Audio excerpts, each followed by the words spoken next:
Hello, hello. Mic check. Looks good. Okay. I wanted to add coffee goal.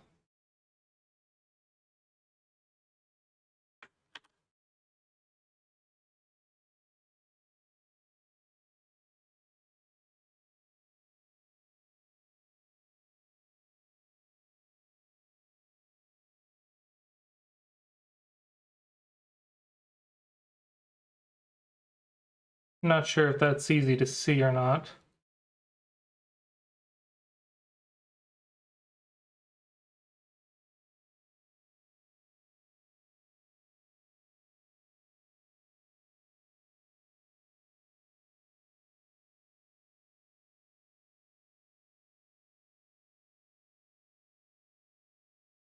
Not really easy to read, is it?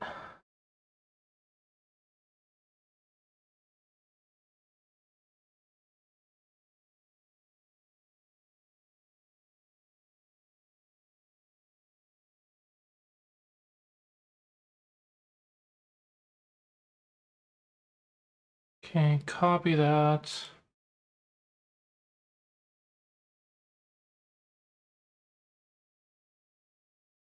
Paste reference.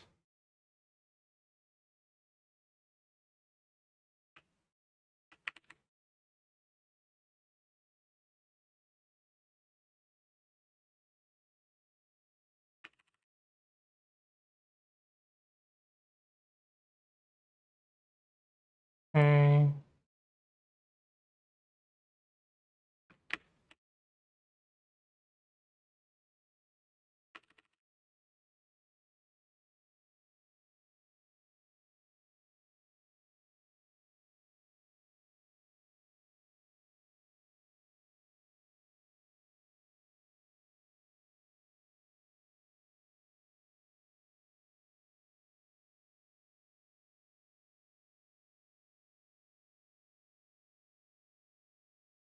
Okay, hopefully that's good enough.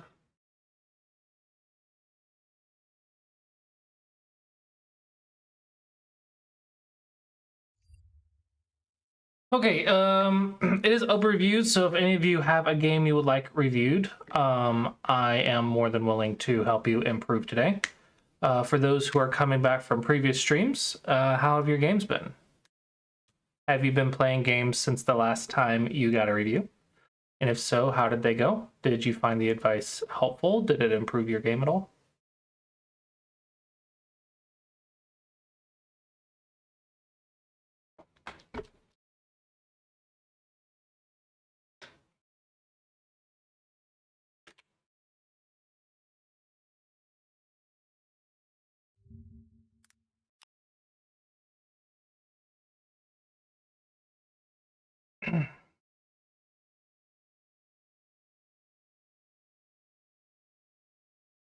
All right, let's go ahead and jump into this challenge. Somia did 1,000 problems.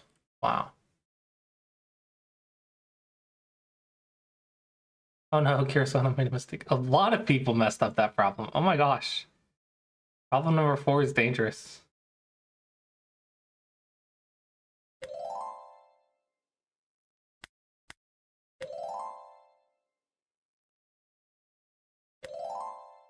Okay, this one's the dangerous one. Oh, I know what everyone did. They went for the capture and let the corner live. Oops. Oops. That's what everyone did.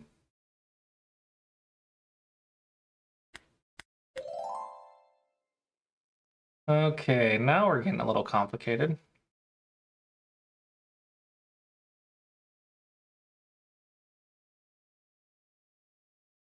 Huh.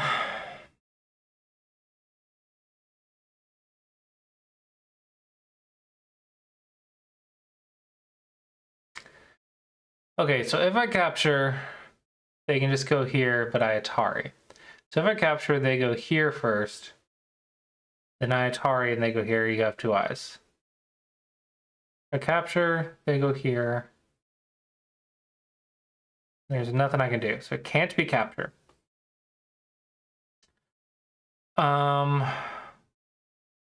If I take away the eye, they connect. Hello, room. Welcome, welcome. Okay, so if I take away the eye, they connect. I double Atari. They take, they have two eyes. Take away the eye, they connect. I Atari, they take the two eyes. I connect, they take away the eye, I Atari. They connect, they have two eyes. Okay, if I start right here, they connect, I take. I start right here, they go here, I throw in. So I want to say it's right here.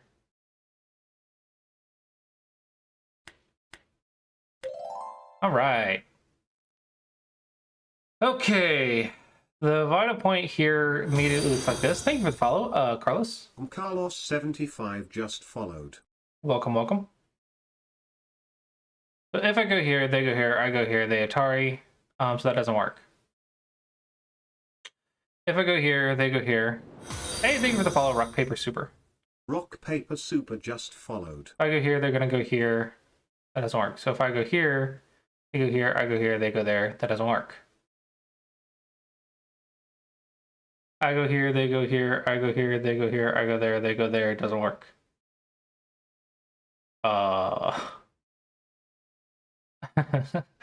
What? Why does nothing work?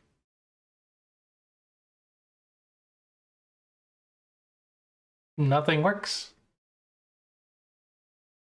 Reduce the eye space. Block is the only option.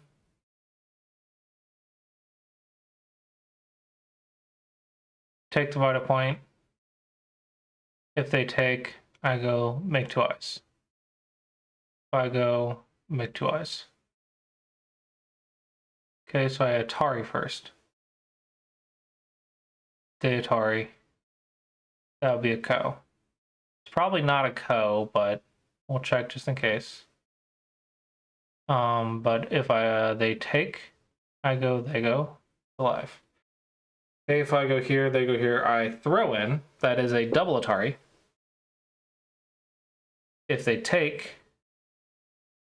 I Atari, they have two eyes. I legit have ruled out every move I've considered.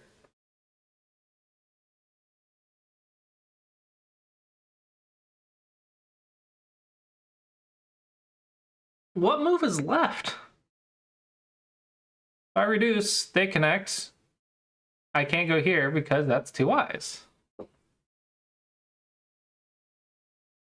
T3.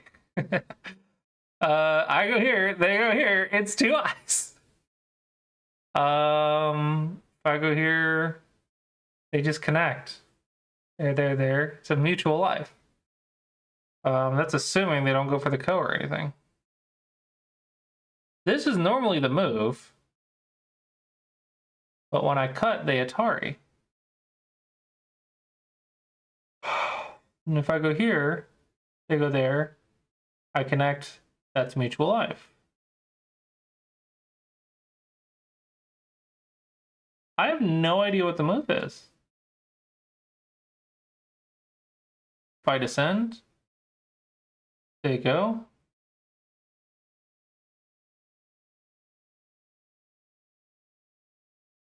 Try without the cut.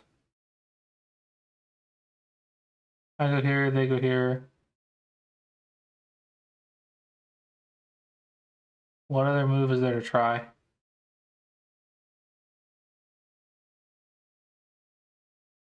I don't see another move to try besides the cut. The Atari. R1, Q1, E3. Then Atari, descend, take. Yeah. Here. here, Atari. Not quite a J group.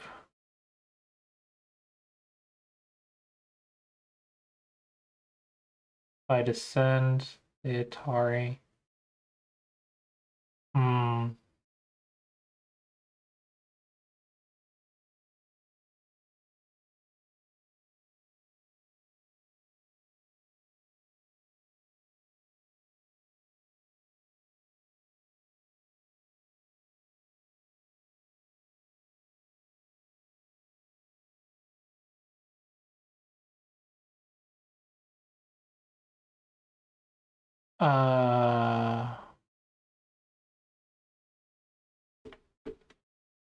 Wow. I can't find anything.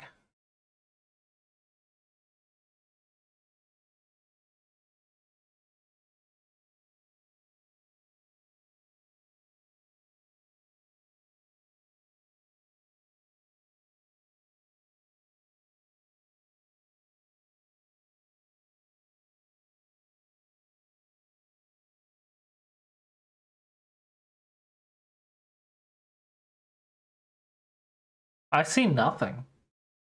I don't see anything.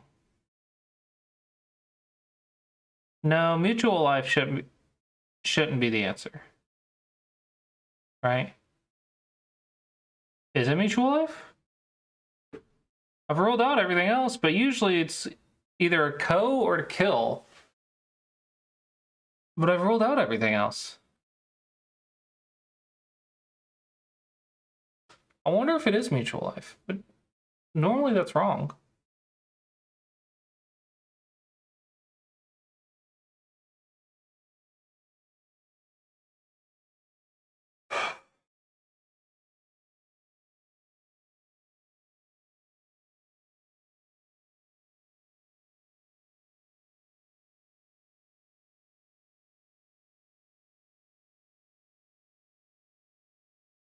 Well, the thing is, if I go here and just make a psyche, that's the best I can find. But I was also looking at S1, R1, Atari. They might make a co.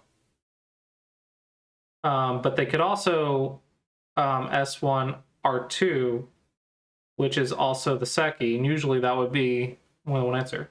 If I Q1, they cut, or they, yeah, if I Q1, they P1, I cut, they Atari, I connect, they take, there's an I right there.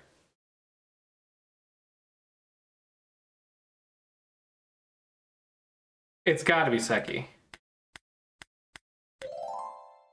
I ruled out literally everything else. That's the only reason I was gonna go for Seki. I couldn't see anything else. Okay, that was a dumb problem. Why would you make it Seki for white? That must be an in-game problem or something. Okie dokie. Ah, 9 space eyes. Gotta hate them.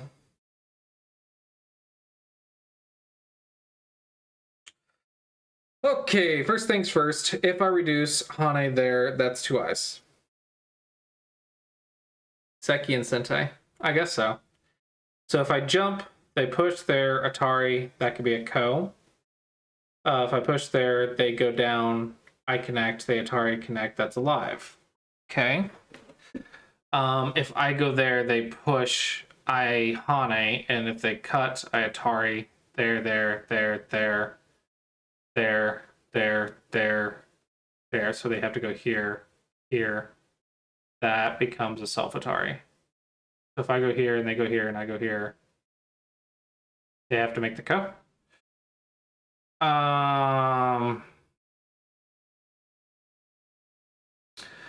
Not. Let's see here.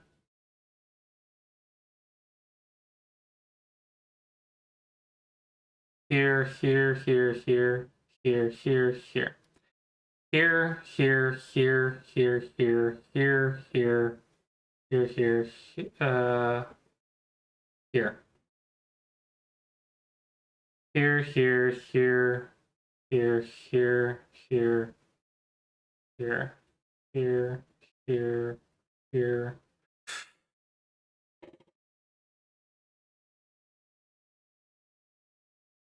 Best I see is a Ko.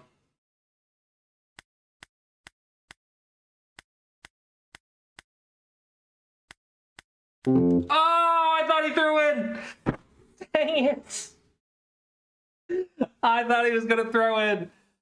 Okay, my bad. My bad. I don't think that was wrong anyway. I think that was wrong regardless. Okay, wow. Not even close. Oh, the 9 space eyes, man. What are the Carpenter squares? Yep. No. Would have never guessed it. Would have never found this move.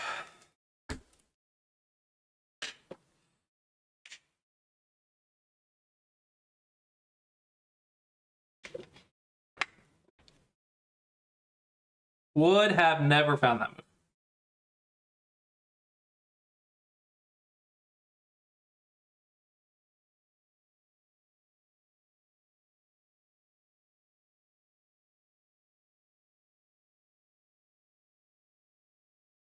I didn't see this move. I read throw in there. I miscounted the liberties. I just read it wrong. I was just completely wrong. All right, what is this one? That's almost what I was gonna do.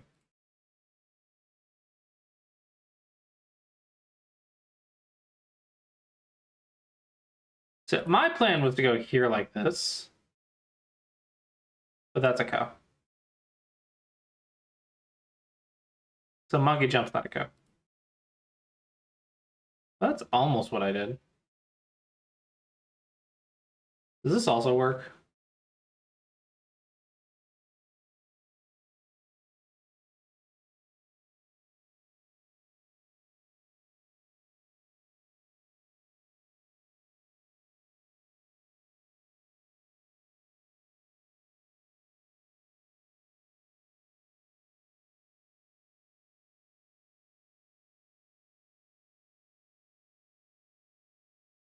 I don't know. This move might also work. I need someone to proofread the proof the dawn problems. I saw on Discord people were complaining about this one. Or someone was complaining about this one.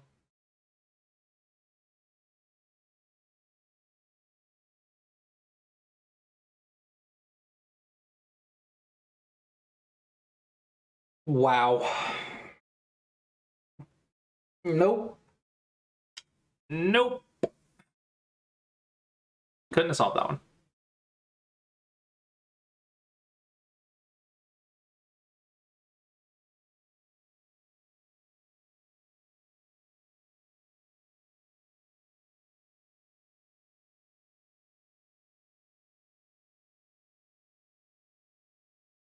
Dude, everyone but Born to Lose messed up that Seki.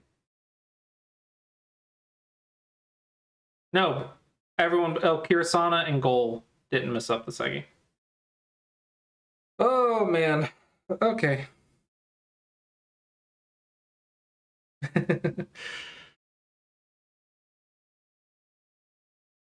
Apparently, problem 4 got a lot of people.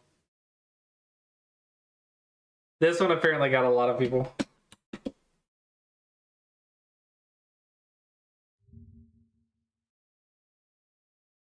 This one's kind of funny.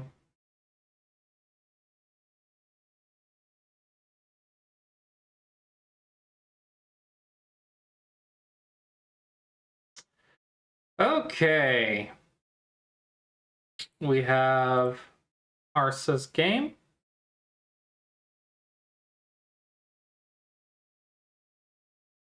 I mean, a lot of Go is pattern Review recognition. started.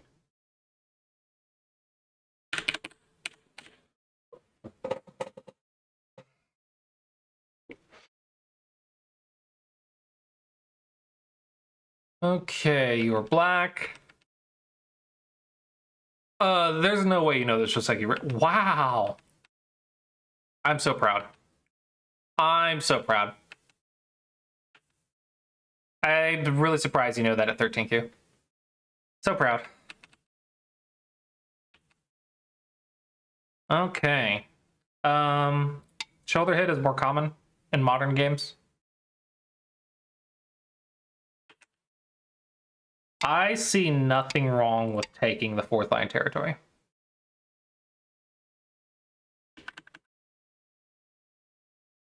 This feels greedy. So I want to point out that this Whitestone is not dead. And I have no idea about the timing of when to kill it or what to do if it runs away. So I don't know how to tell you what you should do locally, but you have to keep that in mind.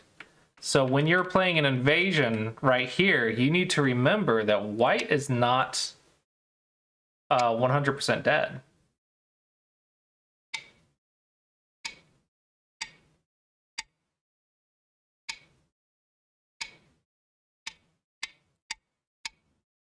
All right, white is not 100% dead. I actually don't understand this move very well. I've been playing it to see what happens, but I haven't figured out what to do with it yet. Because you don't even have the ladder.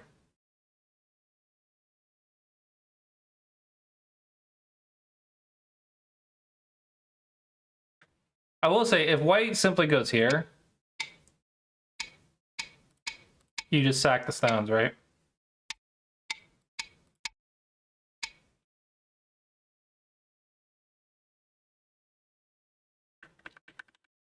The question is, if white goes here, you still sacrifice the stones. Ah, fudge, ad break. Okay, I set it this way on purpose so that way I can not say anything important during the ad break, and it gives us an hour with no ads, okay? So I apologize, but that way I know that you can see what I'm saying. So in 30 seconds, we'll have a 3-minute ad, except for the subscribers. But that is to give us an hour with no ads. So grab a coffee or drink or whatever. I won't say anything important for 3 minutes. Got an ad 5 minutes ago? That's bullcrap. That's not what's supposed to happen. It's supposed to be no ads until these ad breaks.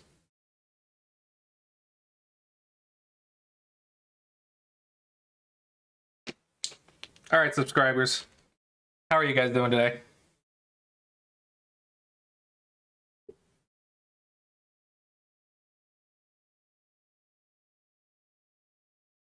Oh, are none of you subscribed? Wow, none of the chatters are subscribed. Slackers.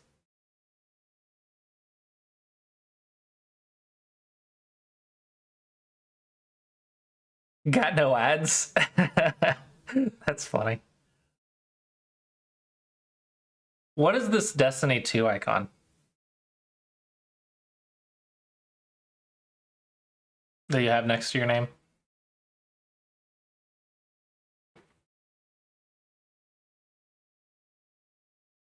Wait, no one?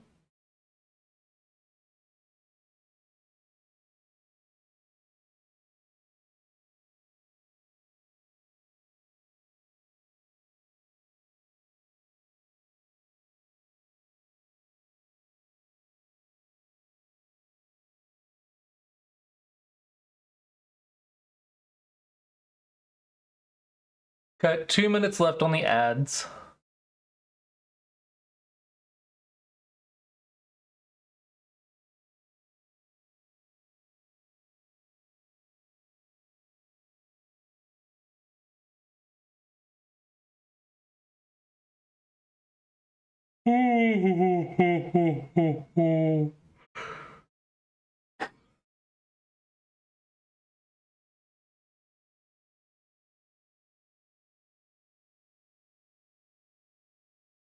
You saw a triangle or a square. Where did you see a shape?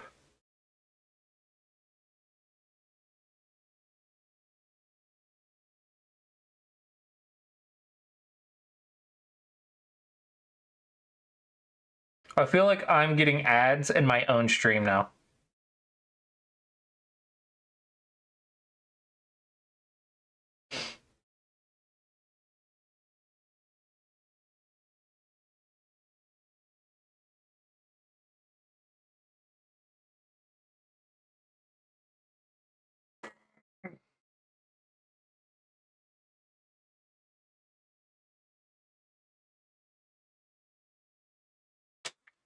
This is what happens when I am bored. I come up with dumb ways to entertain myself.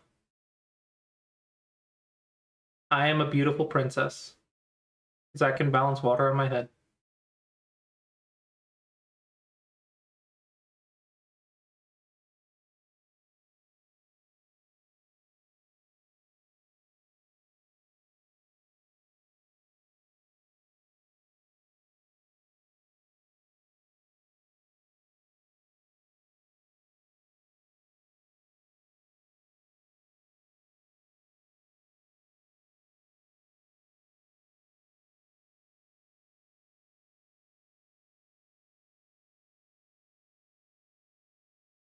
Hey, welcome back, everyone. Arsa, are you back? I decided to balance a water bottle on my head while I waited.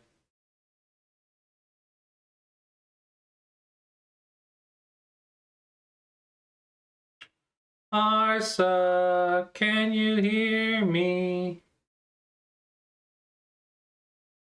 Okay, looks like you're back. Okay, let's continue where we left off.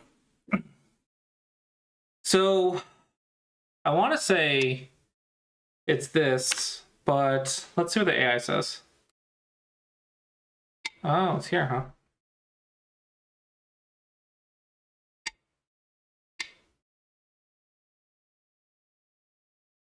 And then if I save my pieces instead,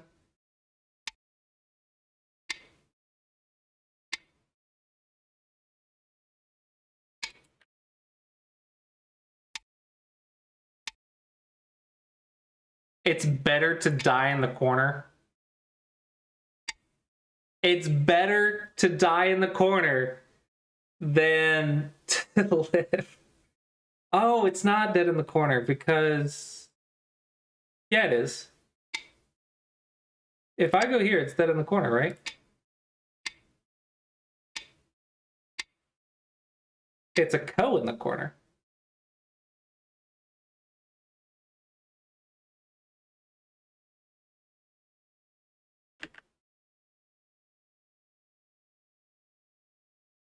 White can go here immediately.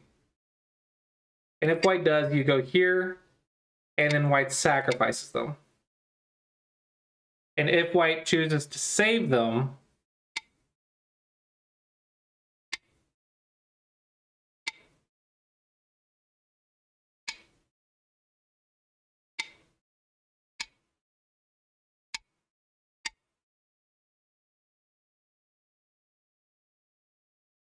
it's interesting. I'll have to play around with this more.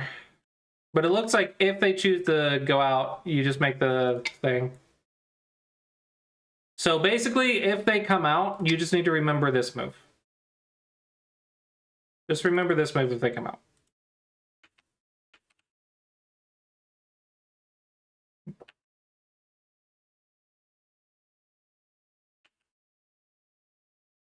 What is this? What is this little tripod triangle looking shape?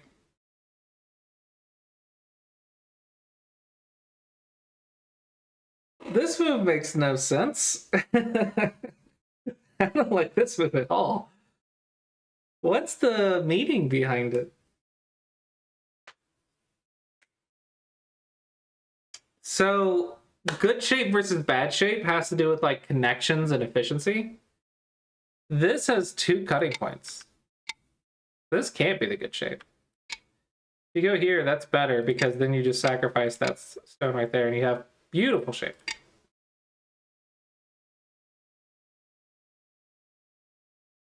This makes no sense to me.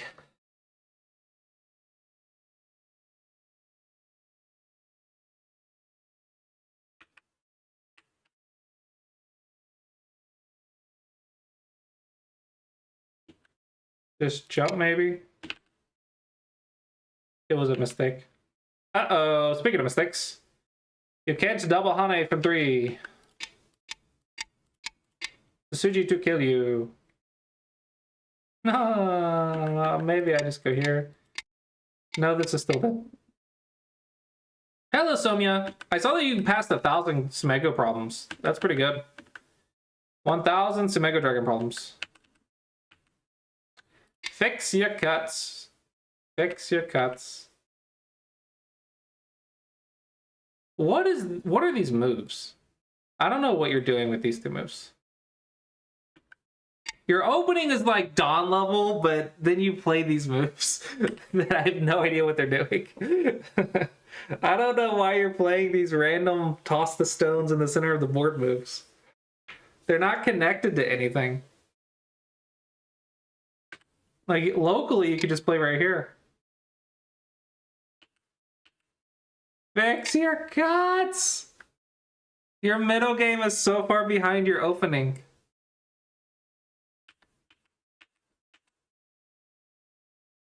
Checking your opponent's cut is good. Fix your cuts!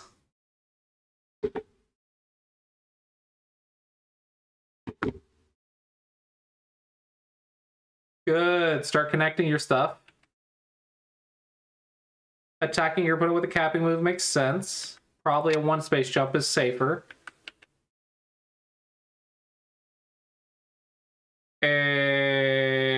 Atari, Atari, Atari, Atari, Atari. Take the stone, Atari, and then we're not dead. Never mind. One more liberty. We have one more liberty.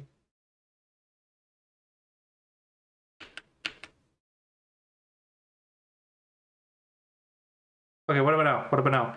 Atari, Atari, or Atari Connect, Atari, Atari, Atari, take the stone and cut, and we're still not dead. Okay. The song shall never be sung, and will never be finished. Here?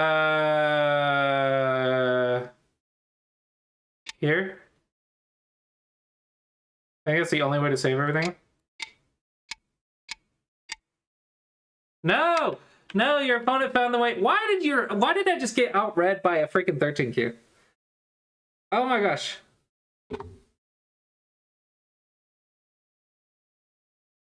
Why did I get outread by a 13Q? Basically, there's too many cutting points. That's all I'm saying. Touch Nobi. Too many cutting points. Why do you keep playing these elephant eyes? Just cap. But fix your cutting points first, and then you want to play a capping move. Cap from the white stone. This has a cutting point. The two space jump has a cutting point.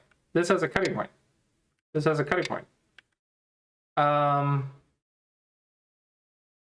your middle game shape is a little questionable. Okay, this one's fine because you're capping. You're kind of side capping to build this area. That's fine. This one you can cut like so. Do it again. Cut, cut, Atari, there, save your stone. Okay, but that's fine. That's fine, probably. You still owe a move down here.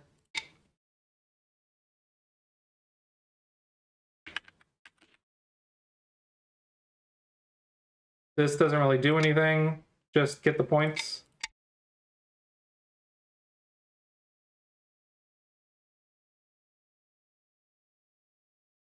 No, you got baited into a double Atari. That's a double co for white. Okay. Never lose points with a co-threat.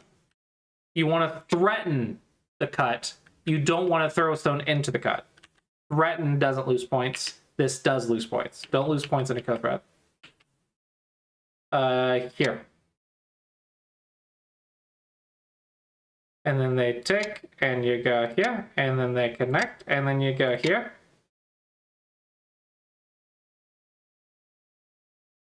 Yeah, it's probably the best you can do.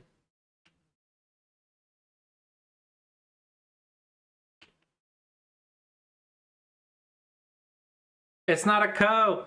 These are bad co-threats. You keep losing points with co-threats. It's not a co. Stop playing co-threats. It's not a co. It looks like it took you 3 co-threats to figure it out. Yeah, they just go dude, dude, dude, dude, It's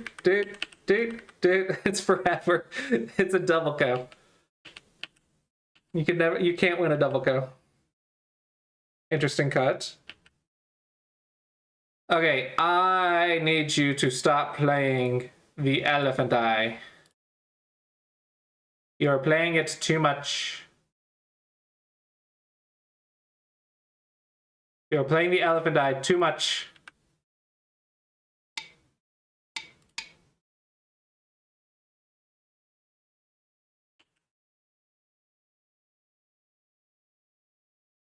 This is not a connection to Suji. Yeah, your middle game is quite a bit behind your opening. You need to connect because the elephant eye is not connected. Elephant eye is cuttable. So you keep trying to fight with elephants, and elephants are stronger than you. And that is why you're struggling. And GG.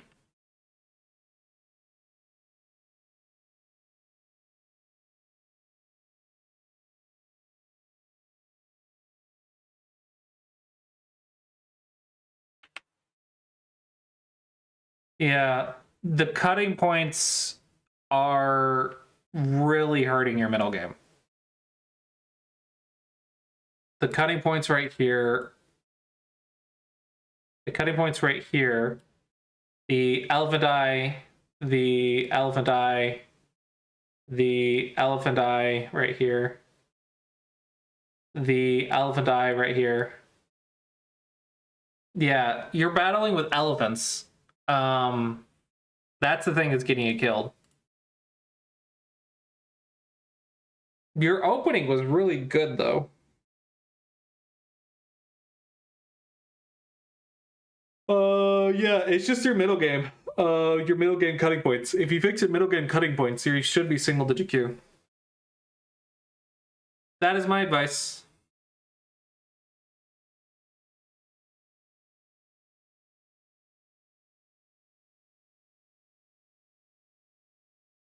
Ooh, this was an 8Q. You were even with an 8Q for a long time. You must have scared him. Especially after your opening. Like, what the heck? That is my advice. Hopefully you find it helpful. And shout out to our goal in the top left corner. I am trying to raise our coffee funds in order to increase my income just a little bit in order to support, honestly, just having a little bit extra spending money and savings. Like, we're paying our bills, but I would like to be a little bit more comfortable. So if you want to support what I do and want to just donate $1 a month, it would be appreciated. It's my Taco Bell funds. You want to donate to the Taco Bell funds? That or the D&D funds, because if I have money, who am I kidding? I want to buy my wife D&D books. I'm really bad about spending my spending money on her and buying her D&D books. Like, we'll each have our own spending money account. Like, we give ourselves, like, we used to give ourselves, like, $25 a week spending money. Back when we were making more money than we do now. So we'd each have $100 a month to spend on whatever we want. And I kept buying her D&D books. So I just kept spending my money on her. I was really bad about it. Sometimes I'd buy myself a video game or something, but I usually just didn't know what to spend on myself. Yeah, if we do reach $25, I do plan to give away a lesson to chat on stream. But with that, if someone else has a game they would like me to review, I can also take a look at their game. Or if you have any questions, I'm happy to answer questions to help you improve today.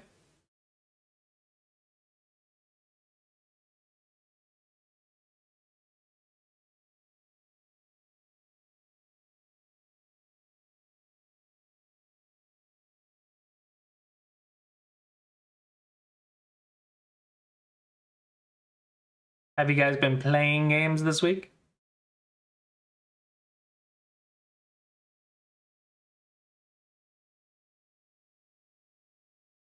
I have been playing Mechabellum this week.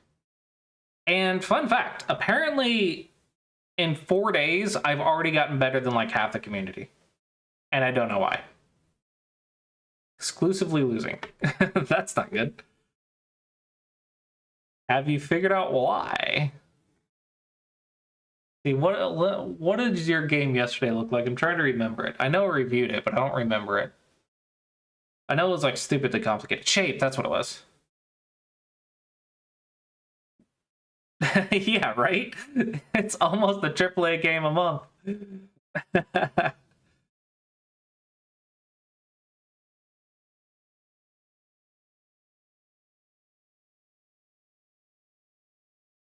I have to run a Dungeons and Dragons game for my in-laws next month. Speaking of Dungeons and Dragons, that'll be an interesting day. It's going to be a one-shot, and it's for Kara's parents, Kara and her siblings. And we're going to play a one-shot. I have no idea what I'm going to do yet. I'm going to figure it out after Congress, because it's after Congress. And then after Congress, I'll have like a week to come up with a one-shot.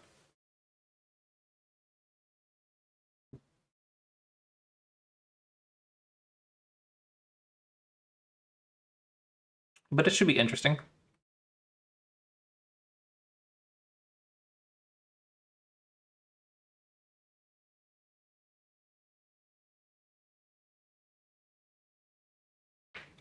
No one needs a game review, huh? Interesting. I know, I do know Unkyo's live, so I think that probably affects a couple things.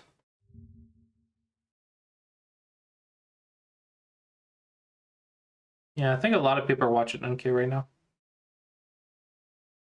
Hello, Rikiki. Welcome.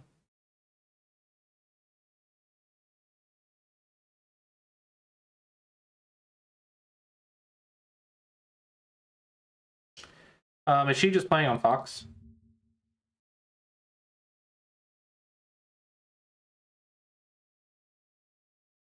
I would like to play pros more often. You know, I don't play a lot of Go lately. I have played probably several games a month, but it's not like I'm playing every single day. But I would like to play pros more. I don't think I deserve to play pros more, but I want to play pros more.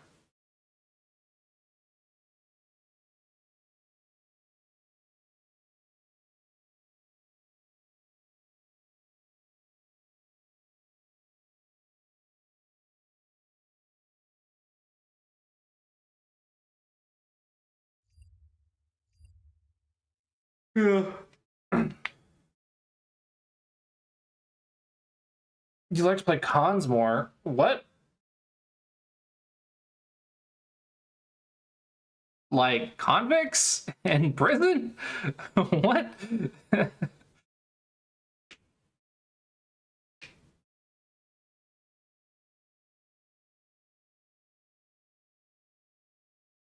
Oh, pro and cons. I'm sorry.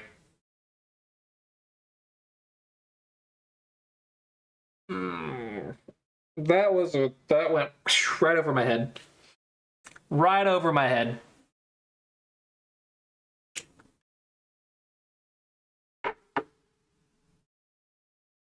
Famous French Go YouTuber. That's cool. I need to get my French translations on some Mega Dragon up to date. I'm considering like hiring someone just to do all the translations for me. It's literally just a spreadsheet and probably a lot of copy pasting from ChatGPT. But I don't know. I don't really have a lot of extra funds right now.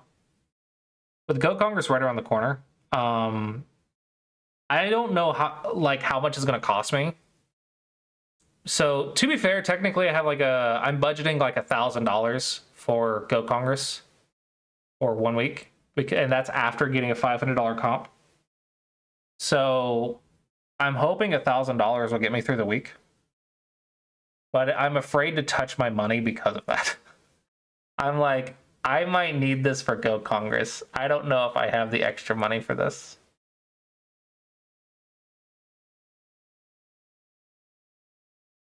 So I don't think I have the extra money to hire someone or do anything with someone.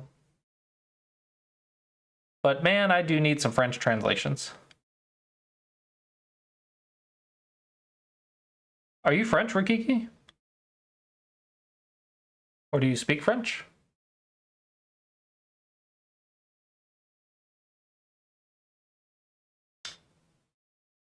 Cool.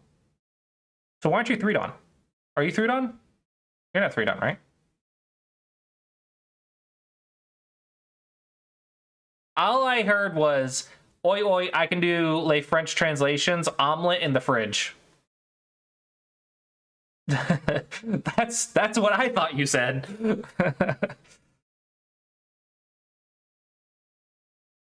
You're 1-don?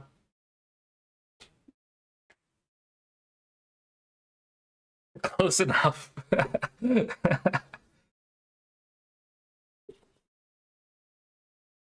Hey, you're almost 3-don though. Just keep playing them every week and you'll be 3-don shortly. That's the best way to improve, is just play someone stronger than you like every week. And then also play rated games and study, and then go back and play them every single week. I beat a 7-don once doing that. Once.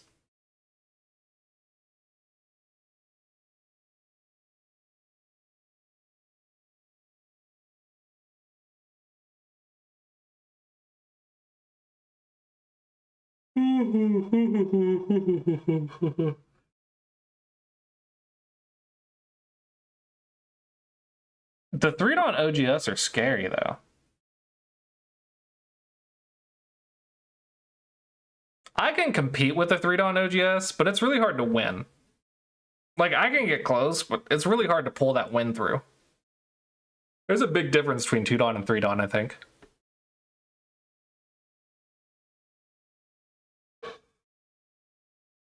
Like, I think there's like a 10 to 15 point difference. Between me and a 3-don, I think it's like 10 to 15 points, maybe. It feels like 2 ranks. But it's also like OGS 2-don, 3-don, which is take it with a grain of salt, I guess.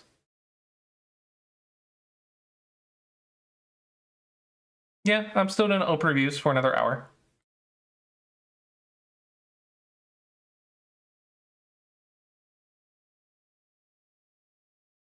You sure you want me to judge your game? I'm gonna hold you to Don standards. Like, how dare you miss an Atari, Don player?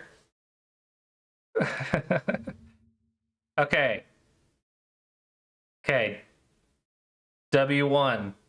You're not gonna miss an Atari in this game, right? You're not gonna miss the Atari, right? What was your...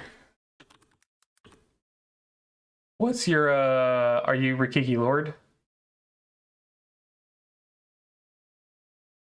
Hey, is that Megami or Megamim? Megami?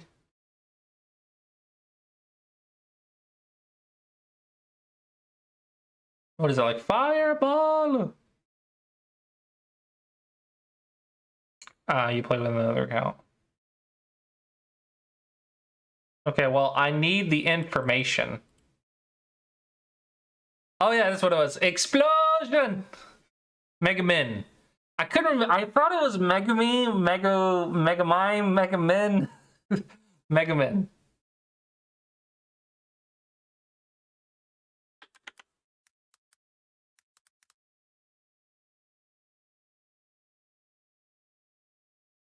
Well, you played Anjong Hui. Okay, so let's look at this one first.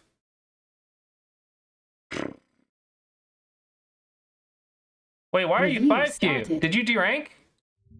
You were 3Q. What happened? I can read Korean. I do not speak Korean. I can read Hangul. I wish I speak Korean, but that would require me to study all the words. 5Q OGS.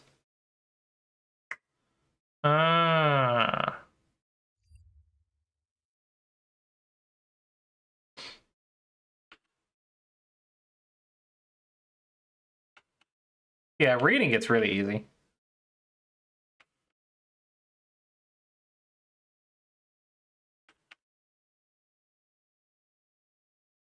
Okay. Probably here, right?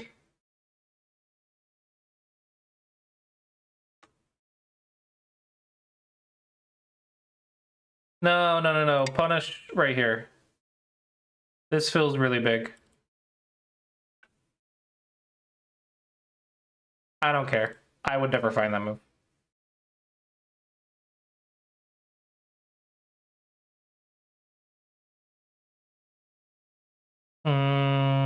This is big.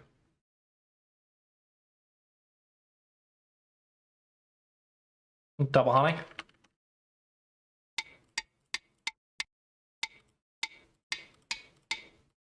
Double honey is almost always fine.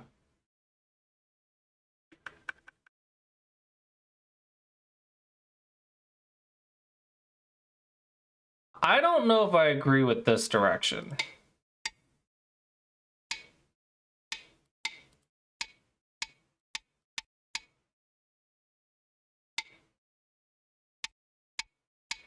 This feels like we're destroying the top side. I guess the right side looks good though. That double honey when like there's not another good option. So I personally hate having a side without a corner. This is my personal preference. I hate not having a corner with my side. It's like not having salsa with your chips, right? I need to have salsa with my chips.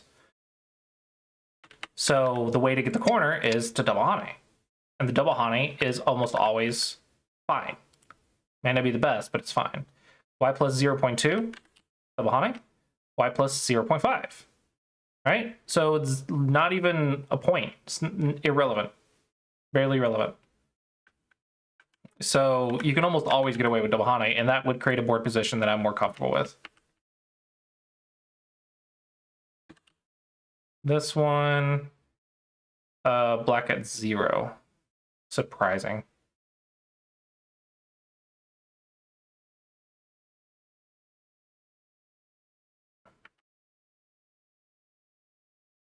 Uh-huh.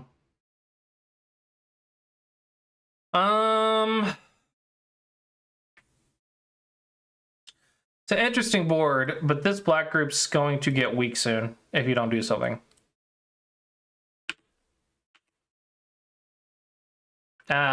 Just if you want to build that, 1 point jump right here. That's the strongest way to do it. This one has peeps and blah blah blahs, and we don't need none of that mess. No, kick first and then jump. Or cap. Kick, jump, or cap. This one is too easy to make life.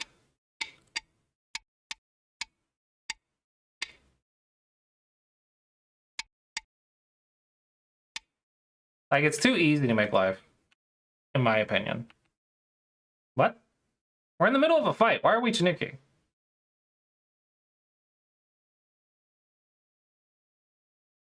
Yeah, right here. We're in the middle of a fight. This is awkward timing to Chiniki. Okay. You are playing. Well, yeah, but you have to like force it and get the profit. It's not like your moves aren't Sente.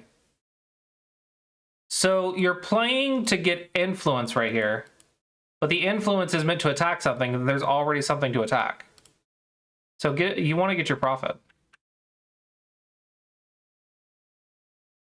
Cut.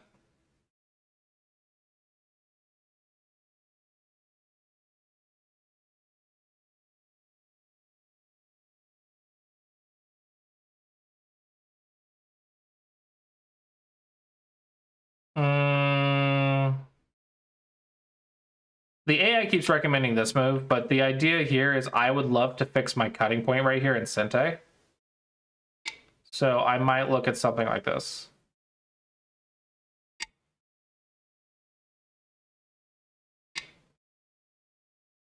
Because I want to fix my cut in Sente.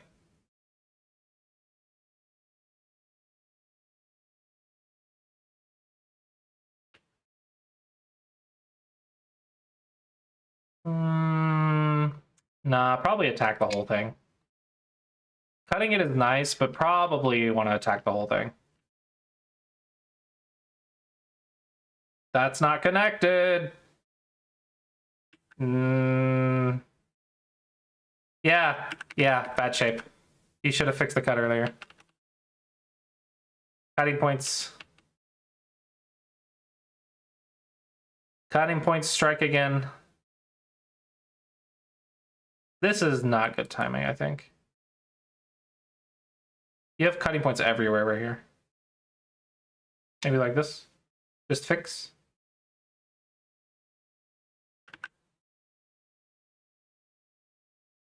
Okay.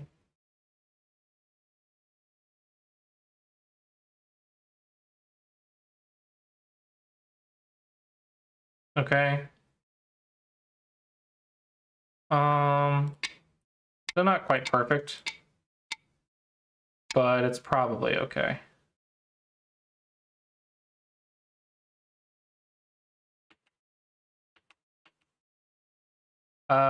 This is smaller than endgame if it's not Sente. Make it Sente. If it's not Sente, then you need to start your endgame.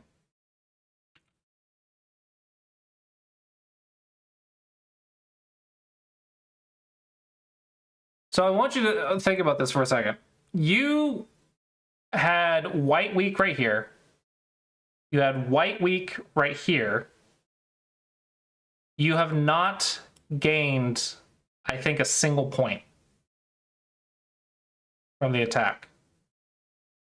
This is still not yours yet. So you did not gain any profit.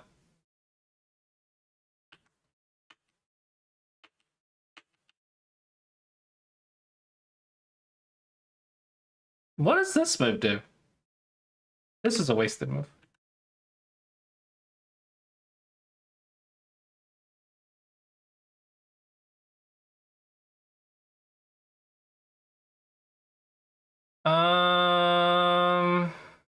Here?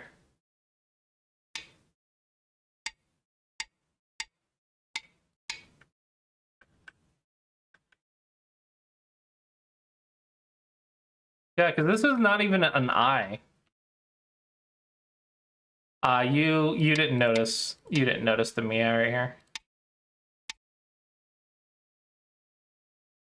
Yeah, unfortunate.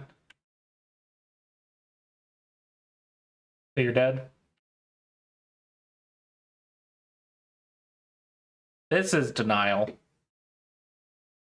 Yeah, so he resigned. This move is denial. Yeah, black is dead in the center. So, in the places you were making profit, you died. Which means you're not attacking properly. Just make 5 points.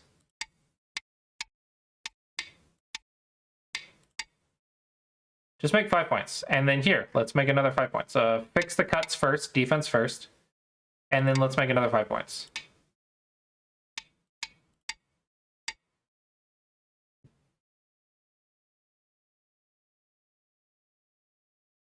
Maybe here. There you go. There's 10 points.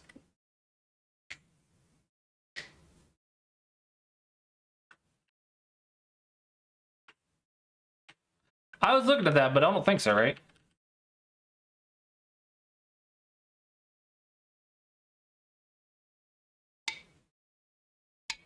Because I don't think it does anything, right?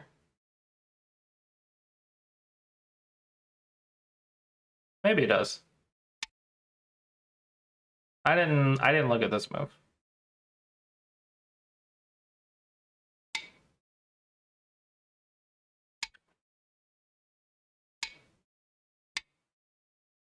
Looks like it's still dead though.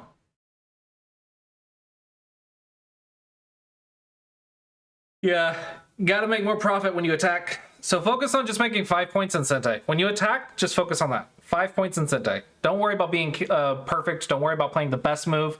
Just make points in Sente and then get to the next big move. Points in Sente, get to the next big move. Do that and your attacking should improve. And don't forget to watch your cutting points. Cutting points, cutting points, cutting points. Okay, let's see what we got here.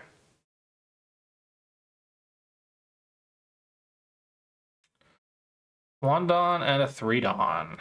OGS. I believe AI said slide is better nowadays, right?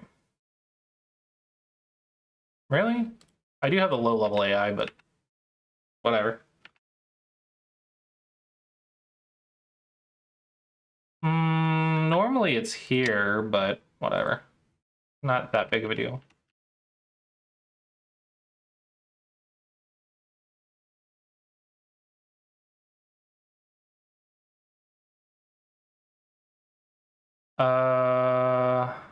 This might be too early. Hello, Mothworks. No, this is too much. White's gonna have the advantage here.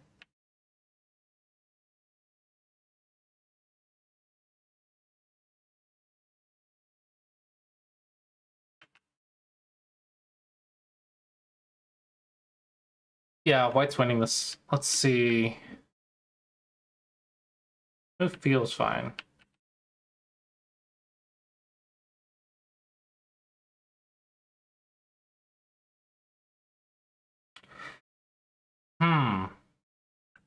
I'm cheating. Here, huh?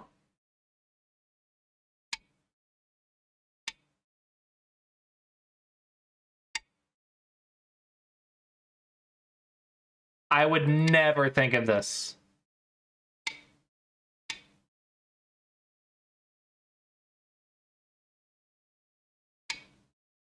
Uh...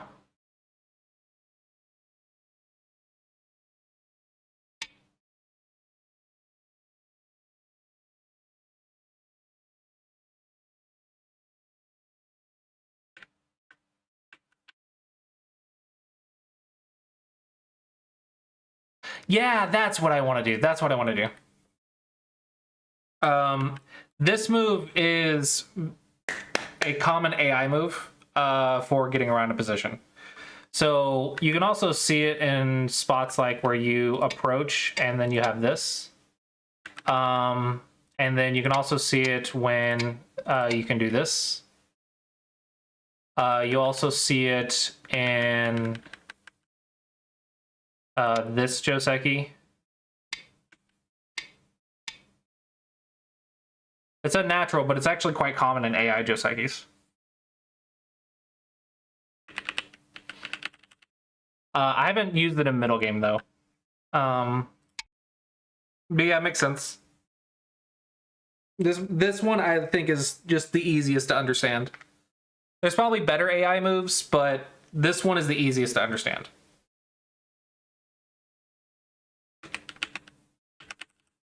Yeah, that makes sense. This felt correct, but after we played out, there's no good move for black. That's the problem. There's nothing past this point that I think is gonna work out for you within our skill level.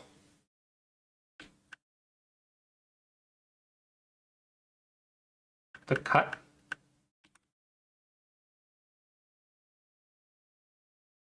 Okay, okay.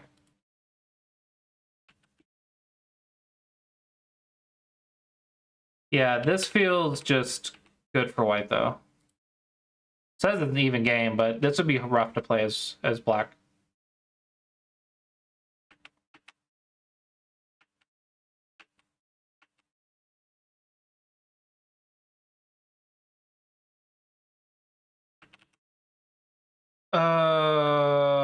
I think it's better to sack the group.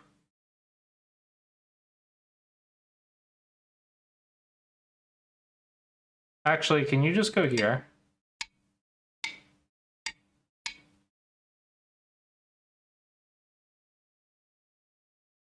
Ah. Yeah, I think it'd be better to sacrifice the group.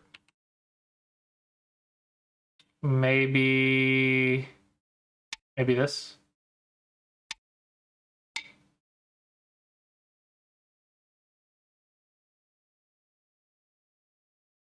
Yeah, because you got to think of the group. If it's a co, you divide the group's value in half because you're going to get 2 moves in a row somewhere else. So as long as the 2 moves are big and valuable, the group is not worth nearly as much as it looks like. Because it's a co. 2 moves in a row are just that valuable. But okay, no worries.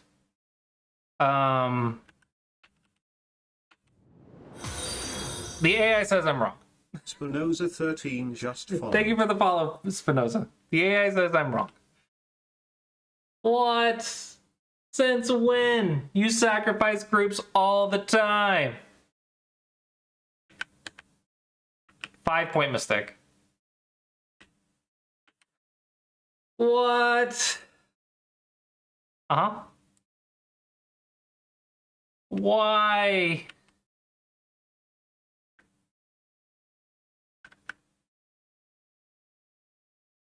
I don't know anything about Go. I don't know anything about Go. Apparently it's a 5-point mistake to sacrifice the group. I really want to attack this.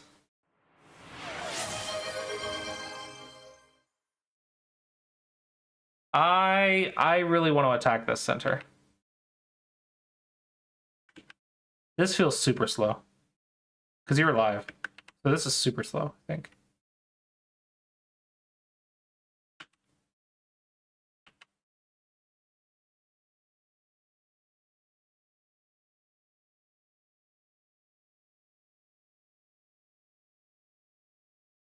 This feels so important.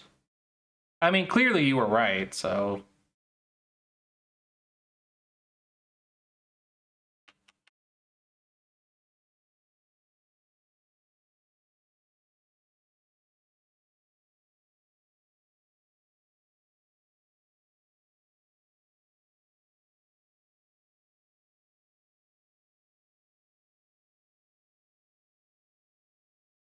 The thing is, you can attack this center group in Sente before attacking this.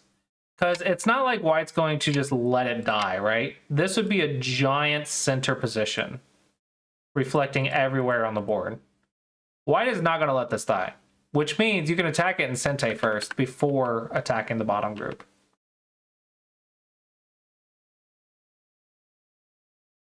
What is with these pros and going live on Fridays, man? Wait, what? What's wrong with this?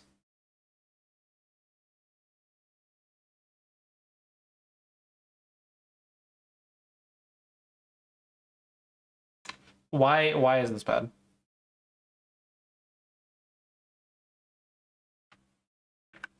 This is a wasted move.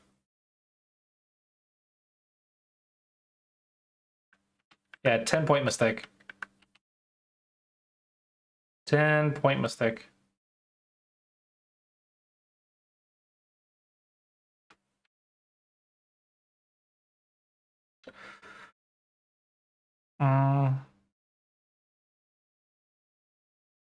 But they're cutting stones. They're cutting stones.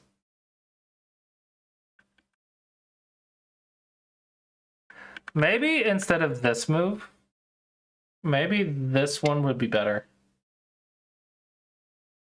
Locally, anyway.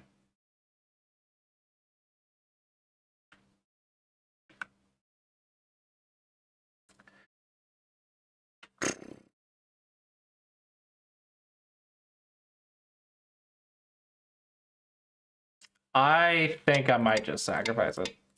I might just sacrifice it. They're cutting stones, but like they're really hard to save. Oh, who's AI level? Let's go. Half the time I'm AI level.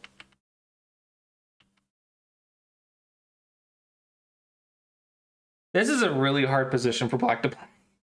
So if there's no good future, then just don't do it and do something else. I don't know. This feels really annoying for Black to play. No, you have to connect. Of course, connect. Don't give this. No reason to give this in the future. There's no reason for that to exist in the future.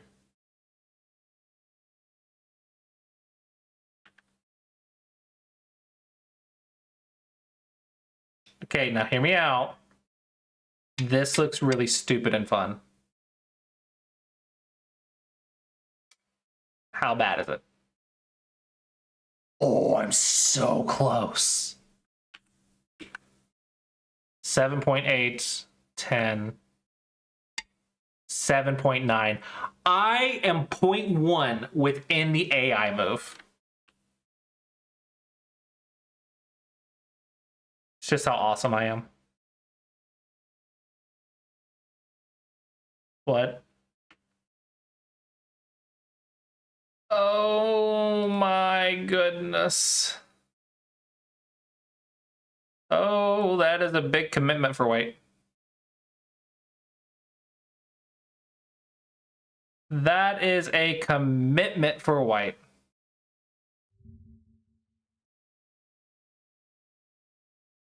No, give me a 4Q game. I don't care about you losing to a 5-don. I want to see why you're still 4Q. I want you to be 1-don OGS. I don't really care about you losing to a 5-don. That's already reviewed the game for you. No, you haven't missed the reviews, technically.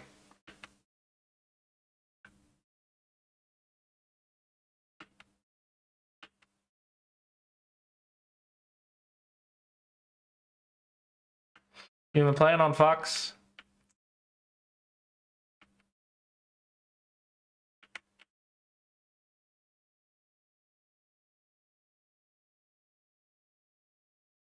Are you 5-don Fox yet?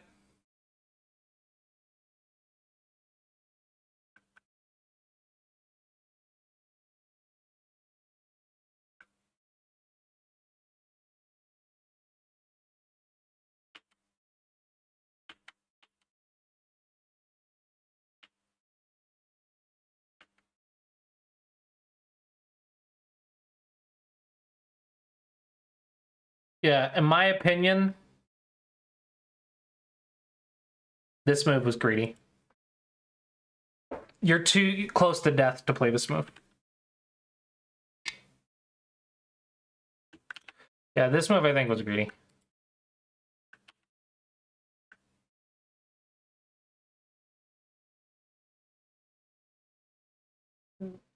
Well, that's not good. Are you doing Go problems every day?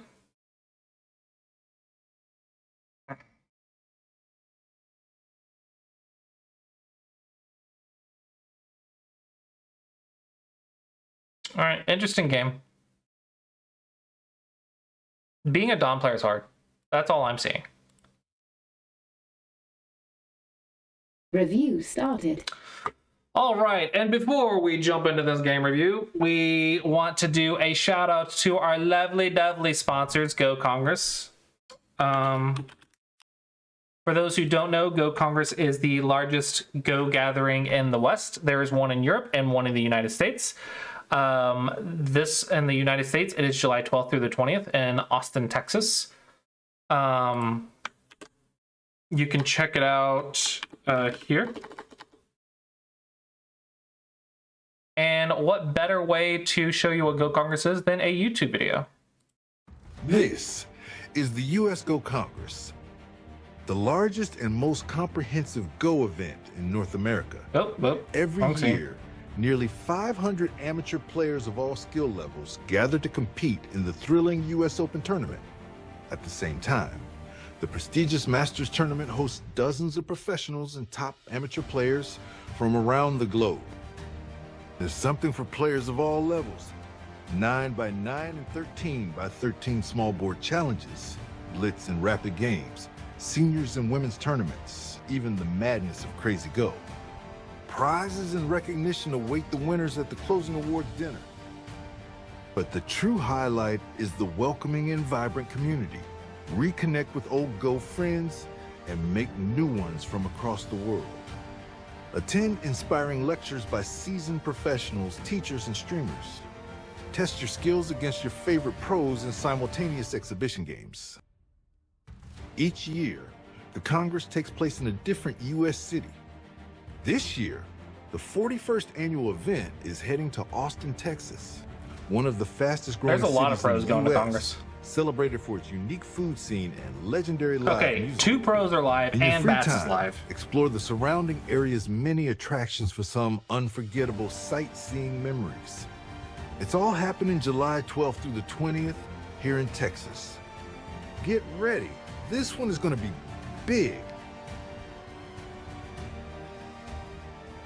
Yeah.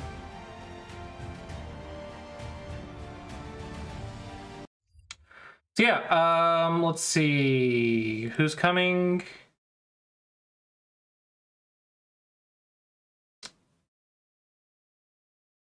Where's my pros? Pro list, professionals. We have this Cheng Hao Xiao. Dude, he looks like a freaking movie character. Oh my gosh. He looks like an actor in a movie. I don't know if it was AI's voiceover.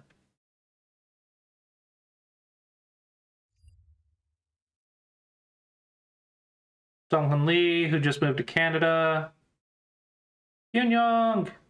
Yulin Yang. Hai Lee. I have yet to talk to Hai Lee, but I've seen him before. Ryan Lee. Gang Jia. Professional 3-dan co-player and National Master of Sports in China. She currently serves as a specially appointed lecturer for the Chinese Wei Chi Association Teacher Training Program. Interesting. Alex, our new pro. Antti Torman, which is a European pro. Nihon Kien. I thought he was a European pro. Kathy Lee, Michael Chen, Stephanie Yin. I love how she gets the fancy photo. And Song.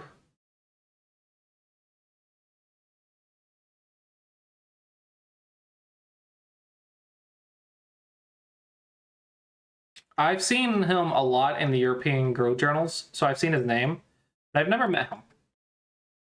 I didn't know he was a Japanese pro. That's interesting. The only Finnish professional Go player. He's Finnish. Wow. Wow. Became Ensei in 2011, 2014 to 2015. In 2016, he was certified professional 1-dan by Nihon Kien. Wow. That's cool. Since turning professional, he has competed in Japanese pro tournaments, record 24 wins and 58 losses.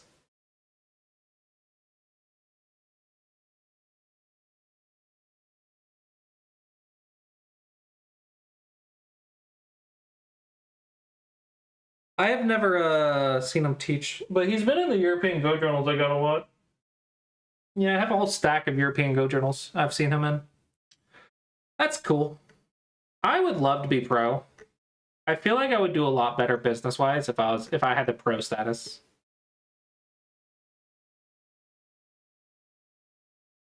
I'm only technically 5 ranks away. I'm just saying.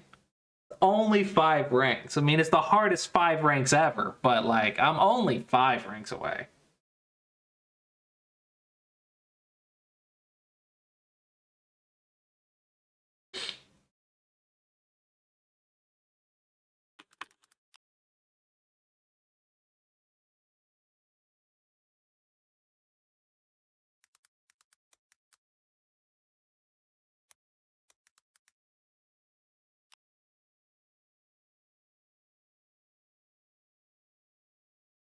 What about it?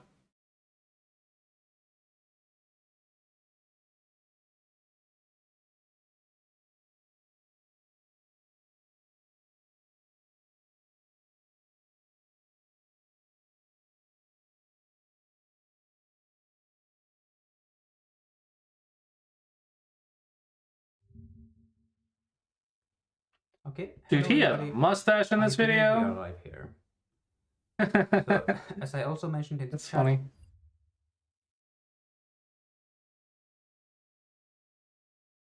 Ah.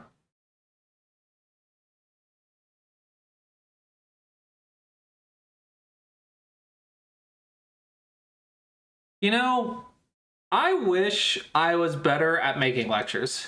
I don't think I'm good at making lectures. That's one of my weaknesses.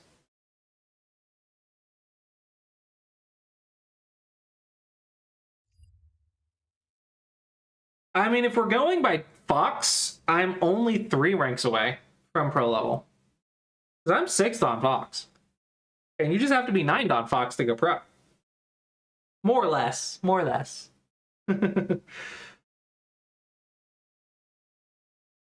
So I'm only 3 ranks away, in theory.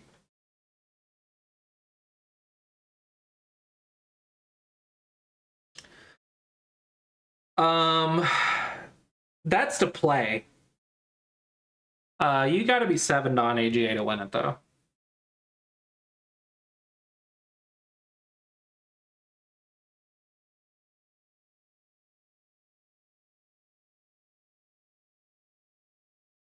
Yeah, you like if I was 5 on, I could play in the pro quals, but like, what for? What for? There's no. I don't want to play the pro quals just to lose. I'd want to try to win. I feel like I don't know. Maybe I'm too old now, but if it wasn't for the fact that I have to freaking make money, ads in 1 minute, which is good because I need a bathroom break anyway. If I didn't have to worry about money, I would try to go pro, maybe. Maybe. It's a lot of work, though. I'd probably have to go to Asia to do it. I would think it would take me intensive training for 3 years to compete for pro. It would take me at least 2 of intensive training. At least 2 years of intensive training to go pro. Yeah, it would probably take maybe 3. Maybe even more. I would love to go to Asia to study, but like, is Jake 7 on Fox? I could easily get to 7 on Fox. I feel like if I try, I get to 7 on Fox. I'm literally 6th on Fox. Like, it would just take a little bit of effort. All right, the ad's about to start, so I'm gonna use the restroom real quick. I will be right back.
Wait, are you kidding? It didn't run the ad? Because I hit B right back?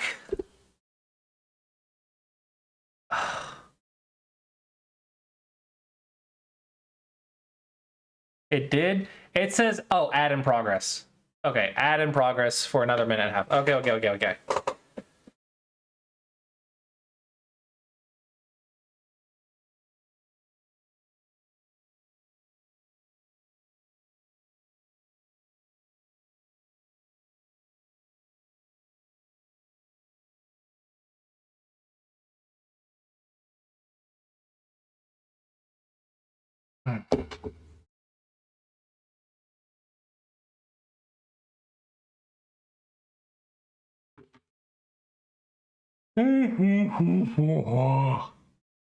50 seconds. 50 seconds.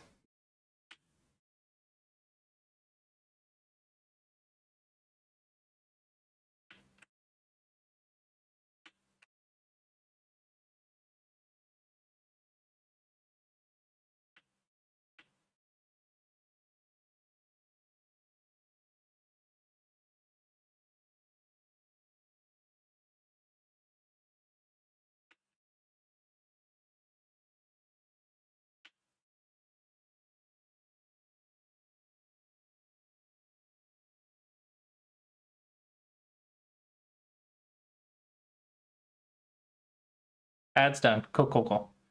3, 2, 1. Welcome back. We're going to jump right into this game review with Amaranth and S3232.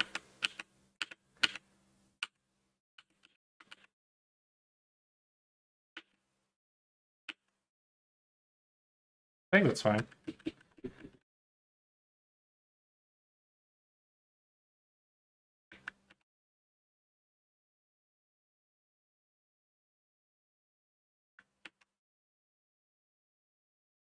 Yeah, pretty good response.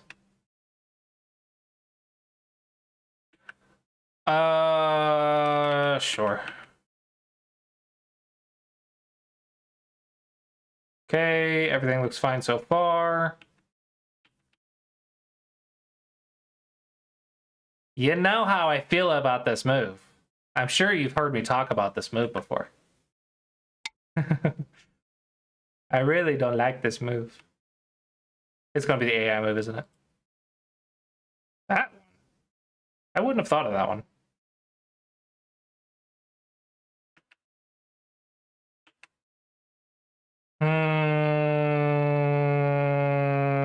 Feels like I want a pincer. This is feeling kind of pincery situation.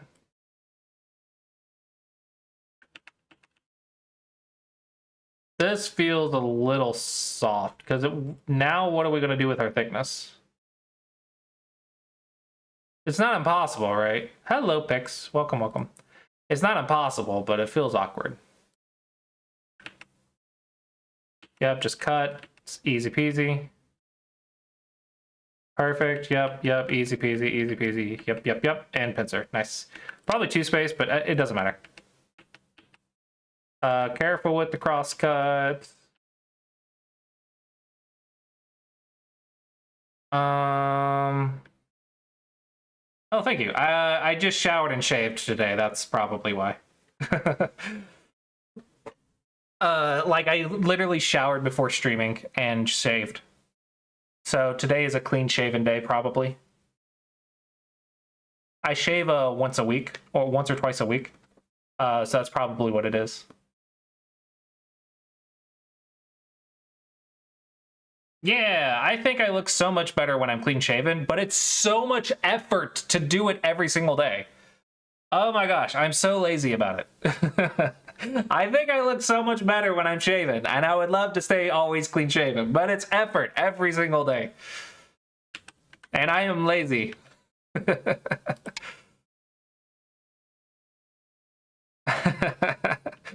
I am just a lazy, I'm a lazy classy.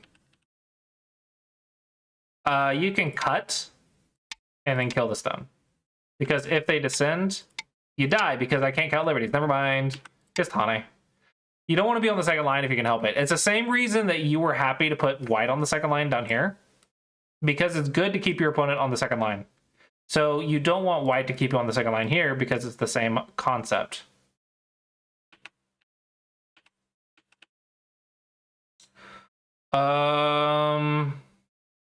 I don't like that we're fixing the Aji. Maybe just here. Don't forget that we need to keep these 2 whites instead. Honestly, here might be the simplest. But here, you got to be careful. You're fixing white's Aji, and also you're creating your own Aji.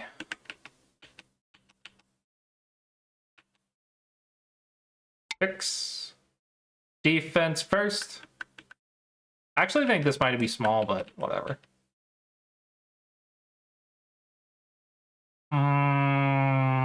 Okay.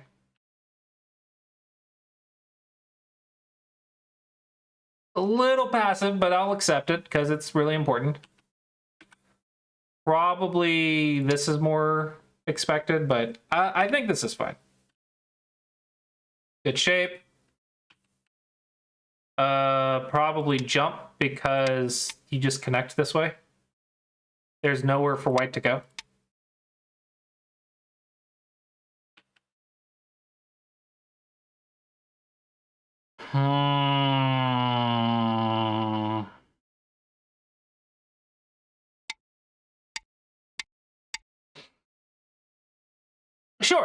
Sure.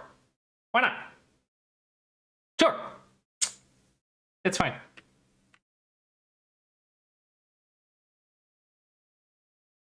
Yeah, when I was scanning through this during the ad, this one caught me off guard. This is a wasted move.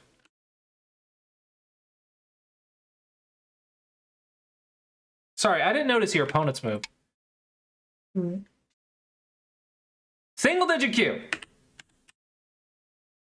Single digit Q, ladies and gentlemen. Single digit Q. Yeah, just fix. Or just give them up and play a big move. This move does not do anything. This move does not do anything.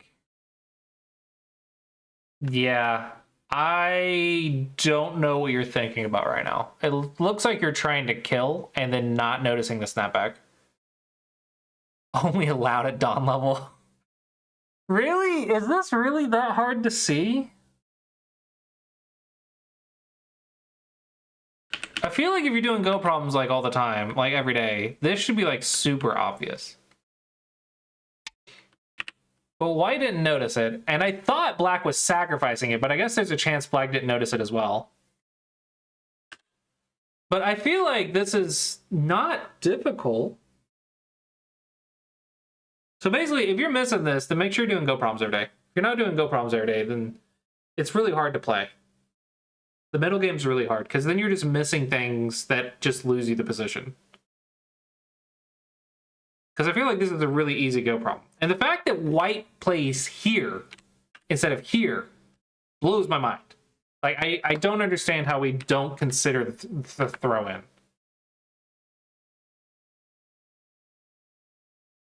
Well, Amaranth is black, though, not white. It's white who missed the snapback. If Amaranth did not notice the snapback, then yeah, do snapback problems. But technically, it's white who missed it. I just thought black was sacrificing them. But black didn't get enough value for the 4 stones. We should have gotten over here. Yeah.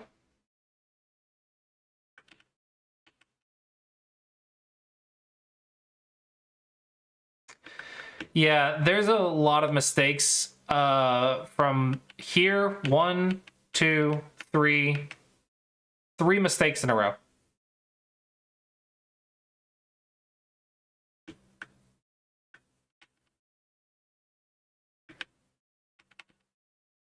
White had a good judgment to get right here. This is a nice white move. White can find this move, but we can't find the snapback. I don't get it. This should be overplay. This should be overplay. Yeah, it's too much. Just go here.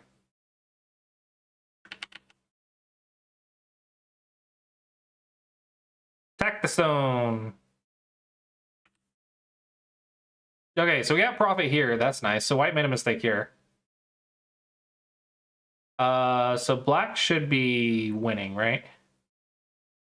10, 20, 30, 40, 45, 55, 60 with Comey. That's unfortunate. 10, 20, 30, 40, 50, easily 60. Black should be ahead by like 5 to 10. By my score estimator in my brain, not actually counting, score estimator, black should be up by like 5 to 10. 14. Close enough.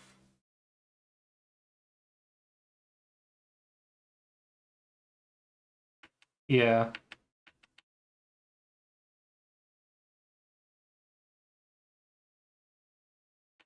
So just play a good endgame and black wins. That's a lot of cutting points. It's fine. Just play a good endgame and black wins. This one is wasted, though. Probably here. This is Gote.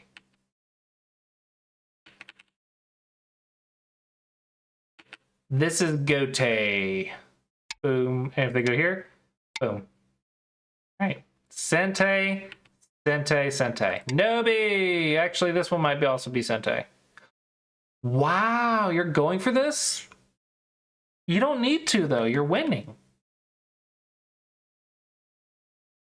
Yeah, you only go for that if you are losing.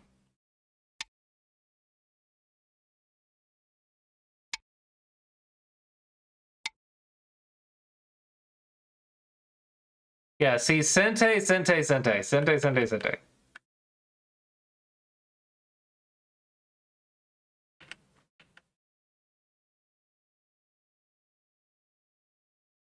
Okay.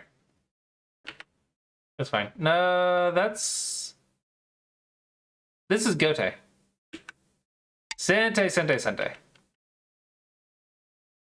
That's Gote. This is just missing Tsuji's. Yeah, just fix your peep. Yeah. Yeah. Yeah. Yeah. This is... I'm not sure what caused this one. Yeah. Go problems. There we go. There we go. Technically Gote, but I think we're out of Sente now.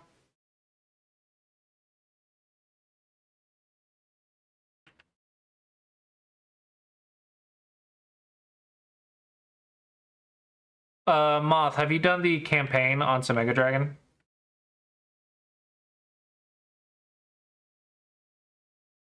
Black should still be ahead, right?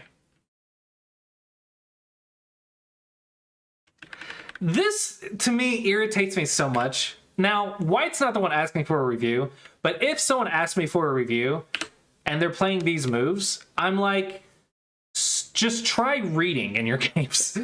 Try reading the ladder. Literally a ladder. We're at 9Q level, but we can't read a ladder.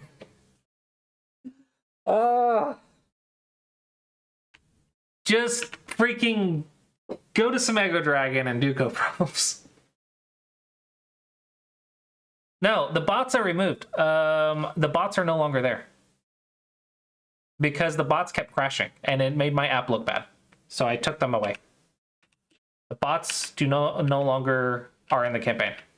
They irritated me for crashing too much.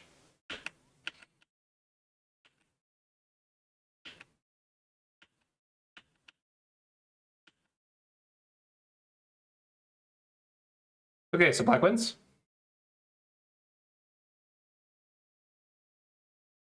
By 10. Yep, good job.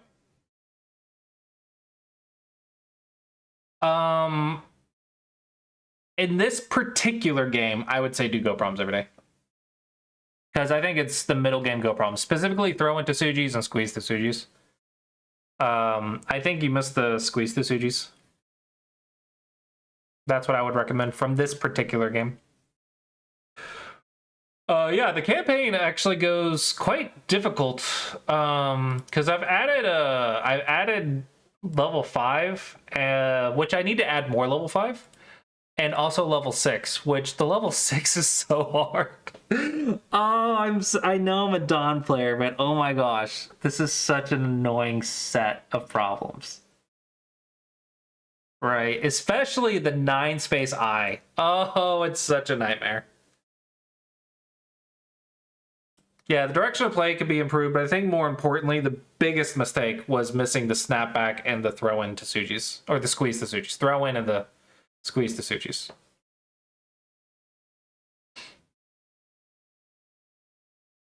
Yeah, I'm currently working my way through level 4. You can see I haven't 3-starred all of them yet. This one made me so mad. I missed one problem from a 3-star. I missed one problem on the test. One. I missed one problem.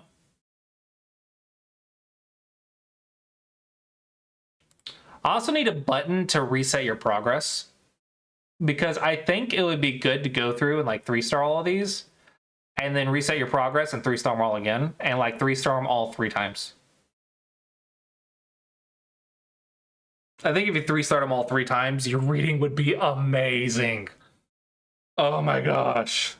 The reading would be amazing if you 3-star all of these 3 times. I am very far from 3-starring these. I also haven't been doing them every day, which I really should be.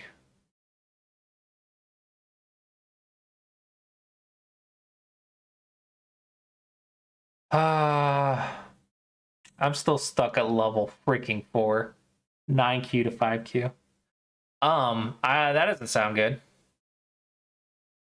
Are you on the mobile? You're on mobile, aren't you?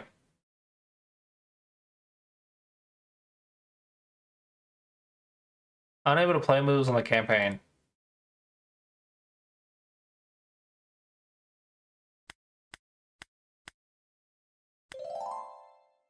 Refresh the page or something, because it works fine for me.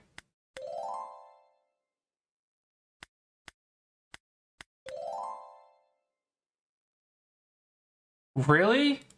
No! Oh, that was stupid. Why is it buggy?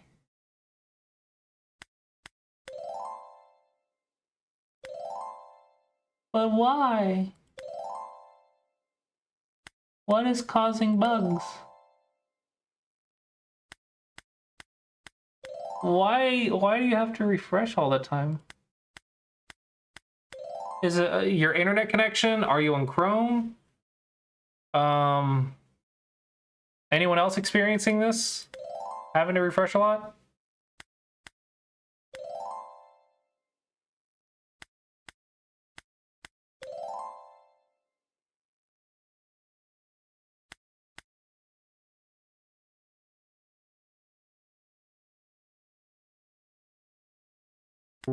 Ah, stupid.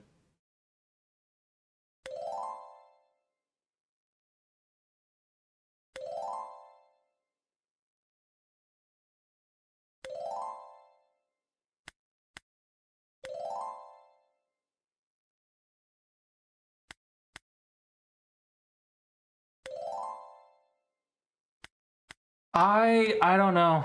The thing is, I have to be able to replicate it. That's the problem, and it works just fine for me. I don't know. I don't know why things just don't work the same for everyone. Like, if it works for me, why doesn't it work for everyone else? It blows my mind. I just don't understand it. I don't understand what the differences are.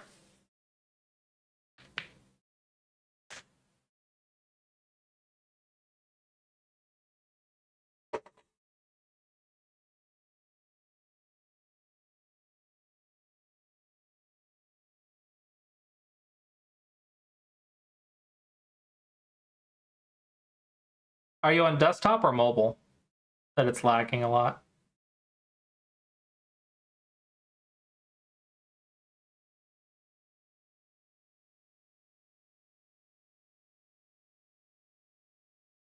Desktop?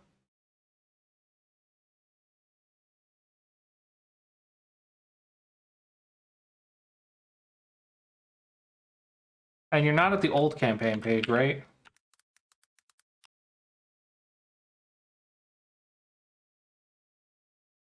Yeah, because it redirects you to the new one now.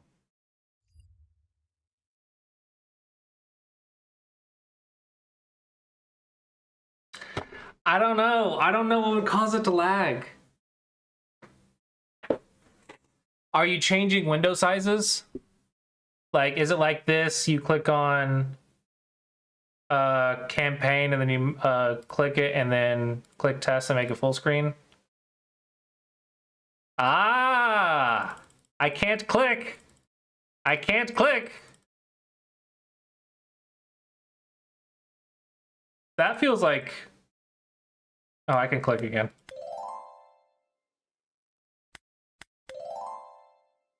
Changing screen sizes can cause things to behave a little weirdly. I have a catch for it, but it doesn't work 100% of the time, and I don't know why.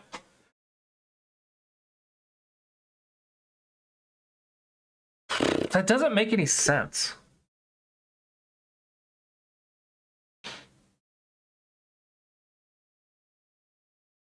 It should either work or not work, right? It doesn't make any sense. 1 in 100.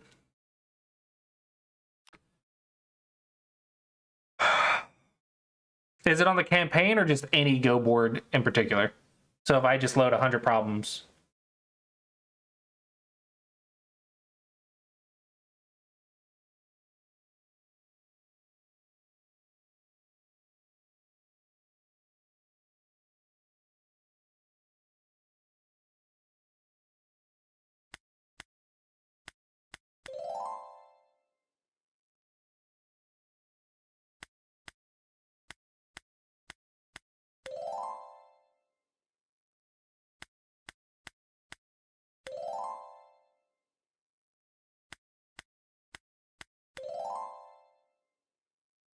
So one thing you could do is in the URL, let's see, I think it's !debug. It's debug something.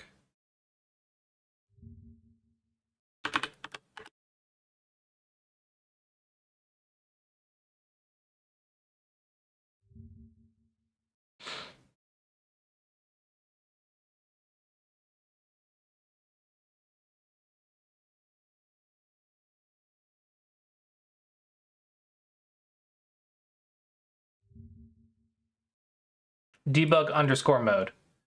Okay, so if you go to sumegodragon.com put a parameter debug_mode equals true. No, I think we're out of time for the game reviews. Then if you go step by step, refresh the page, you can actually see every single workflow that happens. And maybe if you can tell me what lags, if anything doesn't work right.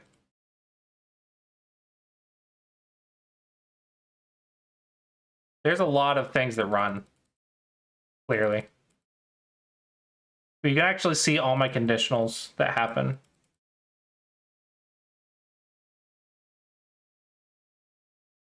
Or maybe it'll be easier just to run slow, click refresh. And then see where, and if it gets stuck somewhere, if it lags somewhere, like screenshot where it is. And then I can go in those workflows and see it.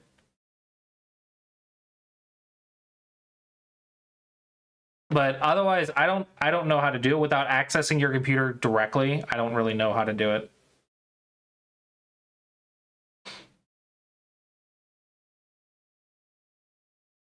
Yeah, I don't know why it would lag for you in particular. I don't know what the difference is.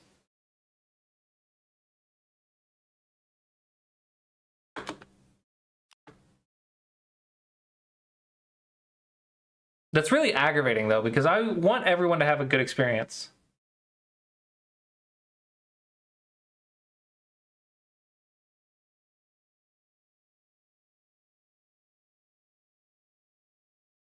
Yeah, did you?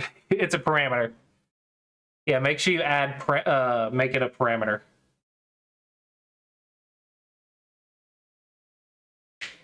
Yeah. If there's already a parameter, if there's already question mark something, then put and debug_mode equals true. There can only be one question mark parameter, and the rest are and parameters. So it depends on the parameter. Yeah, that'll let you know like what data is being transferred. It'll let you know what step it's on and the workflows. And if you experience any bugs, then just let me know where you experienced it, and it'll help me recreate it. But as far as I know, it's not supposed to lag.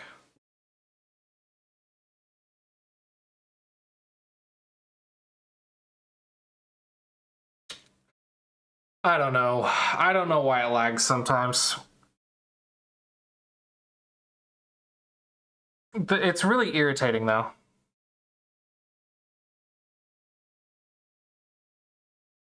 Well, I'm trying to identify at least which workflow or function it's lagging at.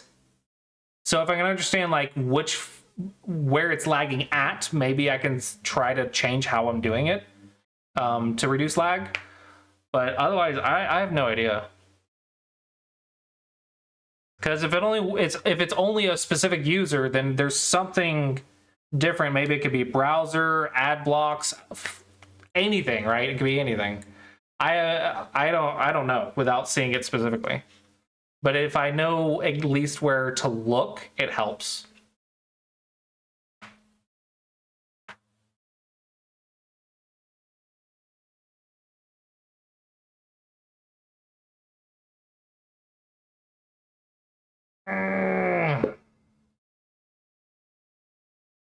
Okay, I think okay.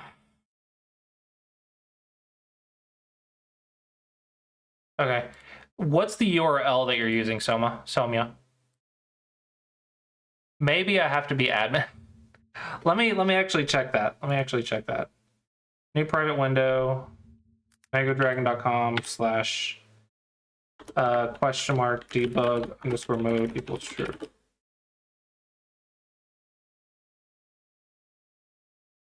Oh, it just doesn't work.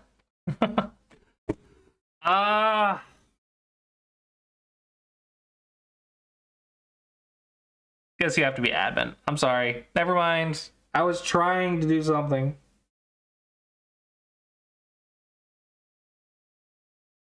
I don't get it. It works fine for me.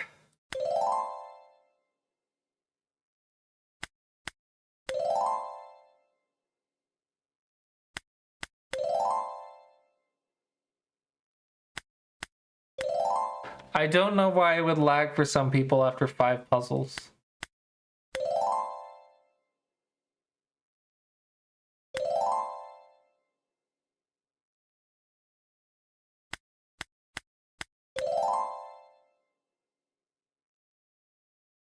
Yeah, I'm past 5.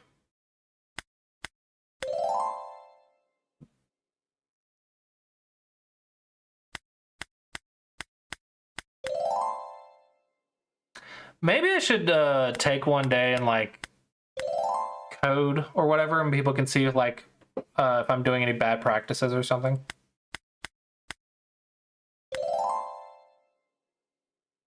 I don't know.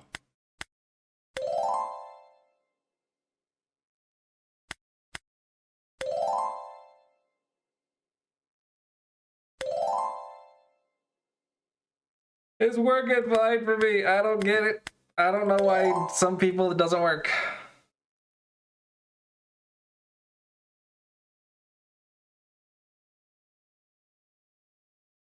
Yeah, like, assuming that is the case, which thing is it? That's the problem.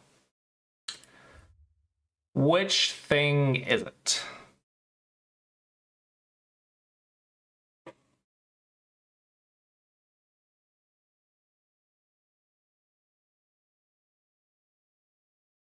Because if I don't know what is causing it to fail, sometimes, not all the time, only sometimes, and only for specific people, then I don't know.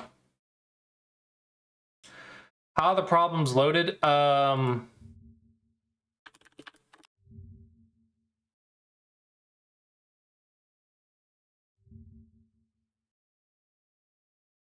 So the Go board is drawn behind the scene when the page loads.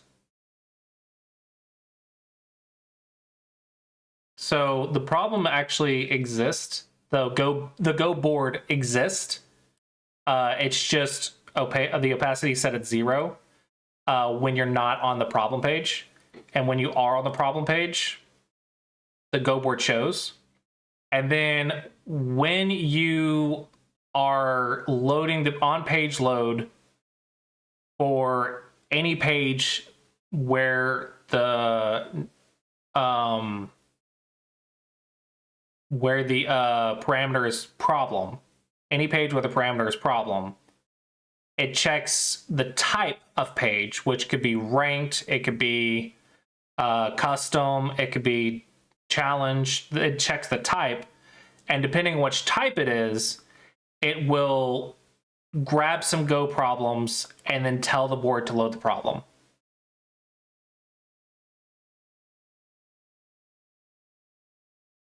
Now, if it was just a certain page that was doing it, that means my retrieval of how I'm grabbing the problems and then how I handle going to the next problem could be an issue on that particular page. But Amaranth said it's on every page. But each page has its own specific functions for loading the problems, because each one has different parameters, right? There's a different parameter for rank, there's different parameters for challenge or whatever, because they're grabbing different problems. And then they'll load the problem one at a time while keeping track of the index of the list that it currently has loaded.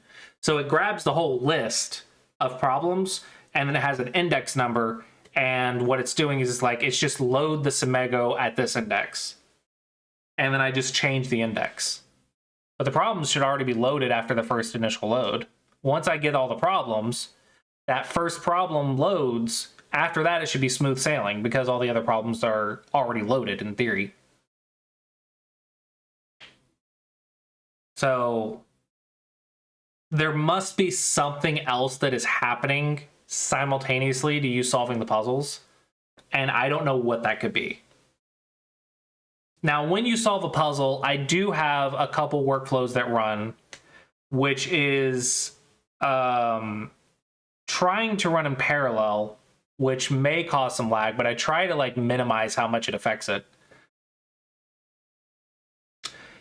Yeah, the delay is not the loading of the puzzle. The delay is me saving information to the database.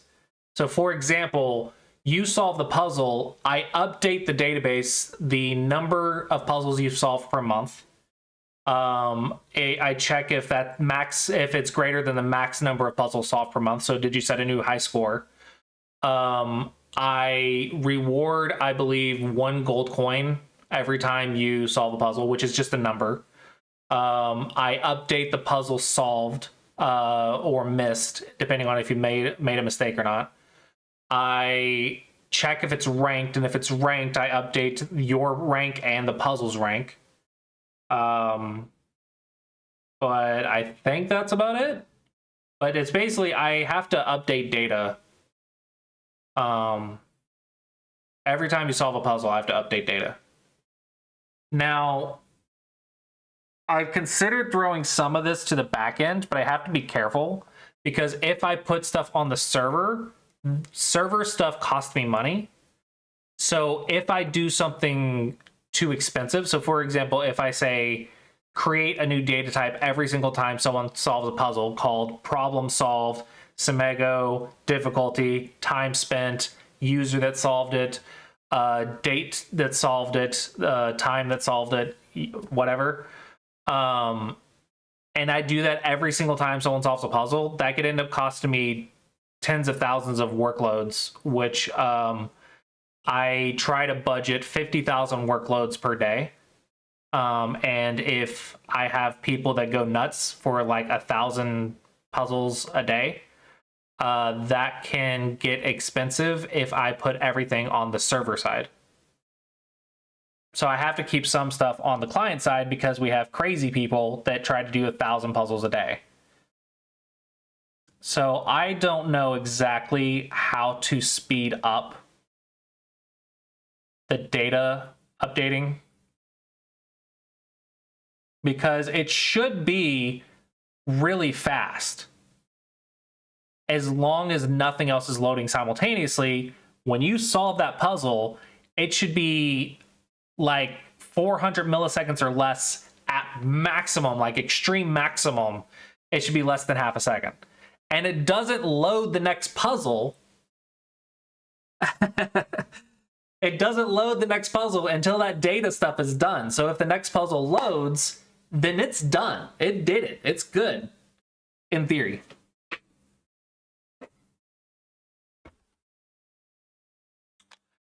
Now, I could...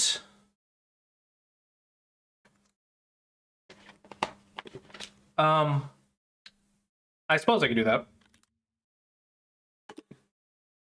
I could stop tracking all of this data, which is kind of the whole point of my website.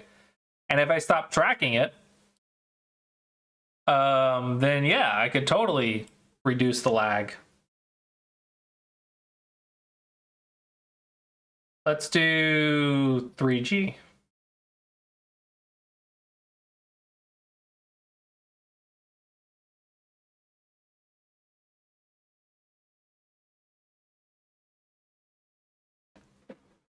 Now, the initial page load is unfortunately slow, and I've been going through trying to speed it up, but there's so many database calls to get the information that it's really, really annoying on slow internet. I've never tried throttling the CPU.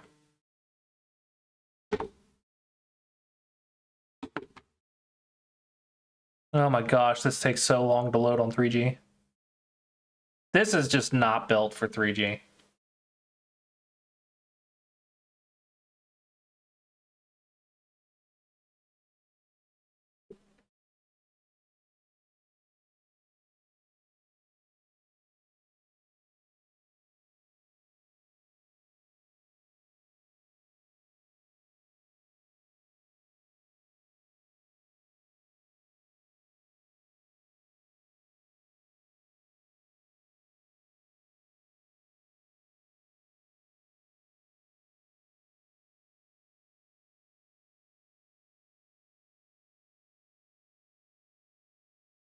Dude, this is slow.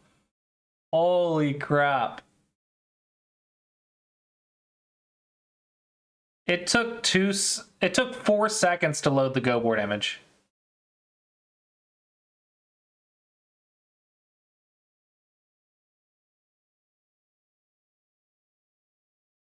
I think part of the problem is I'm trying to load so many things at the same time.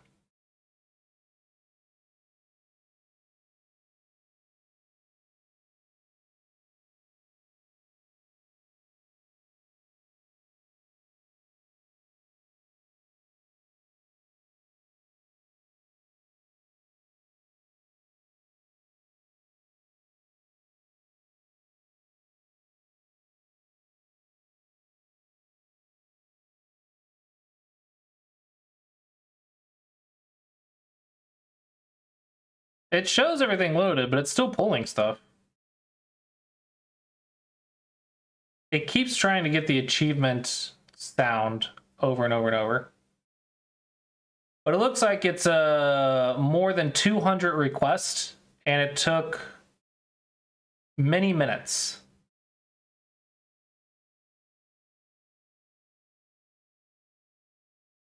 But yeah, it looks like 240 requests.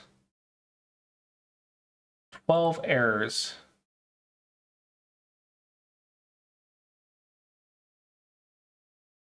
What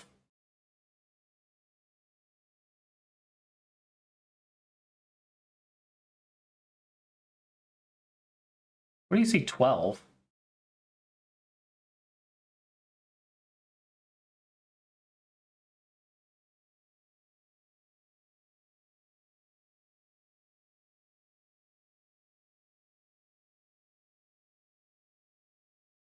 Yeah, 4.4 megabytes, 17 megabyte resources. Yeah, I actually already reduced that by quite a bit, honestly. It was much higher than this. And I already went through a purge and purge a lot of stuff.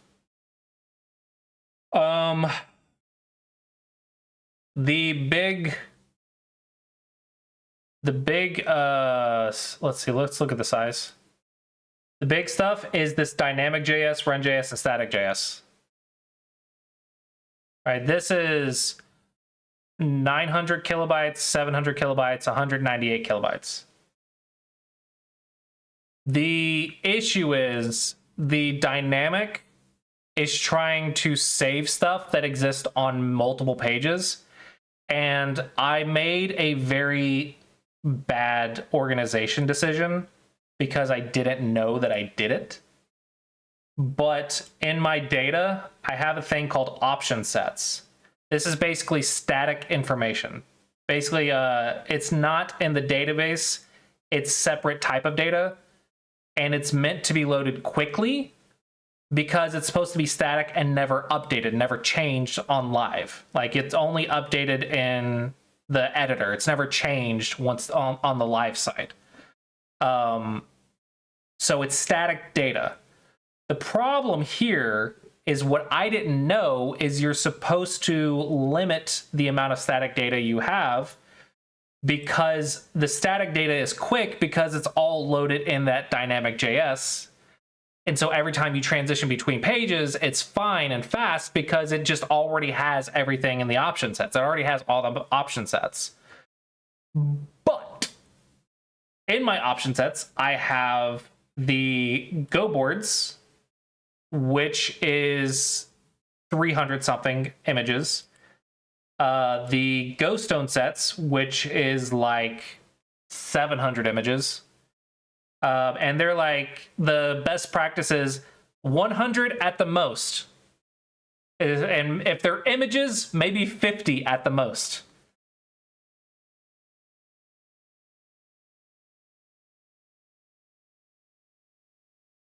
Yeah, I've seen lazy loading and I haven't figured out how to implement it yet. I'm completely self-taught, so I barely understood what lazy loading was.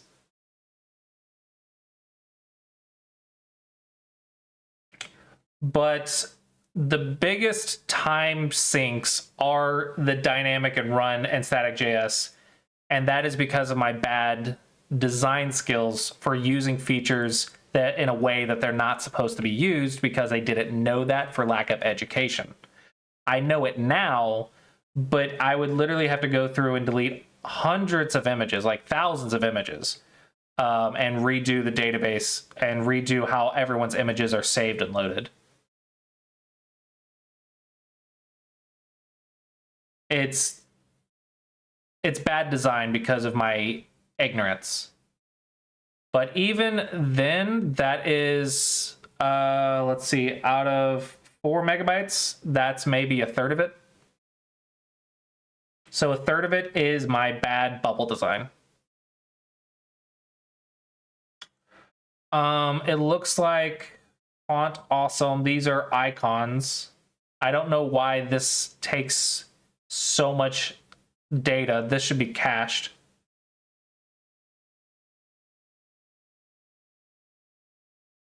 Achievement.wave. I don't know why this would be loaded so many times. Like, if we look at the name,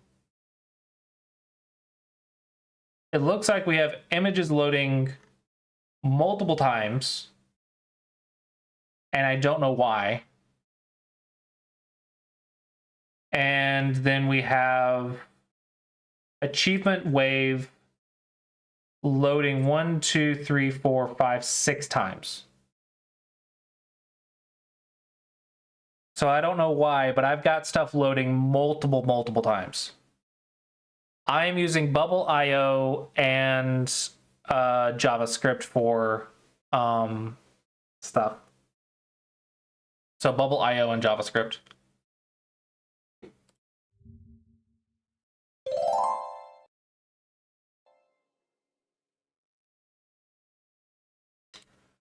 Oh, that's interesting. The correct sound effect is 5 seconds long, but it only has audio for 1 second. I might need to fix that.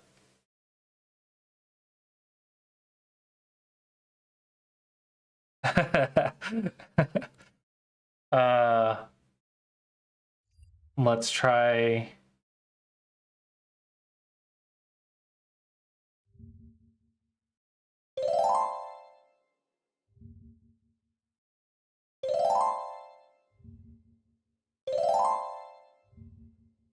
It's all the same sound.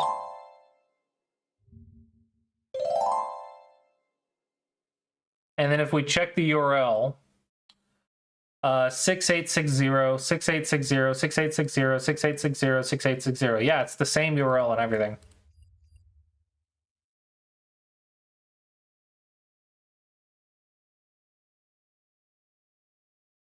I need to figure out why things are loading multiple times.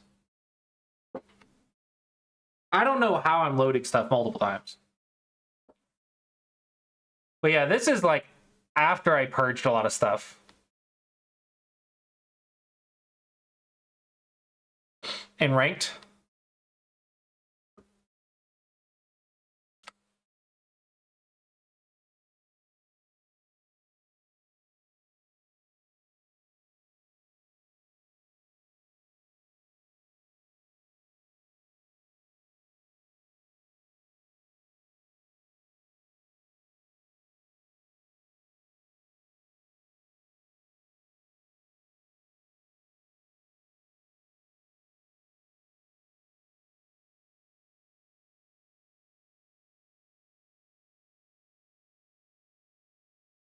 I don't know. Like that could be a good idea, but like for example, this image right here.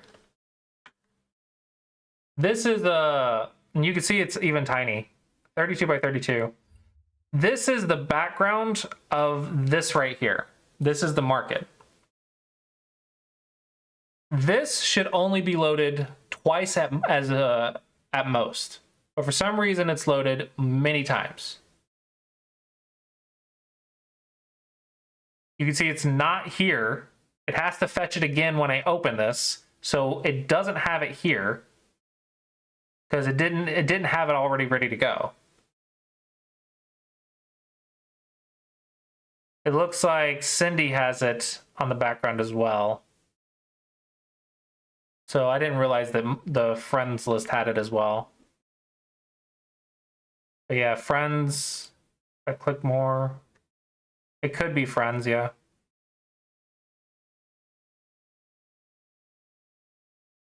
Looks like it's only the first 5, the ones that are showing. The others don't show the images or fetch the images until I load them, so that's correct. Only the ones that are showing are being loaded. I don't know. I don't know. All right, let's go back to the original task though, which was, does the Go board lag? So let's go to custom. You can see how fast it is after the page is originally loaded. That's because I got stuff ready in advance. Go to capture. It's fetching data. Start.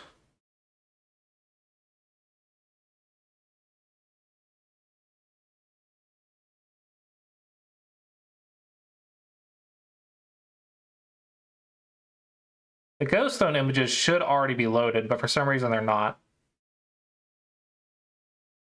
So this has stuff, yeah, still loading.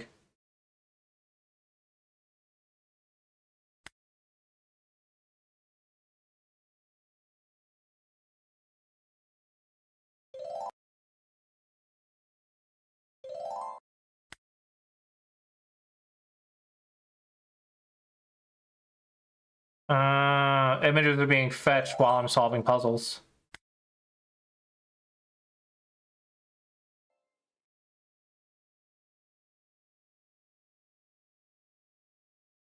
Your strongest Semego? Score life and death? What do you mean strongest? If it's in the graph, that's your weakest. It's your worst one. Oh, I'm stupid. I clicked. Definitely lagging.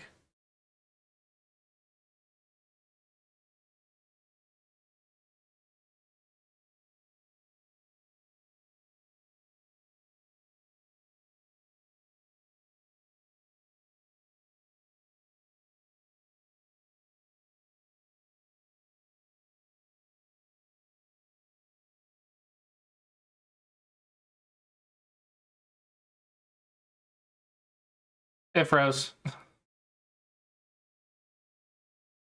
When track request before, I mean, that would be a, yeah, we can do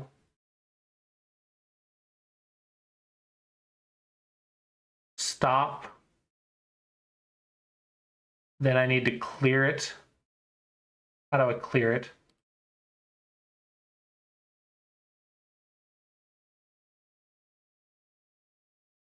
Adios.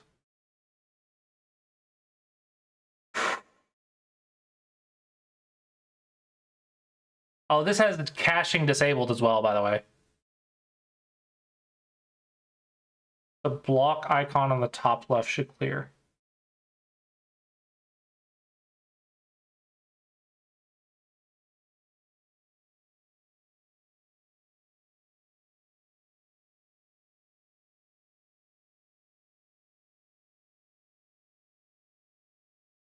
I don't see a block. Oh, clear network log. There it is. You're gonna laugh. I thought that was a skip icon from Uno. Oh my gosh. Okay, so now we're going to record, solve a puzzle.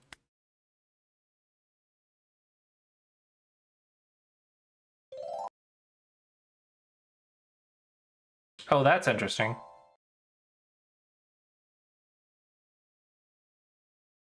I'm retrieving the sound data every single time I solve a puzzle.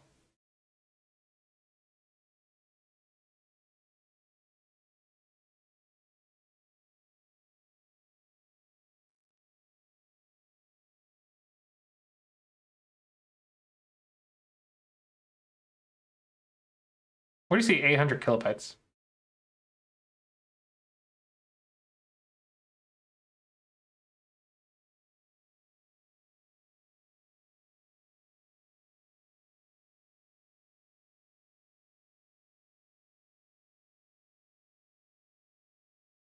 Look at the sound file size.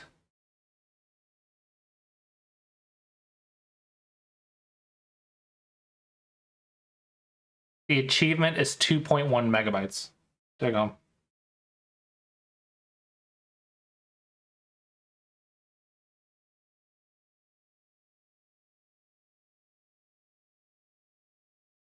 And it's being retrieved every single time you solve a puzzle. We can ignore the mgets. Like, I can stop it now. The mgets are just checking for any changes. That's like when I push things live or whatever, it just checks, make sure everything's up to date.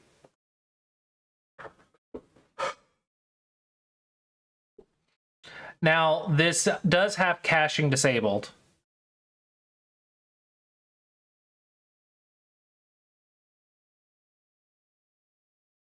It is weird that this is so big, though.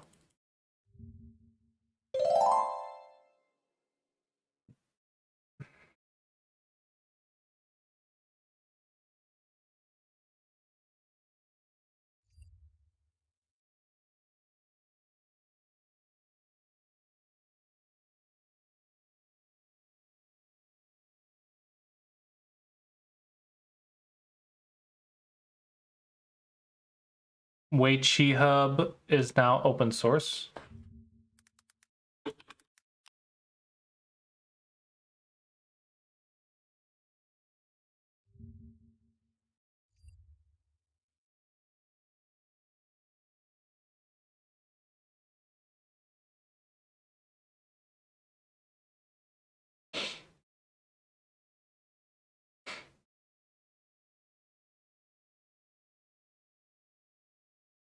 How do you get to the...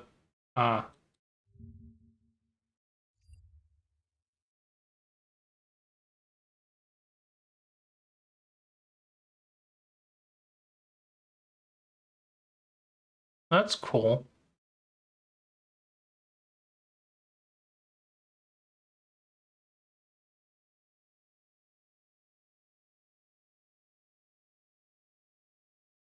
"10 minutes ago?" This has been updated 10 minutes ago? Wow. Talk about the latest news.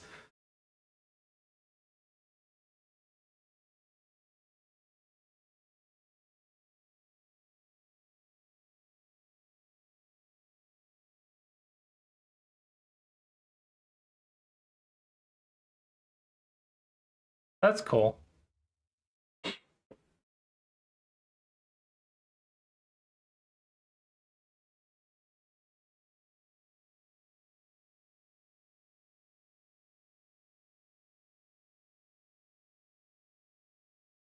I don't know what this is.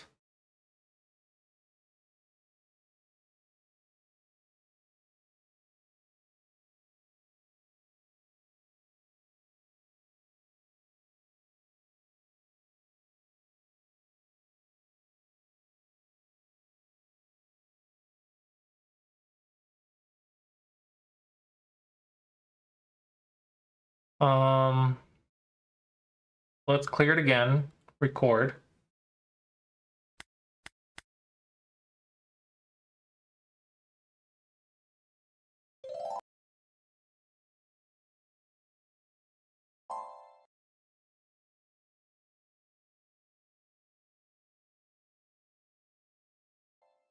Yeah, it's just the data requests, which are 1.4 kilobytes, 3.4 kilobytes. The achievement was only 525 kilobytes this time, but it's still 525, I guess, compared to everything else. So 14 seconds. So this achievement .wave is clearly way too large. Everything else took about 2 seconds.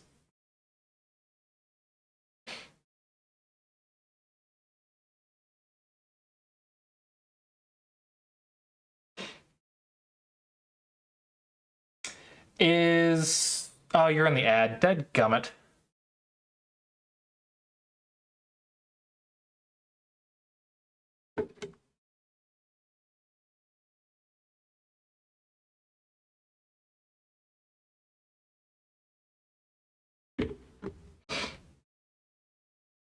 Could I try it again with it removed?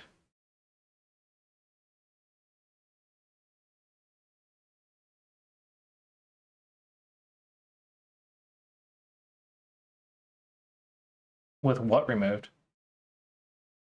Yes, Somio, you're subbed. The sound coming from a third party? No. Like the file came from a third party, from the free sounds thing.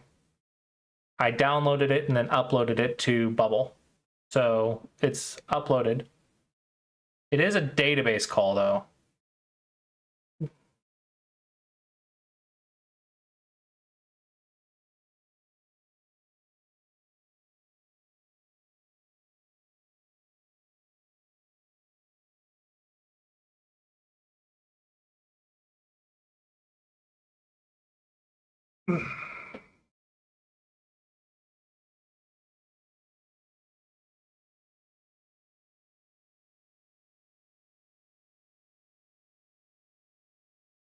Is 549 kilobytes every time I solve a Go problem a lot?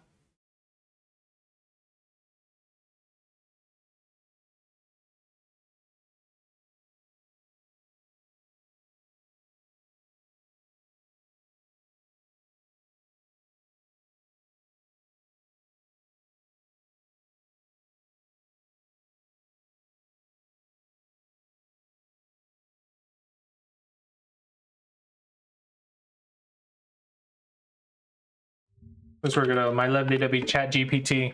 Ask normal questions. On Sumego Dragon, when I solve a puzzle, the network tab on Firefox says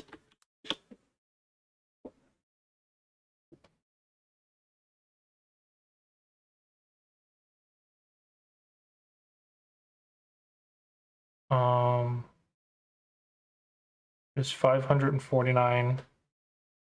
It is 549 KB.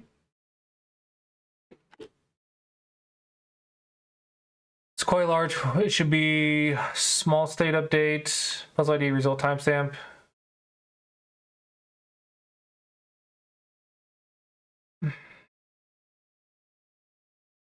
Ideally under 1 kilobyte. For 5 steps is 5 kilobyte.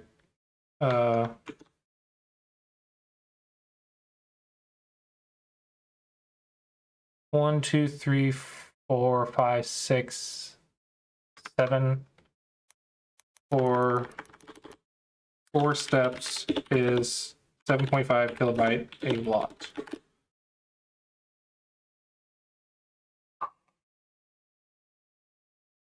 $7.5 kilobytes for 4 steps is not a lot. That's actually pretty reasonable depending on what's in those steps. So in other words, my database calls are not the problem. It's me how I'm getting the sound files. So the mget is me editing the data, I believe, is where I'm saying, hey, the user has solved a problem, update their number per month, blah, blah, blah, blah, blah. That is 1.4 kilobytes, 3.4 kilobytes. So that's not too bad. But the 500 kilobytes and 15 kilobytes are the sound files. Now, they are being saved in the database instead of the option sets, which could be one such thing. No, they're option sets. They are option sets. When I solve a puzzle, though,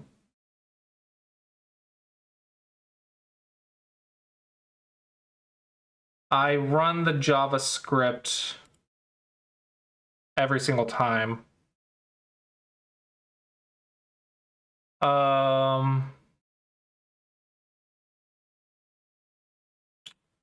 So I have audio. I don't know if you can see this, but I have correct sound equals new audio. And then I have set correct sound, which gives me a URL. So correct sound.source equals URL, correct sound.load. So it loads the sound. And then I have play audio correct, correct sound.current time equals 0, correct sound.volume equals audio volume, correct sound.play. So that is how I'm currently using the audio. But I believe I fetch the audio every single time I use it. So end of branch events, play audio correct, play audio wrong. No, I don't. I just play audio correct. That's the only thing I do.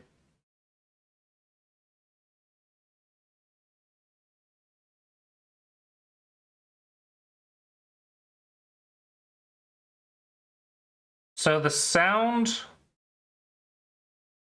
is just saying play audio correct.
So am I calling set correct sound somewhere, you think?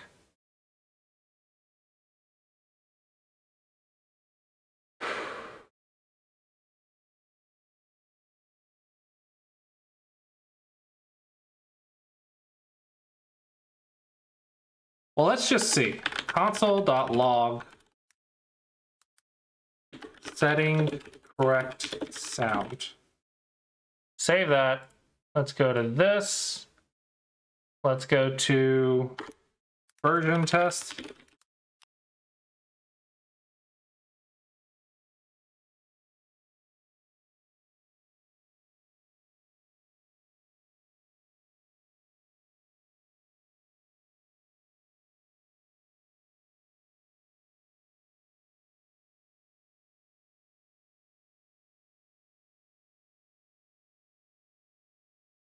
Oh my gosh. Wait, what was it? 3 minutes for it to load? Oh man.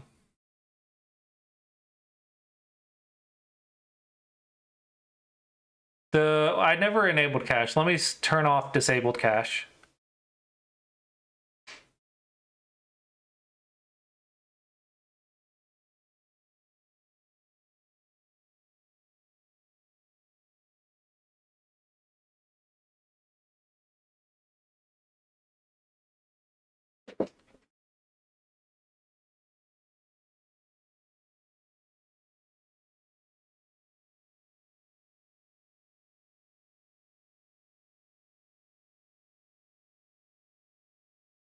Well, the variable would just be the URL, wouldn't it? It's just the URL text.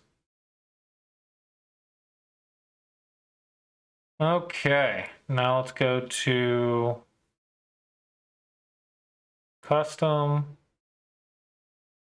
capture. I'm still not done with the colors are weird because I'm not done with the colors. Just FYI. I know that it looks like crap right now. I'm in the middle of editing colors.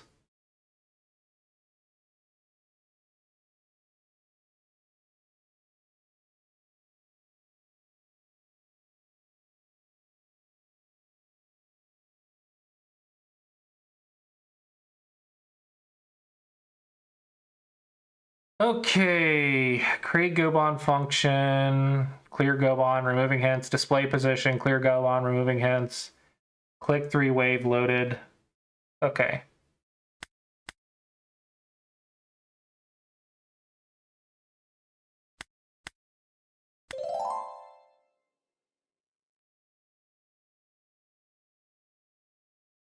I do not see the console log.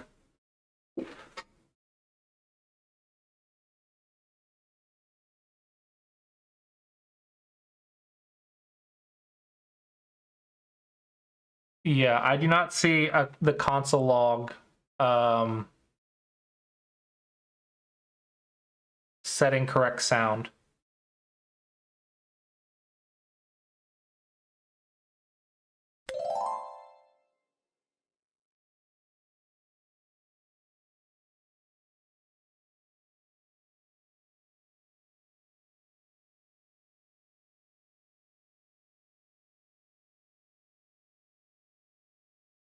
I am seeing the click sound being called every time, though.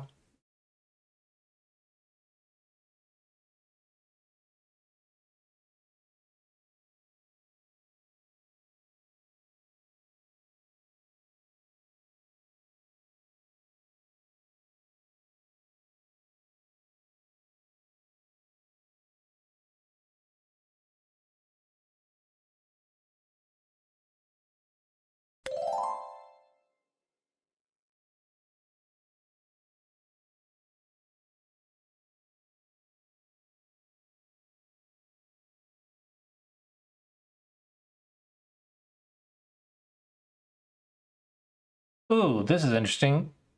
WGO board failed to render cat.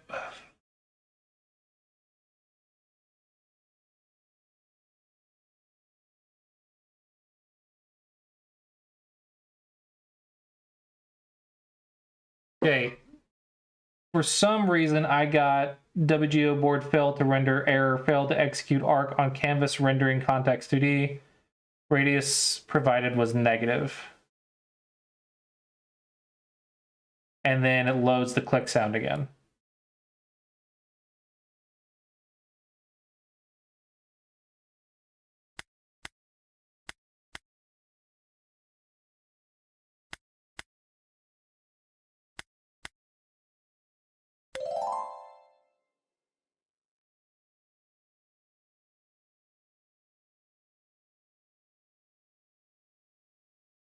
loading SGF, clear Gobon, removing hints, loading SGF, create Gobon function, clear Gobon, removing hints, display position, clear Gobon, removing hints. Good grief. I call that like 3 times. And then load the click sound every single time. So every time I load the puzzle, the click sound gets loaded.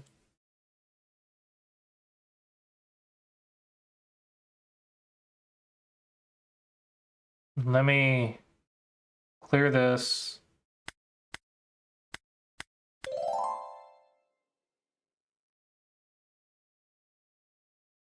Achievement.wave disk cache click.3 underscore dot wave disk cache 1 millisecond, 4 milliseconds.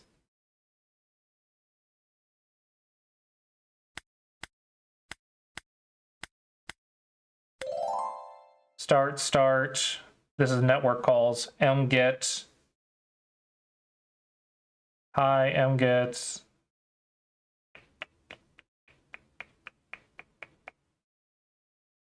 Let me clear that. Start. mget. click3.wave.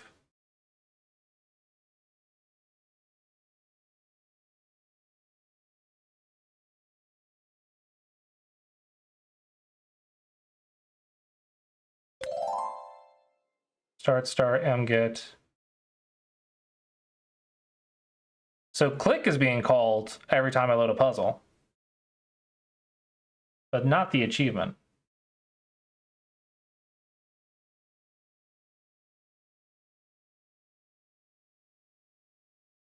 Yeah, this does not get loaded.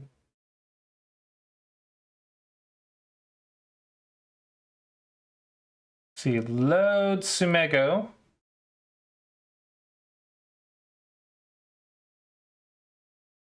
I don't know. Load Sumego, run JavaScript. Cannot load empty Sumego if the Sumego is empty. Gobon not loaded yet if the Gobon's not loaded yet. Setting state, run JavaScript, load SGF, run JavaScript, console.log properties param1 set click sound URL. Okay, so I am setting the click sound every single time I load the Smego. I remember why I did that, because if the user updates what their settings, I wanted the click sound to be whatever the settings were, but I need to put that when they update their settings, not when they... Okay, let me add a Trello.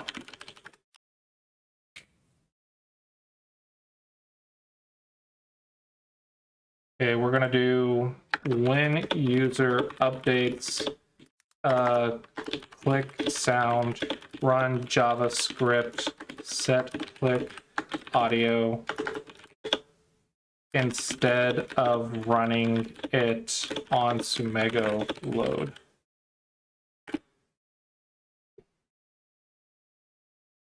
Yeah, that's how I ended up doing that. But that needs to be updated when they update their settings, not when the Sumego loads every single time. But that's for the click sound. So the click sound was being called every single time.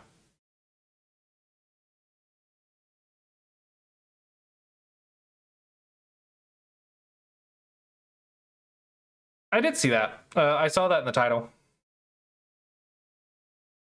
Yeah, I saw that Pro Review Friday was in the title.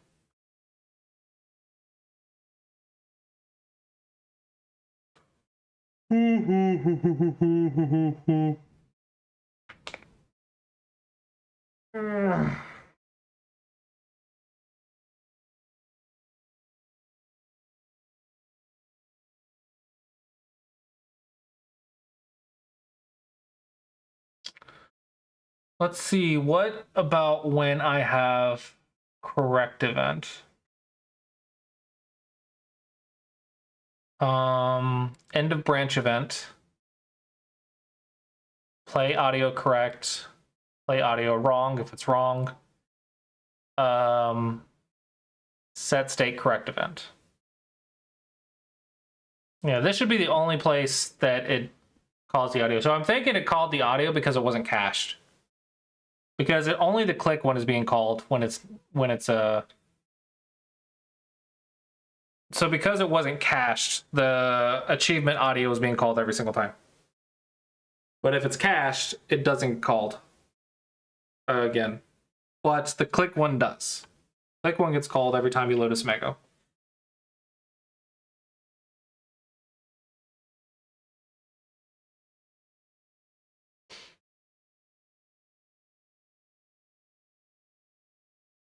All that to find one sound. Now I have 200 other objects to track down.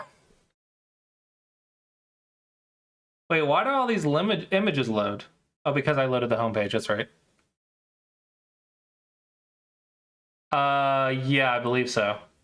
So if I clear this, go back to custom, start,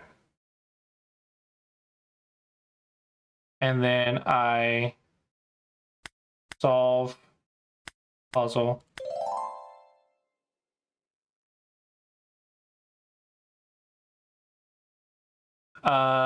Achievement, disk cache, click wave, click wave. So maybe on page loaded calls achievement. When the page is loaded, it calls the achievement file. But not when the puzzle is solved. Only when the page is loaded, I think.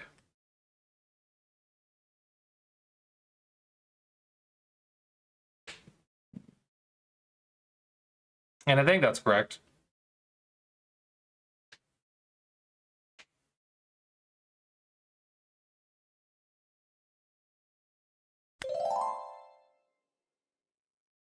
Oh, it did call it. Because now it's there twice. Clear it. Solve.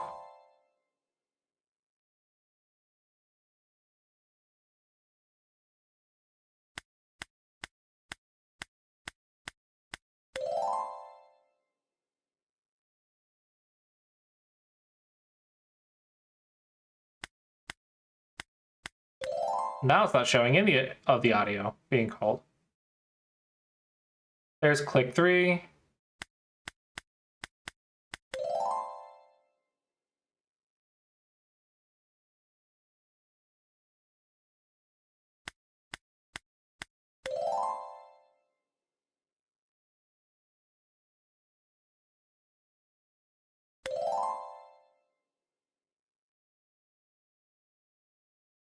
Now it's not showing achievement at all.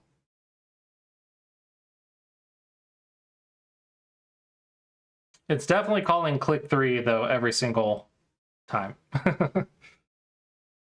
Definitely calling click 3 every single time.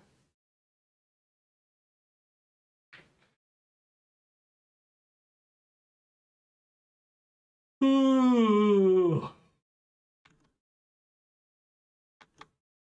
I don't know. It's editing data.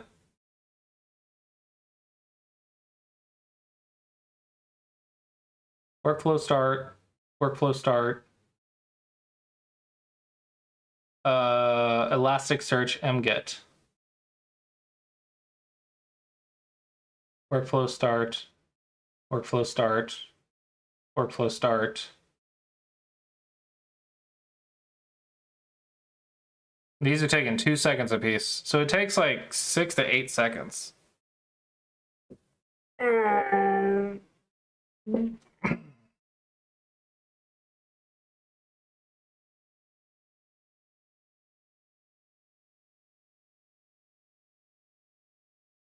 Okay, this is the puzzle ID. I think outcome, success.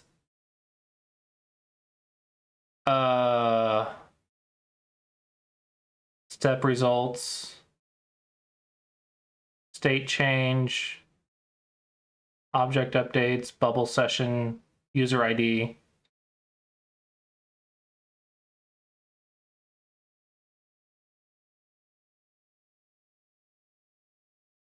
This is updating the user, I believe. Outcome success.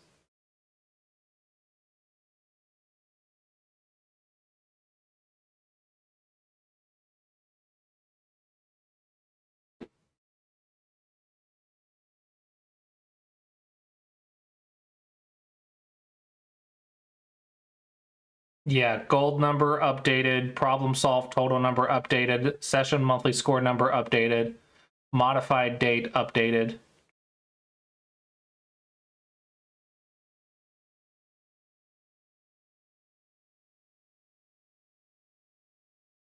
Smego list, custom Smego updated, problem solved number updated, solved date updated. Session user, free limit, modified date, total problem solved, updated, total level 0, total level 1, total level 2, total level 3, total level 4, total level 5, total level 6. Yeah, the total numbers solved.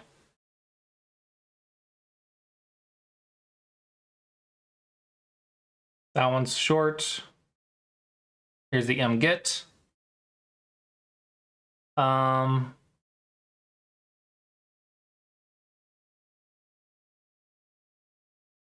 This gets the SGF.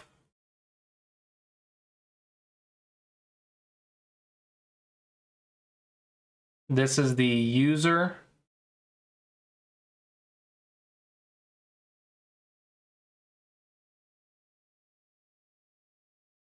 That's too much stuff on it.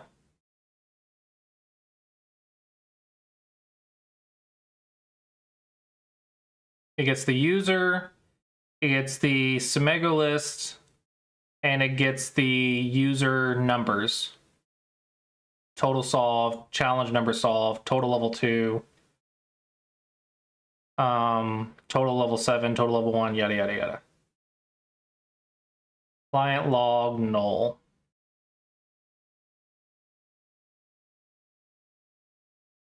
They do take 2 seconds apiece on 3G though.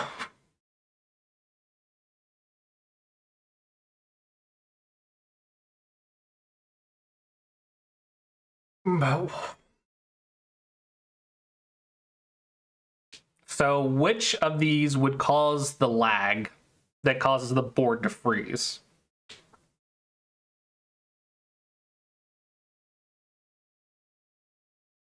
Would it be the data calls or the JavaScript?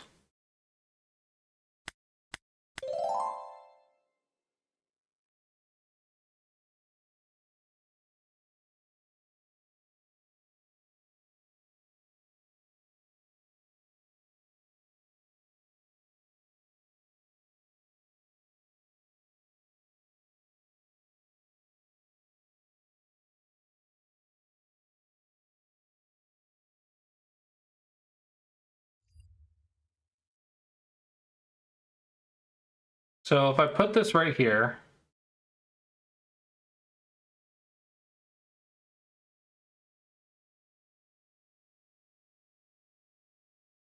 clear this, solve the puzzle, achievement, 386 milliseconds, 5 milliseconds. Okay, what I wanted to see was what is it waiting on? I go here, start, mget, turns green, mget is pending. So from it turning green to loading the next puzzle, the loading the next puzzle was instant. Yeah, the loading of the next puzzle was instant after mget was done. So it looks like mget is too heavy.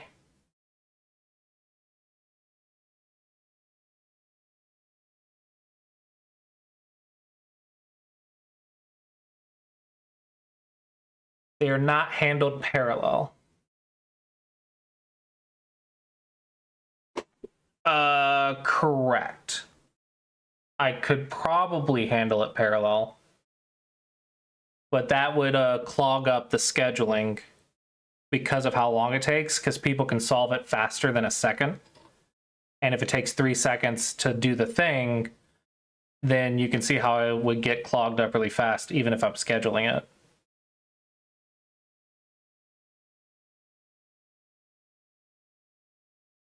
Yeah.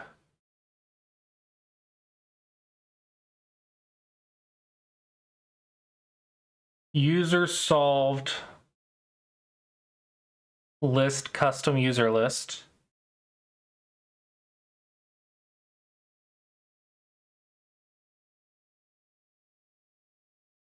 Users who solved list user.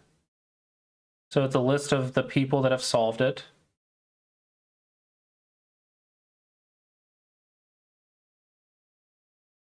Image.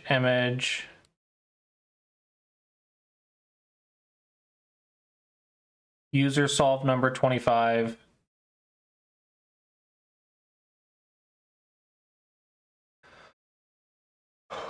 And this one was, looks like this one was handled in parallel.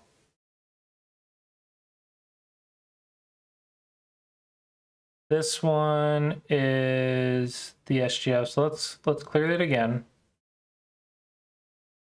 Solve, start, mget pending, and then so this one was the Semego. This one was also the Semego.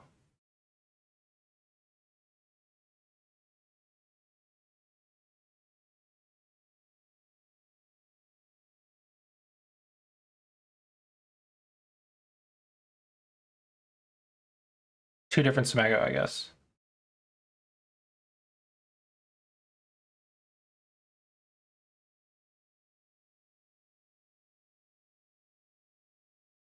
Maybe we can look forward to optimistic updates when you know the state is 100% what you send. Then you can update the UI state without waiting for the request to be completed, and the request can be handled on the background. Maybe. This is what I was considering putting on the server side, is updating all this data.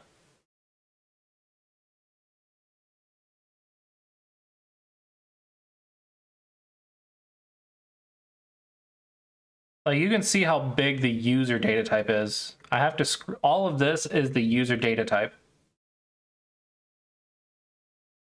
But that one should be saved constantly because it's loaded on page load and it should always be ready and available. Oh, no, this one's the user. This one's the user. This one is a Semego. This one is a Semego that is, oh,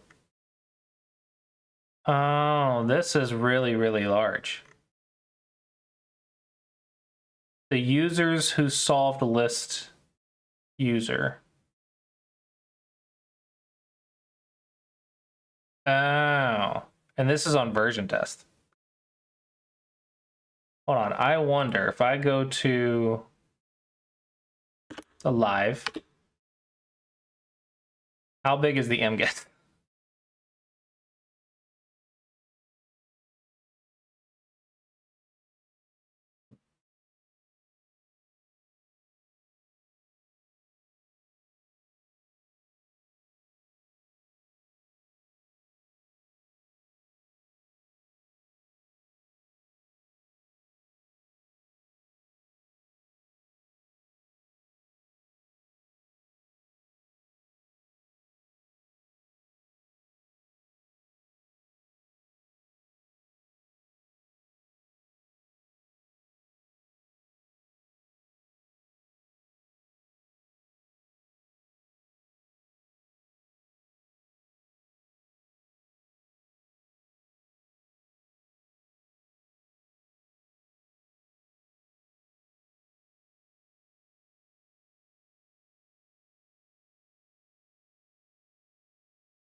Nope.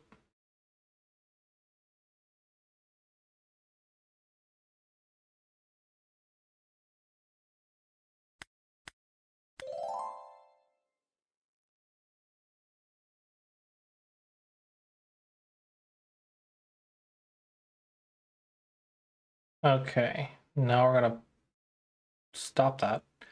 Okay, this mgit is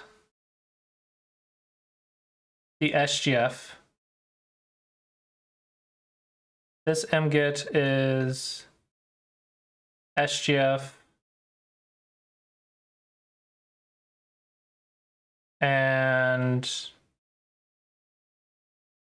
the user and it's megalist custom, which is the user. It's your custom list. Why does it get the user every single time you solve a puzzle, though?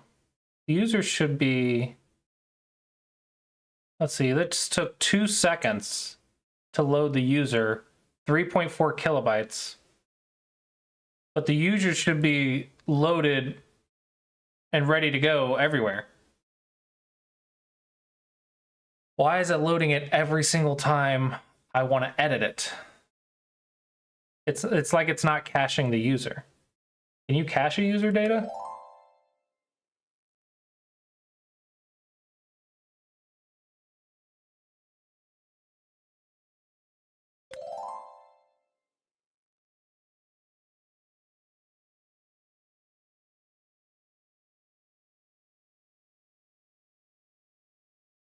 User who solved list. Oh my gosh. This might be a problem. I don't know if you can see this. Users who solved list user is pretty long. This is tracking the amount of people who have solved it. Or not the amount of people who have solved it, but tracking like if users have solved it or not.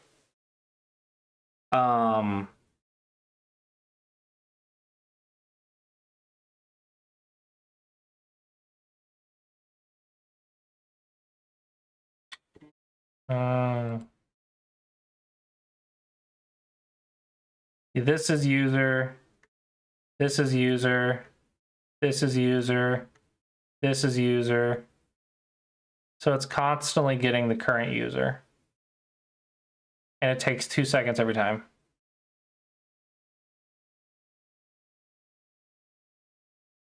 Okay, so data type. Sumego. I have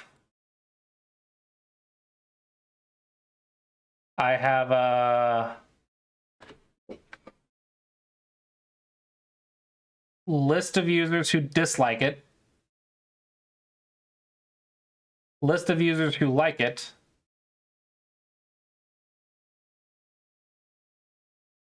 Sumego details.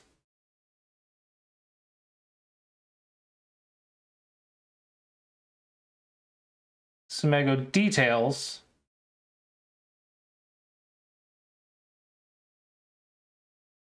Parent Sumego. What in the world? Where's the list of users who solved? This doesn't have a list of users that have solved it.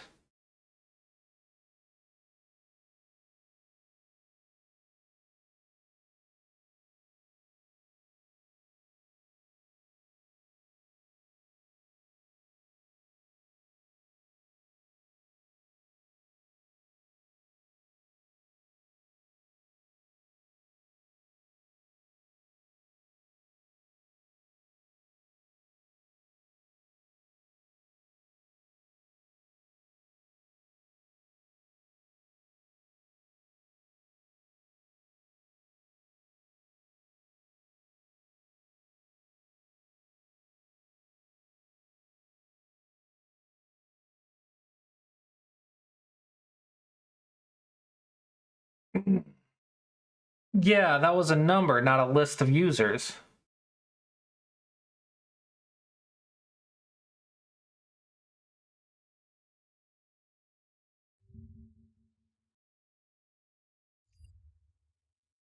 Okay, so in this one, this is looking up something. This one is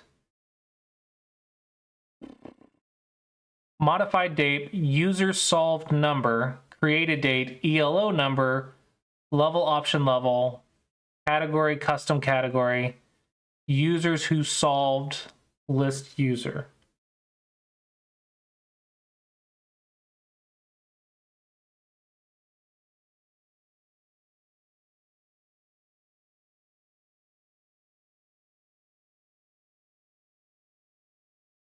Solved number, SGF text, ID.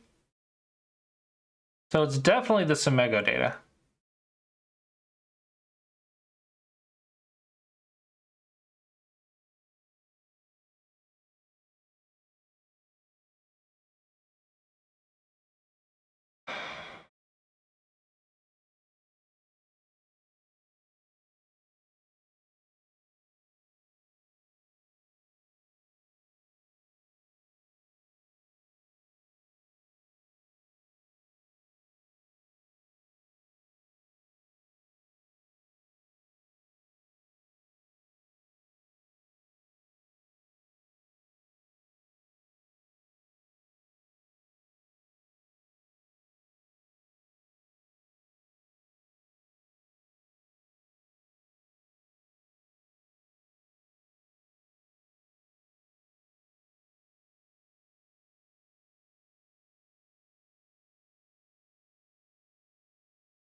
Push the live database.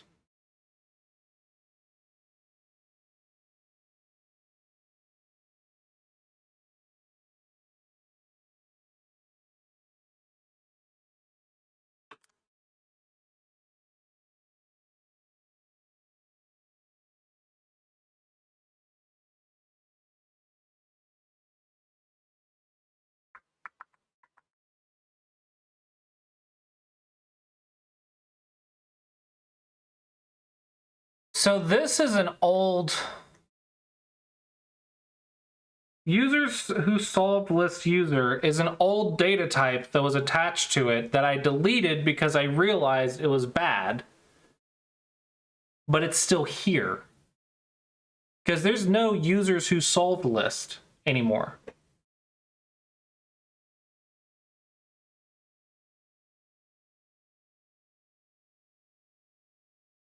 So is it because I edited the data? I don't know. I don't know. It didn't delete the list when I deleted the list.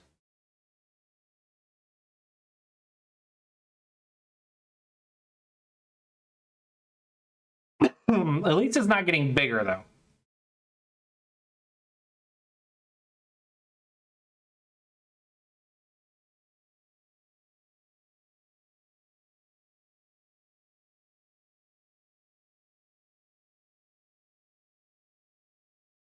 Well, if it added the list, I should see it here, yeah?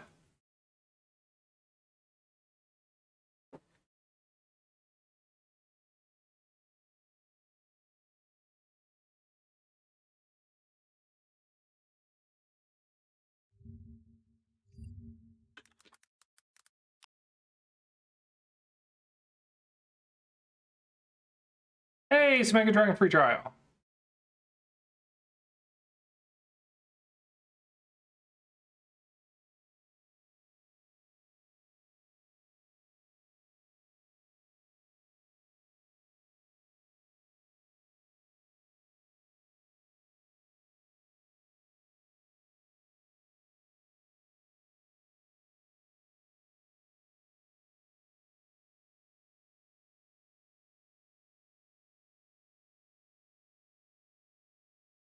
Oh, I did not want to do that.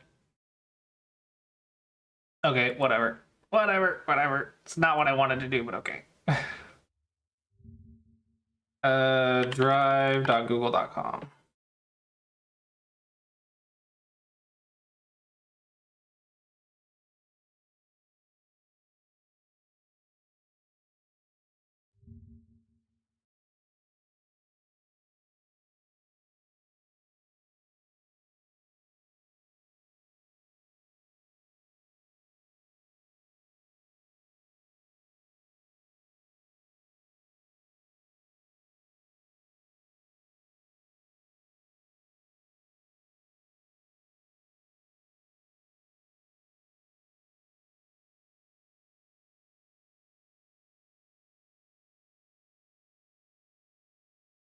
Category tags, details, dislikes. Did I export? I exported the Semago, so that's right. Details, dislikes, ELO, level, sort number.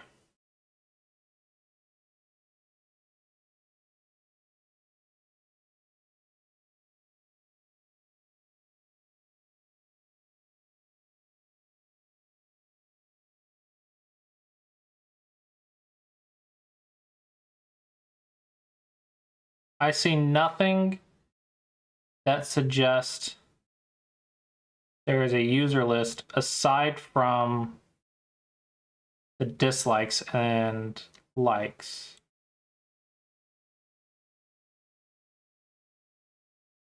There is 2 columns that are suspicious.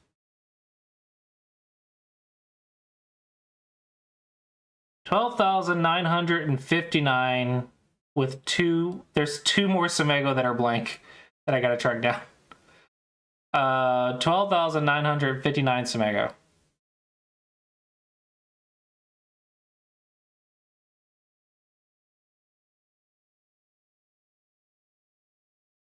Details is not on every single Semago.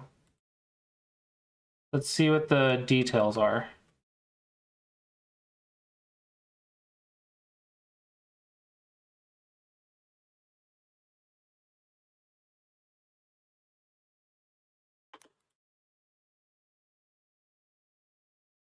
Details is Semago details. Semago details. List of Semago category suggestions, list of level suggestions, Semago, and list of SGF suggestion. That's not it. There's no user list.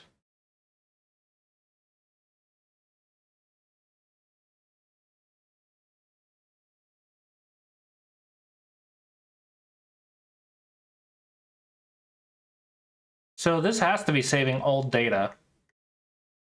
This is old, outdated data that never got deleted for some reason.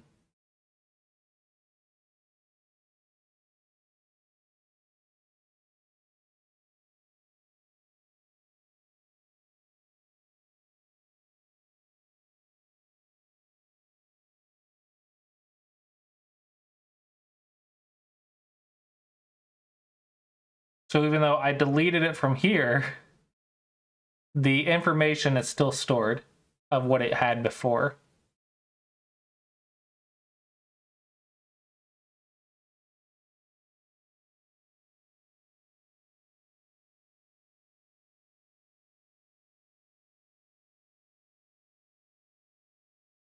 What is this image?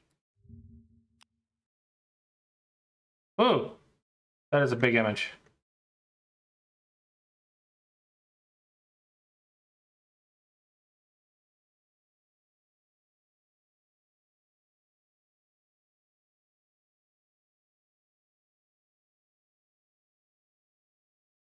$743 by $743.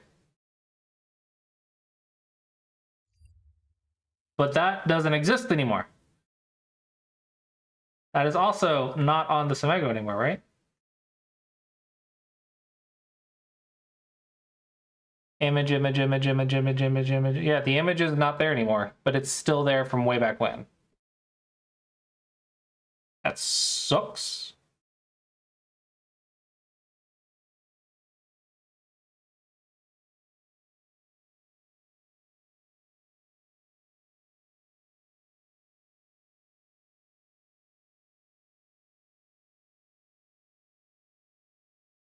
$429 lines. Okay, reset it again. Let's solve a puzzle. Achievement.wave cached though. Okay. For some reason a picture got called. It took 10 seconds. Why did this get called?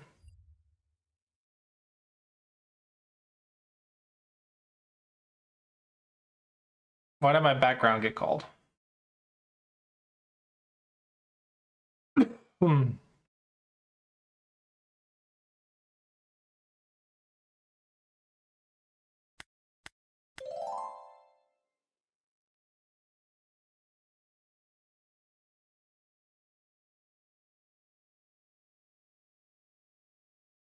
Okay, didn't get called that time.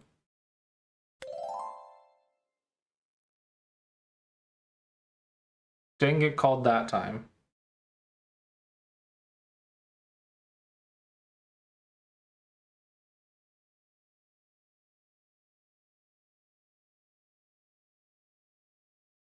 Okay, so yeah, these mgets and starts are causing a lot of lag.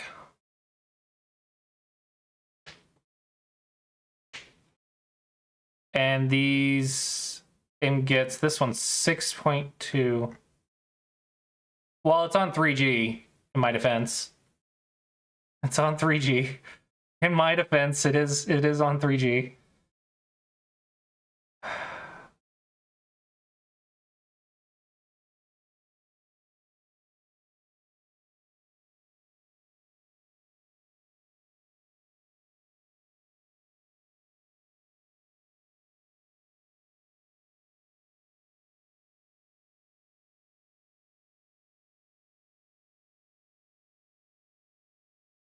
Dude, this one is 6 kilobytes to get the Simego.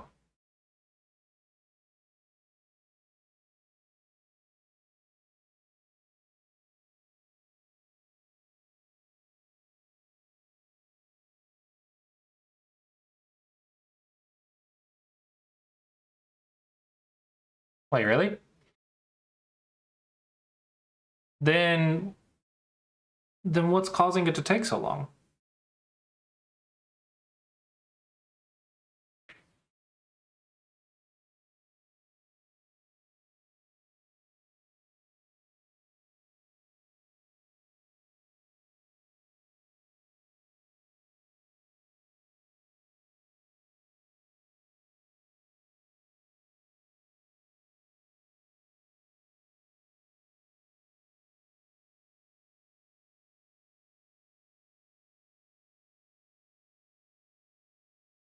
Well, I don't know how to do a bandwidth check.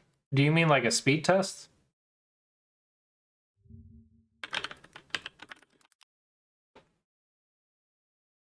I mean, yeah, I should have plenty.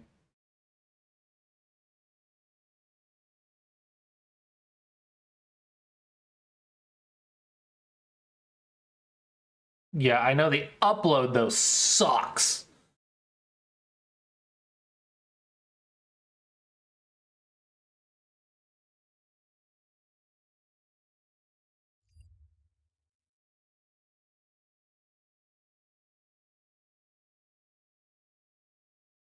Yeah, I don't know how to figure out what's causing it to take 2 seconds.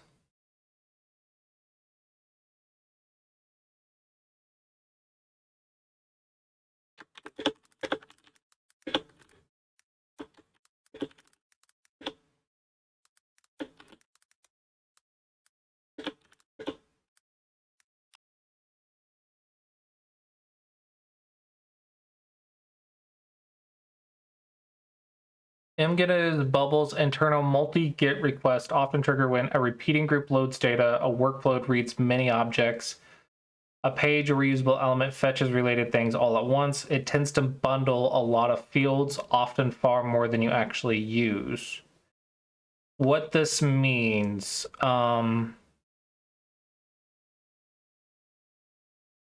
speed benchmark should be 0.2 seconds, not 2 seconds total. Likely caused by bubble overhead, not just network. Too many fields are being returned, too many database reads, possible recursive or joined data types.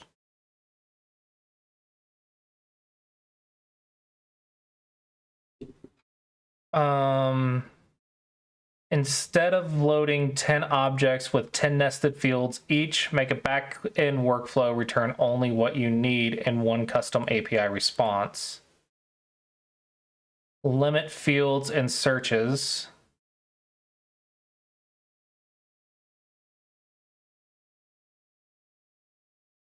Avoid deep nesting. Bubble loads referenced things recursively. A puzzle referencing a user that references a team could triple load times. What?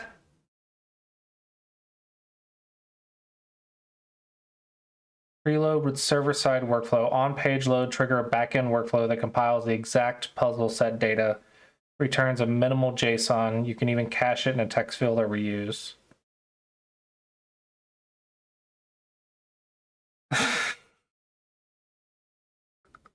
You don't even want to know my data structure. Okay, when you give an amateur access to a data structure creation tool, someone who did not know data structure watched some YouTube videos and then tried structuring his own data, you can imagine the data structure that that came from that. Things can be fixed.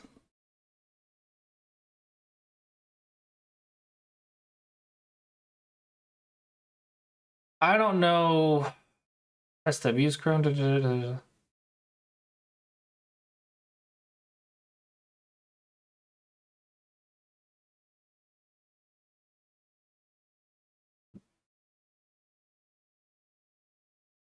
Thing is, if I move this to the backend workflow, that's on the server. It would be much, much faster, but it would cost me money.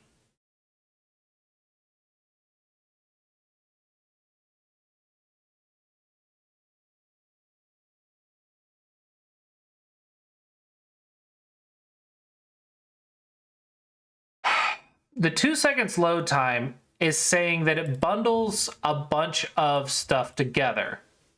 So every mget is a bundled request for data.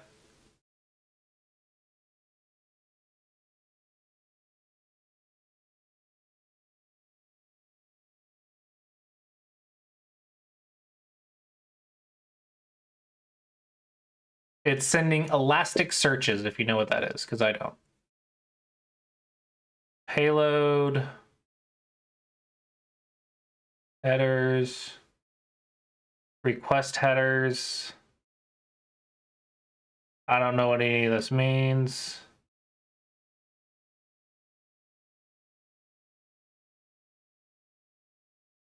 And then response. Okay. So here's what I've figured out. I had this at one point in time, realized that I'm not supposed to do this, which is, yeah, every single user who solved it. So I deleted it, but the data that was there already is still there. It's not deleted. Now, it doesn't add to this, but I thought when I clicked delete, it would delete the data, but it doesn't. So I don't know what this means. But there is a list of users that have solved this puzzle that is 287 lines long.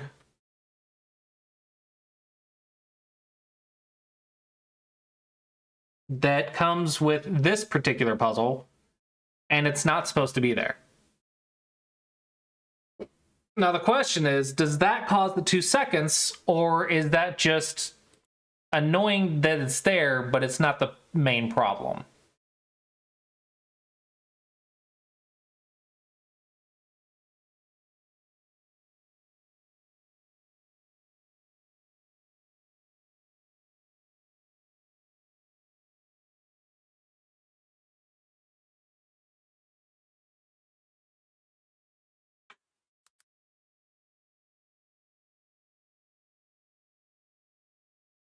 This is an mget response. I deleted user solved list, but it still is still there. Also, what causes this response to take 2 seconds?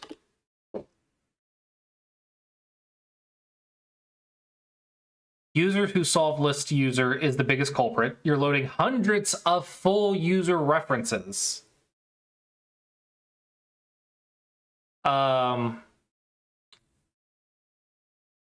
Ad's about to start.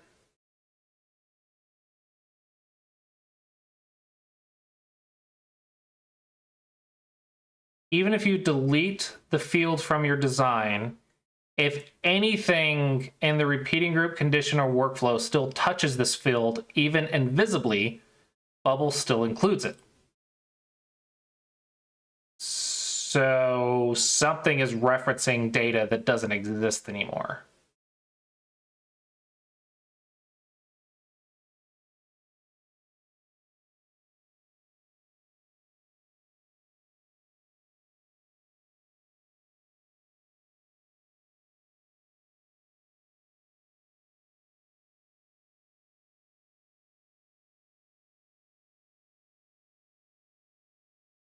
No, I'm not going to reprogram an entire thing. I just need to like go through and clean up what I've done.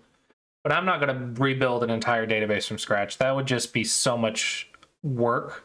And I'm already like annoyed at how much work I'm putting into it and not getting a return on. So, oh, there goes the ads.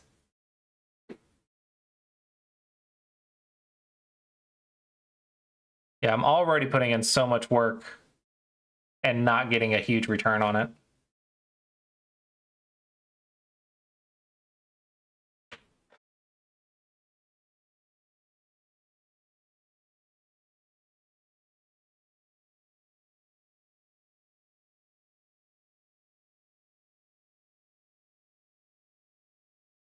Hold on. Go to privacy. Missed likes.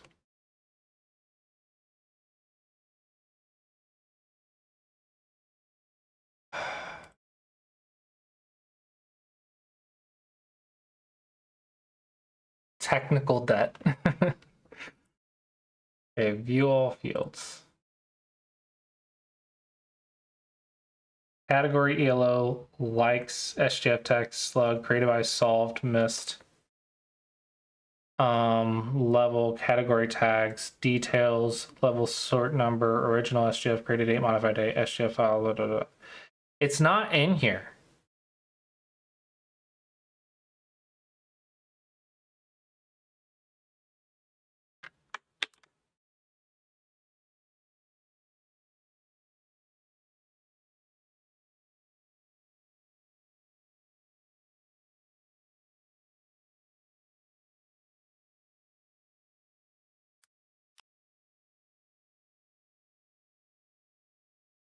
Ah, I hate it when it does this.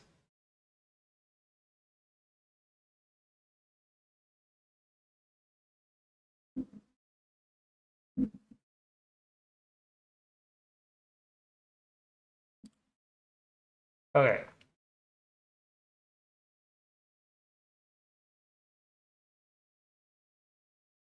SGF file, SGF text created by the massive user list, though not explicitly listed, is likely still exposed by default. No filtering on what gets sent.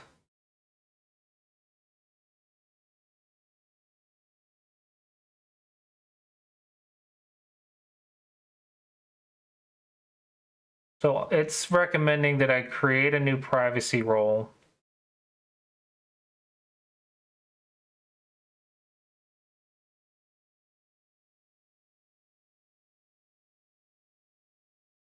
Where I can get the ELO, SGF text, solved, missed, level sort number, dislikes, likes, liked score,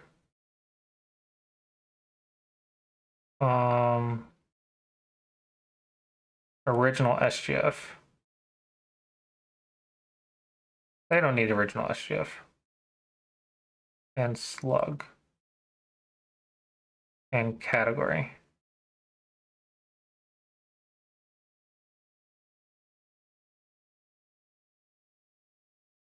And then let's go to version test and see if that fixed it.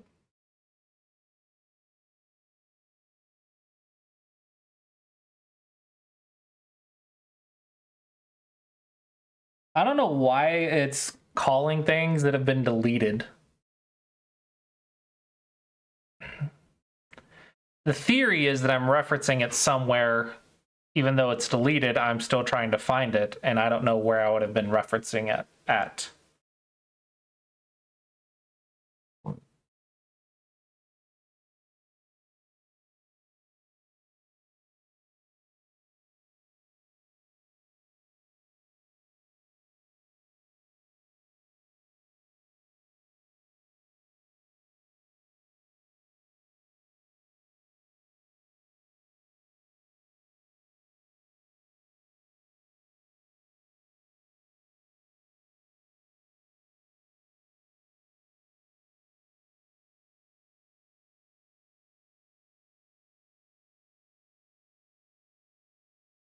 Custom capture.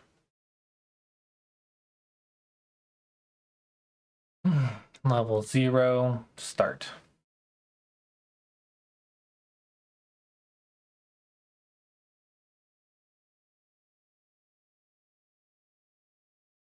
Clear that.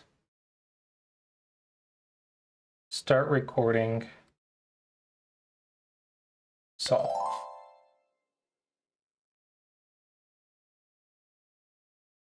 Still took 2 seconds.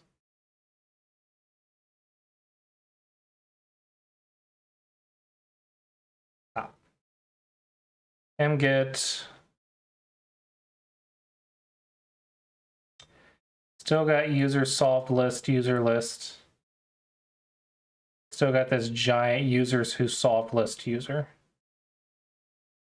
What's the difference here? Hold on. Docs source ID 3800. Docs source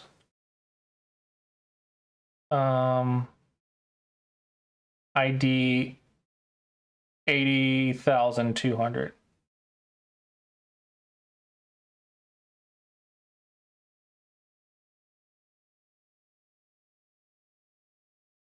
These are 2 different Semego.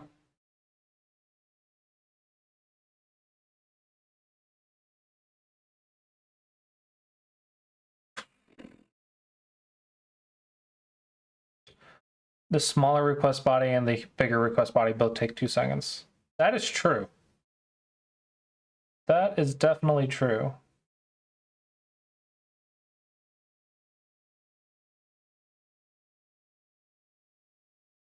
This one is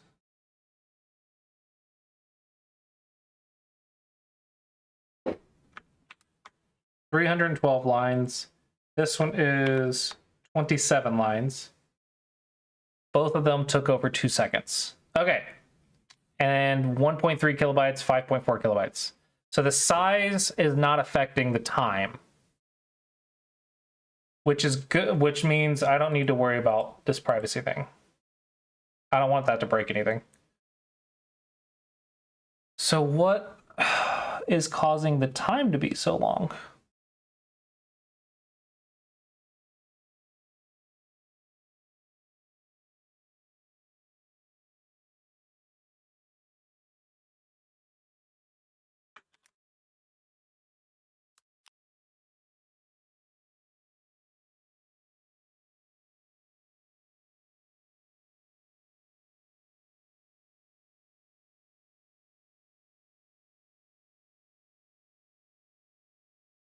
Timing section. How do I see that?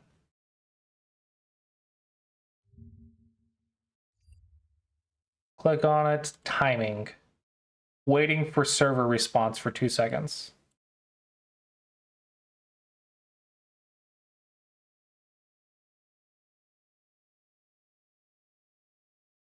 Content downloaded 1.11 milliseconds.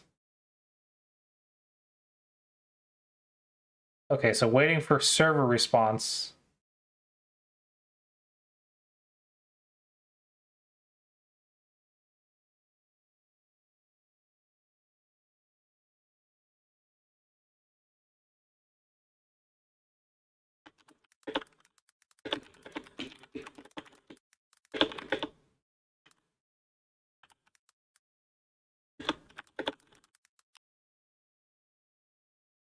The server itself is taking over 2 seconds to respond.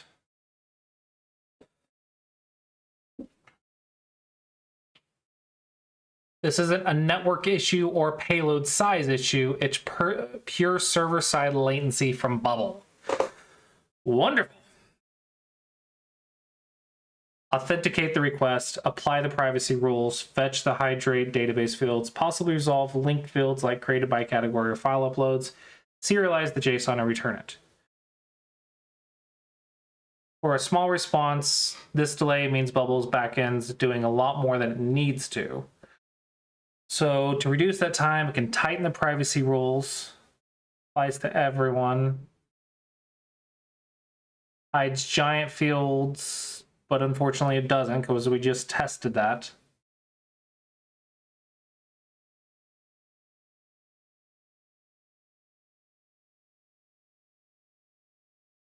Minimize fields and query. If you're doing data API GET, you can't explicitly limit fields like you can in some APIs, but Bubble still filters these fields based on privacy rules. That's why setting privacy is the only way to make the response smaller and faster.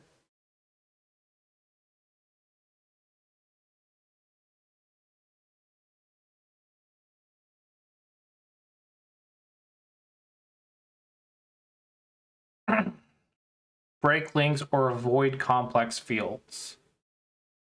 Looking up data that is filtered by other data instead of by static simple stuff.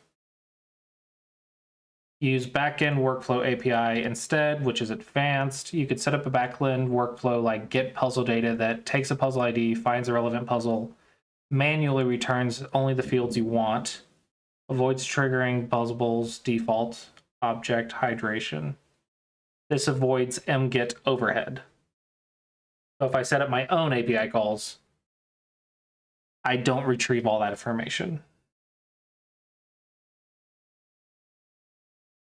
That scares me though.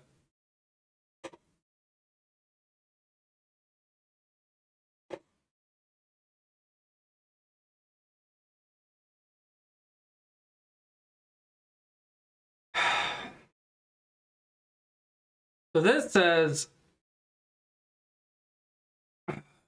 black box where I don't have access to their server. This says what I should do is I should create my own backend workflows, my own API calls. And then return only the data.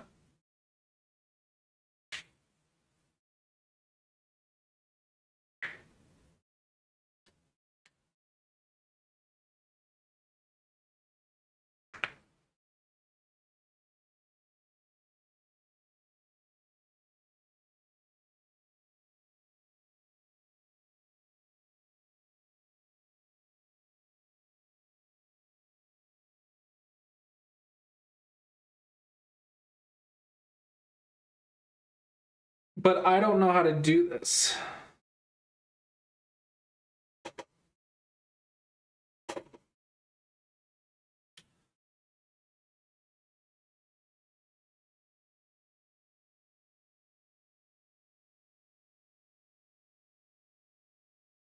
So the way backend workflows work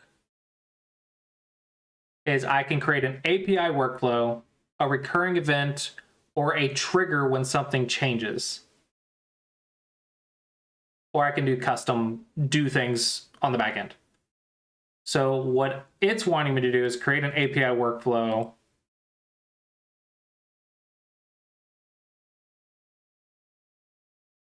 and it's saying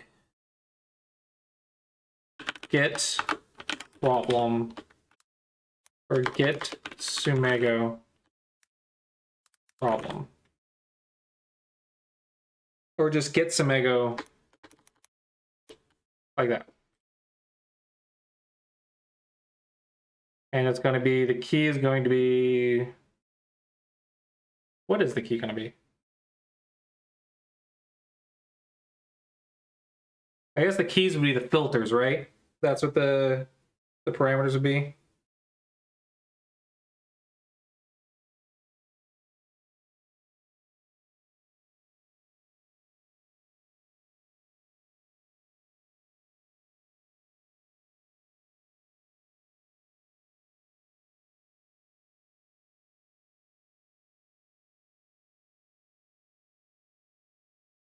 Ooh, it's thunderstorming outside.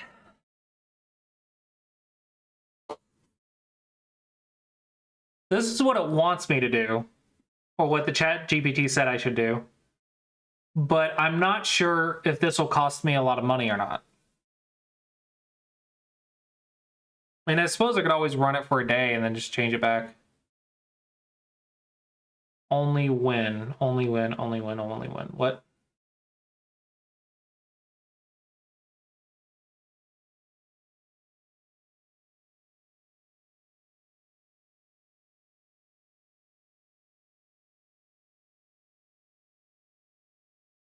On the bottom option, only when, oh, I could say when it's called. For example, if I said user, text user, I could say only when user is admin or something, right? And if it's not, then it will not run whatever. I can put a conditional to only run it if a condition is met. And if it's not met, then it'll just not do anything.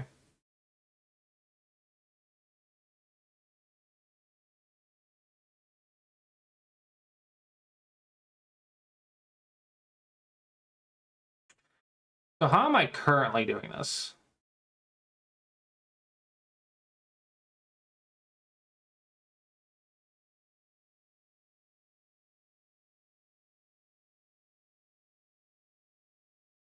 No, I'm going to have to redo so much stuff if I do this, because what I think it's wanting me to do is say get Semego, and it'll give me the Semego filters, and then I'm just going to return a list of the SGFs or whatever, instead of a list of the Semego data types, which if I don't have the Semego data type and I only have a reference ID and the SGF, I suppose I could, I would have to redo so many connections to do that. That would be a lot of changes.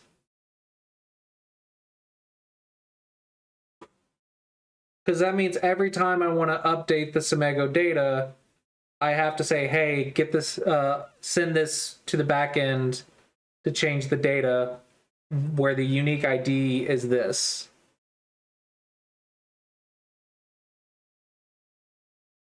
It's probably what I was supposed to do in the first place, though.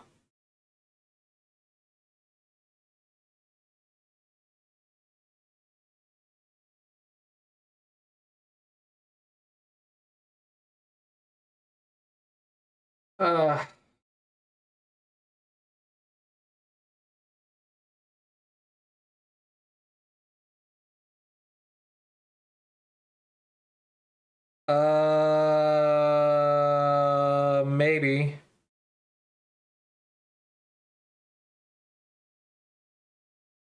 Get Semego test. This is where we go to my testing page.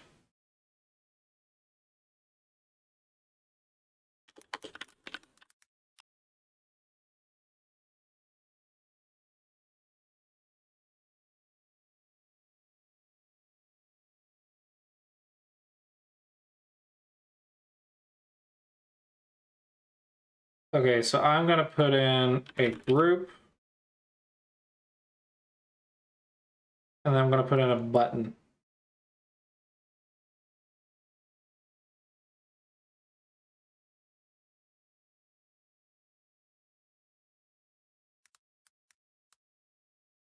This group is going to take in a Semego.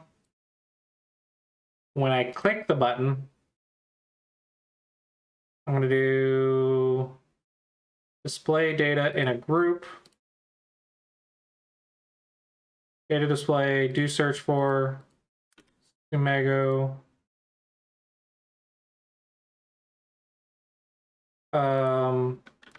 Random item.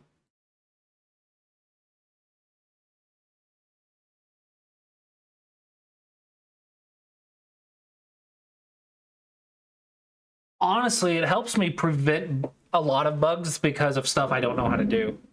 There's that. Okay, so we're going to clear this.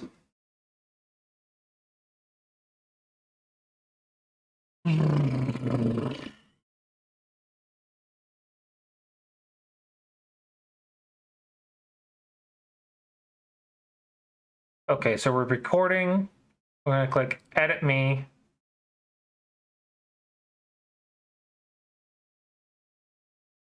None of these are mget. This is Magregate, which is 2 seconds. Bulk Watch, which is 2 seconds. Msearch, which is 2 seconds. Okay, hold on. I'm going to... All of these are 2 seconds long. Clear that. Click it again. Msearch, 2 seconds long. Okay, now instead of this, you're saying to do the test API call. So on backend workflows, we're going to take in nothing. How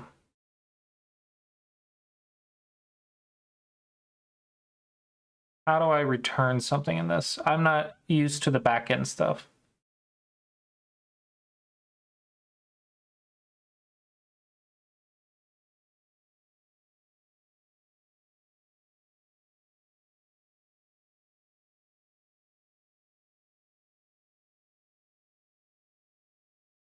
Okay, so we're going to change this to the group is going to be text.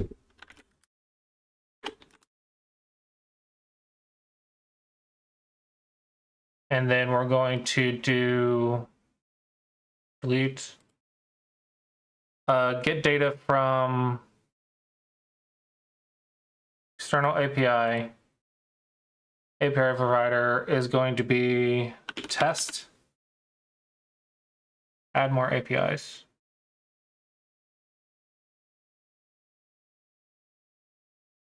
No, that's external API. I probably want internal API.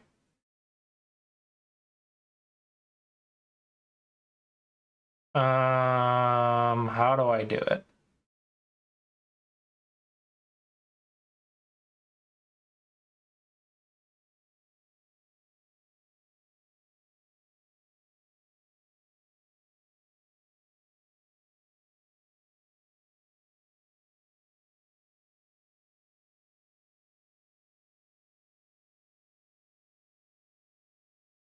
Current user, do search for arbitrary text.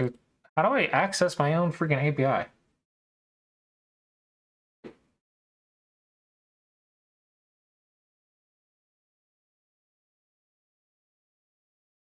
Oh, I bet you I have to expose it. Never mind. Hold on.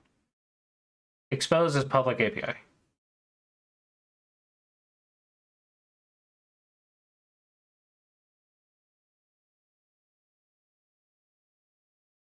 This should be a get, right? This is going to be external API test. No.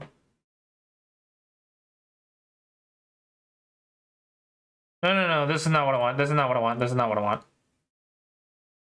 That is, I want a backend workflow. Lead action. Okay, let's see. Backend workflow. How do I do backend workflow? Backend workflows. Schedule an API workflow.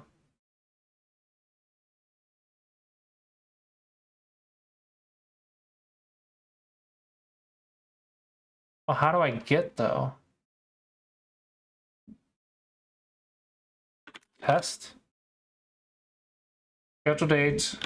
Current date and time. Plus seconds 0.1. Okay.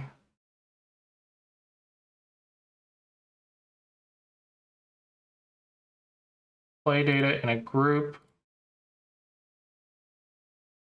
Data display. Result of step 1.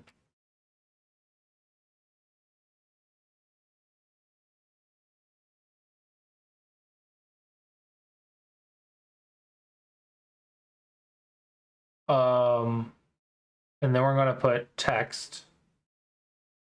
And this is going to be parent groups text. Okay, so result of step 1. Get Sumego test is called. Add new parameter. Key is going to be Sumego ID. Type is going to be text. Data. Oh, how do I? No.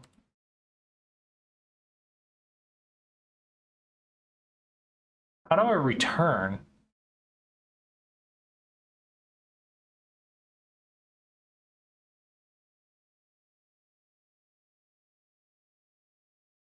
How do I return?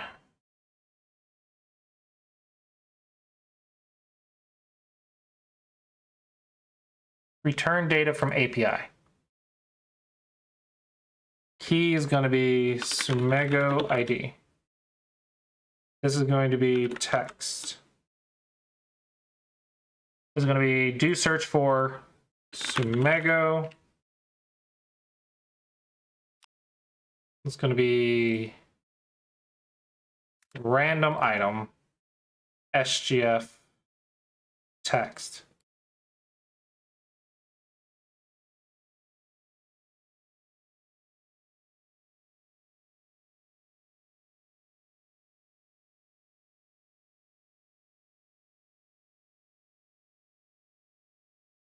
Now we wait for the 3G to load. Because I already told you about how I have a really slow thing because of all the thousands of images that I have saved. Okay, so we're going to click record, edit me, start 200.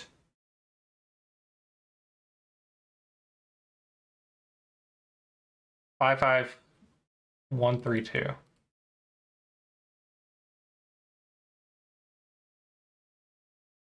Five 133. 55134. Okay, I'm clearly getting the wrong stuff. Result of step 1.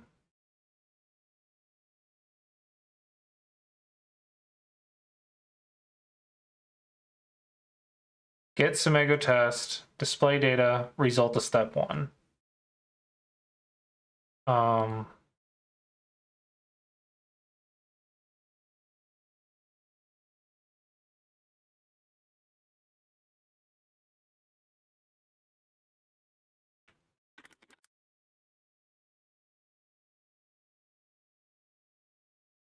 But I don't see the variable.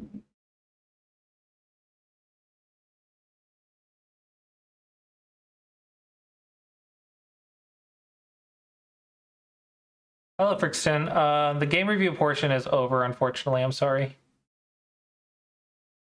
I will refund your points, though. Yeah, sorry.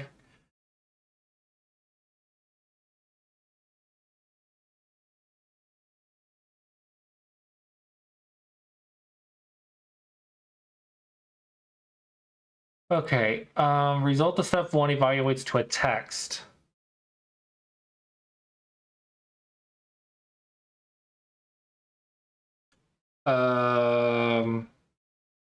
Unique ID.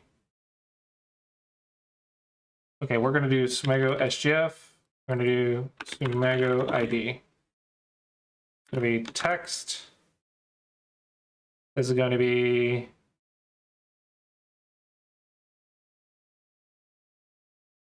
I don't care. I'm just putting information. It might be 2 searches, but for now, I'm just doing this.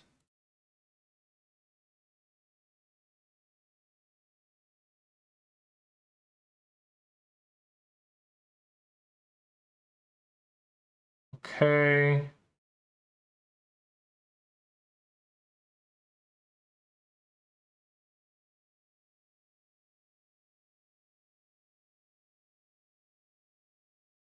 Result of step 1. How do I see?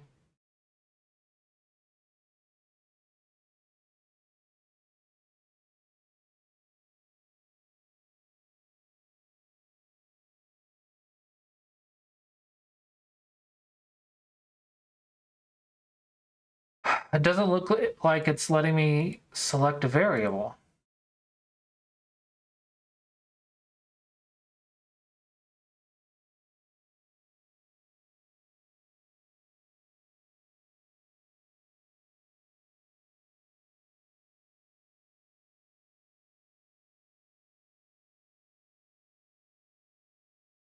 It's just giving me some number.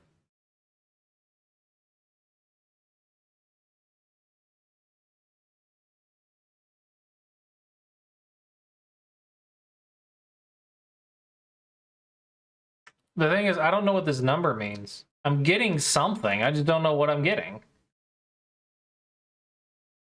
Get Semago test. Result of step 1.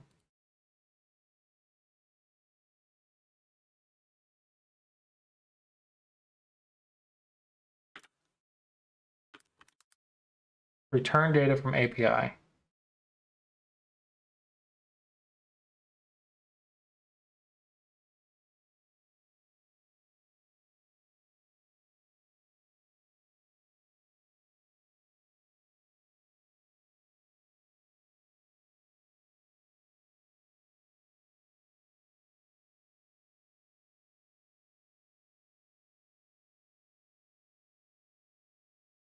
What if I post?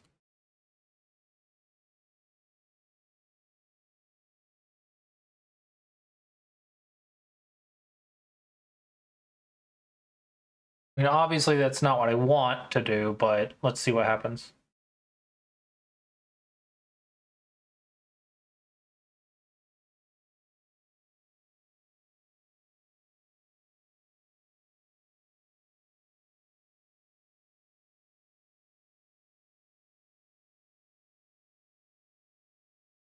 I still get a random number. It's like this doesn't do anything.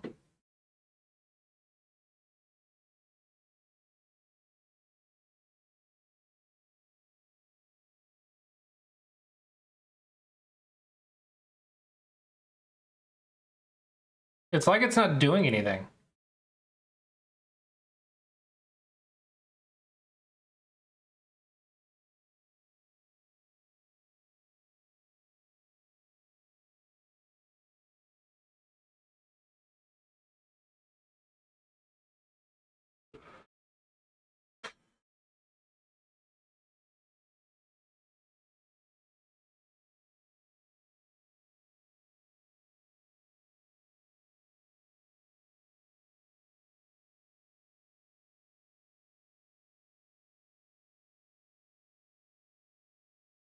Still got a number.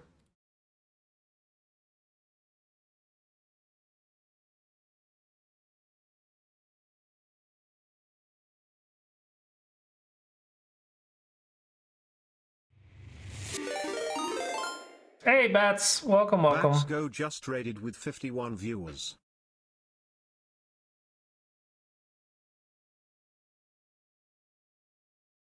I'll probably look at this later then. Yeah. I'll probably look at this later then. I don't want to bore everyone with the coding stuff. Oh yeah,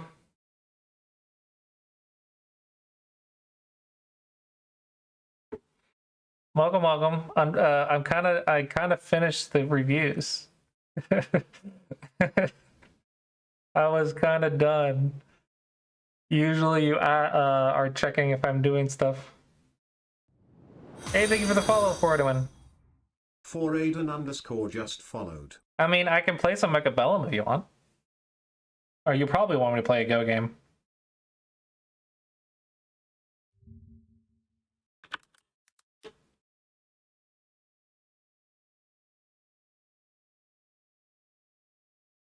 Did Bats just like drop you guys off and leave? I guess I can play. I'll play a quick game.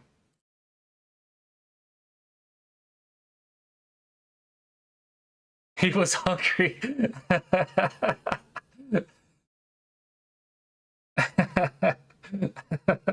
That's funny.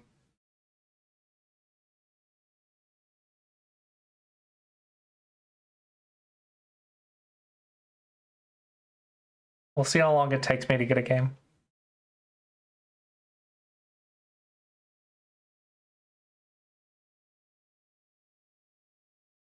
If it takes me more than 5 minutes, I think I'm gonna go play Mechabellum.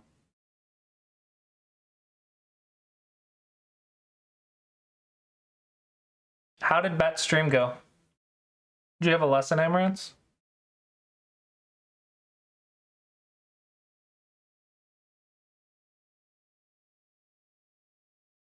Oh, you're talking about the mechanical worms or whatever. I don't know the name of them yet. How long does this usually take? I mean, it really depends. I can get lucky and get it within a minute or two, but at Dawn ranks, it's like a lot longer than it is at like single digit queue. I have not tried the worms yet, or at least not well.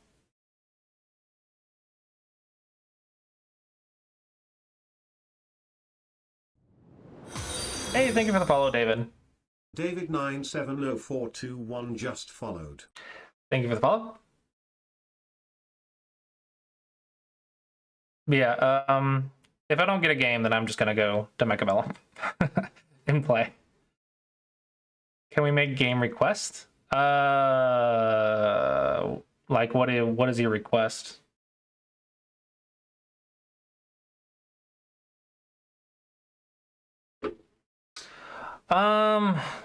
Technically it's a little bit late, but I'm waiting 5 minutes anyway, so because I technically finished the game review portion started a while ago.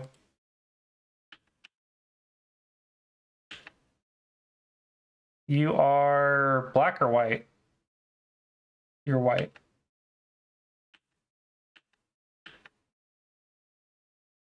Okay, so we're at 20Q.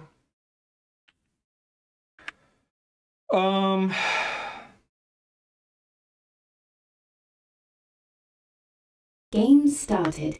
Well, there goes that. Have fun. Not about to get botted.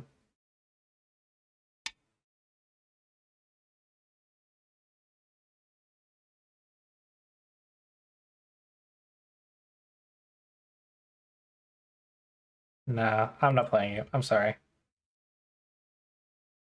Black wins. Sorry. You have no history. That is way too suspicious. That is like someone in chat made a new account and then challenged me or something just to see if they got lucky or something. That is way too suspicious. Okay. The first things first, when you have open corners, so you have a stone in every corner, right? Next up is open sides, or empty sides. Basically, the sides that have nothing between these two stones. Right? So right now, there's 4 open sides.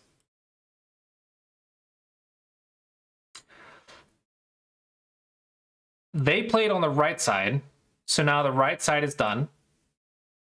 You played on the left side, which is fine. When you play an open side, you have usually 3 options. On 13 by 13, there's only 2. It is enclose a corner, like here, where you're bringing a 4th line down to the 3rd line to enclose the corner.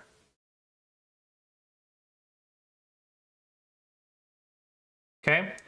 The other option is to approach a corner. Typically, we approach from the 3rd line to we approach a 4th line from a 3rd line. Okay, so this is 1, 2, 3, 4. So typically we approach on the 3rd line or 4th line to the 4th line side. But if you approach on this side, this one is, they're already on the 3rd line. So their response is actually going to be a corner enclosure. So you actually kind of help them enclose the corner. So your move, although is not bad, it's typically not the normal move. So I would expect you either to enclose the left or to approach the bottom here or here.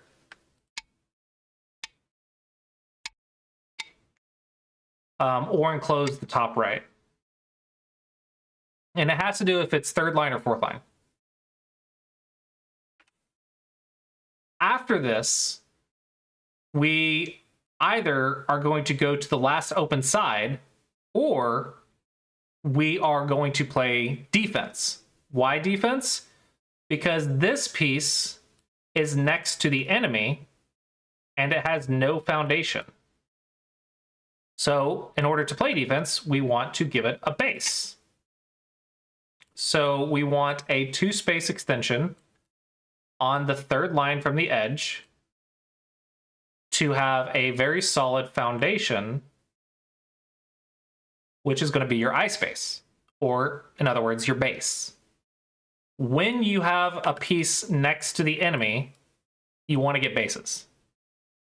So in my book, the Colossi approach, not literally a book, but my approach, I would say defense first before you play the last open side. So I would expect this to happen. With that being said, technically, your opponent approached this stone from the wrong side. It's 2 spaces away instead of 1 space, so it's a little bit soft. But you could argue that this piece is now close to the enemy, so it needs a base as well. So you can enclose, which also is a type of base. Basically, it gives you eye space. So you could enclose this corner as a response, simply to focus on making a base when your opponent gets near you. That is also an option. You could argue. Obviously, you don't have to do that, but these are kind of the fundamentals of your starting points, and then you can find exceptions or you can plan around it, right? So when you play this move is saying, I'm going to push the border down. Okay? But remember, this stone never got a base. So if black wants to resist, black could choose to cut you off. Okay? You always have to consider that maybe you get cut. So the safer way to push this down would be to play here. Now you can't be cut off. However, I think probably make a base with this stone or this stone is going to become before a big move. And this is a big move because it's pushing borders. And it's also not as big as the top right because the top right, remember, was also an open side. We're still in the opening. Pushing the border is kind of middle game. Okay. Oh, your opponent literally did cut you off. Okay, interesting. Anyway, hopefully that gives you some like opening theory. Okay, so next up we got middle game basics. Middle game basics are all about cutting points and cutting stones. Okay? So what do I see here? I see that the A group is disconnected from the B group. B has a start of a foundation, so it's stronger than A. It doesn't have a lot of foundation, so it's not strong, but it is stronger than A because A has no foundation. Also, A only has 2 liberties, B has 4 liberties. So we want to help A. What is the thing cutting us off?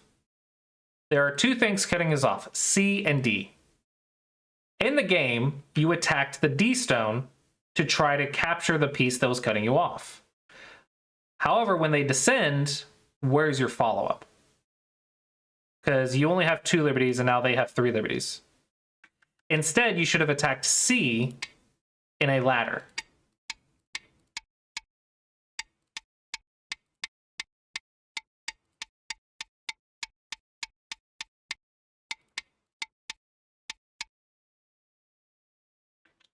This is because you can use a ladder tactic to capture the piece that is cutting you off.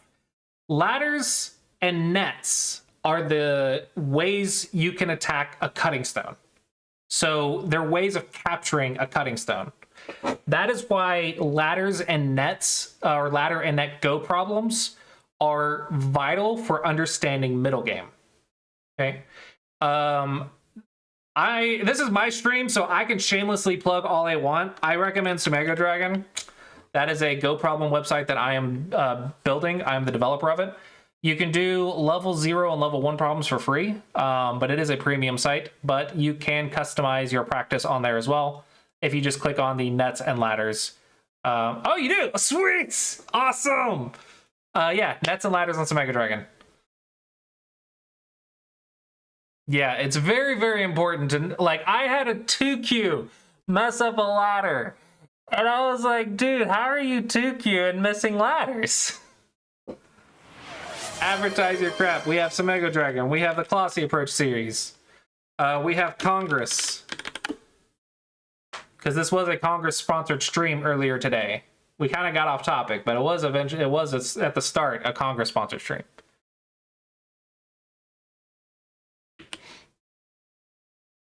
Okay, so you attacked the wrong piece, and then you got laddered instead. But your opponent did not notice.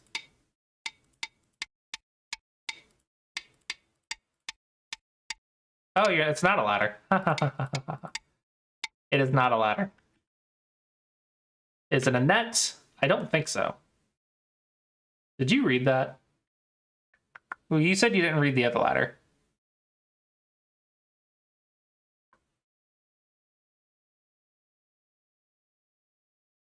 Wow, okay, actually your move was right. This also works, it's just a lot more complicated. It's just a lot more complicated, but it technically worked. No, capture the pieces that are cutting you. Here is about being consistent on which piece you're attacking. Be consistent about which piece you're attacking. Here you switched from D to C. So A, B, C, D, E. Here, you switch targets to C after already attacking D.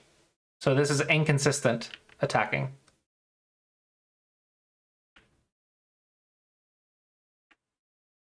Okay, so you did capture the cutting pieces. However, you lost pieces doing it. That is because you kind of got distracted. So you want to be consistent in your attacks. Beyond that, once... Yeah, right? Once these pieces are dead, you don't need to worry about playing them. So if you notice, this move is actually quite small. Because nothing is being disconnected. It is not the open side. It has nothing to do with your base. If it's not an open corner, open side, it's not pushing the borders because it's only 1 point. Blacks doesn't have to respawn. 1 point is endgame. Then we don't need to be here. Yeah, that comes from playing too fast then. So I think enclose your corner up here will be very big. Otherwise, you can approach the bottom right. But I think enclosing your corner would basically make a claim of I'm going to get half the board. So I think that'd be very large.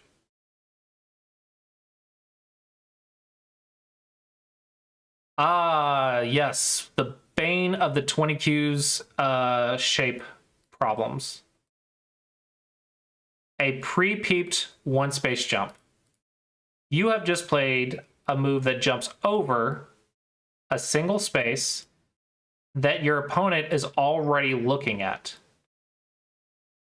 A pre-peeped one space jump has 2 cutting points.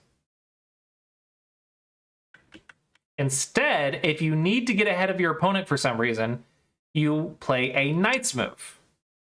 A knight's move only has 1 cutting point. It is much better than the pre-peeped one space jump, which has 2 cutting points. This is your shape knowledge. Your opponent didn't cut you, so you fix your cutting point. Yeah, basically what you did. You fix your cutting point. What your opponent should have done is cut right here, but like the way that looks is you imagine Atari, Atari, and you can capture the cutting stone or extend or whatever. But you can just do last move first and threaten to double Atari and then capture the piece. And it would be in a ladder, captured in a ladder. That is optimistic. I don't see what you're after. If black just fixes, you have no future. Instead, I think I would fix the cutting point here or here. I'm a big fan of connections over tiger's mouths. So just connect your cutting point. I don't know what you're doing, but you're kind of getting trapped against the edge. And you're kind of doing it to yourself is the problem. Yeah, just don't do any of that. Don't do any of that. Fix your cutting point. If they do something silly, then go back and play a big move and start threatening a huge chunk of the board. Big moves. If it's not cutting stones or cutting points, big moves and then end game.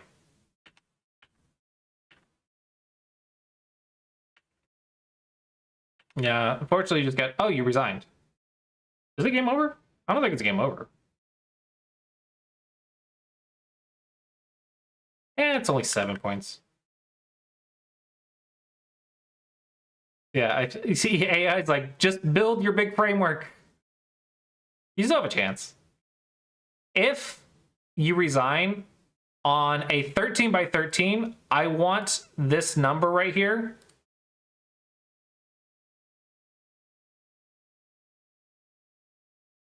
I want this number to be greater than 20 if you resign.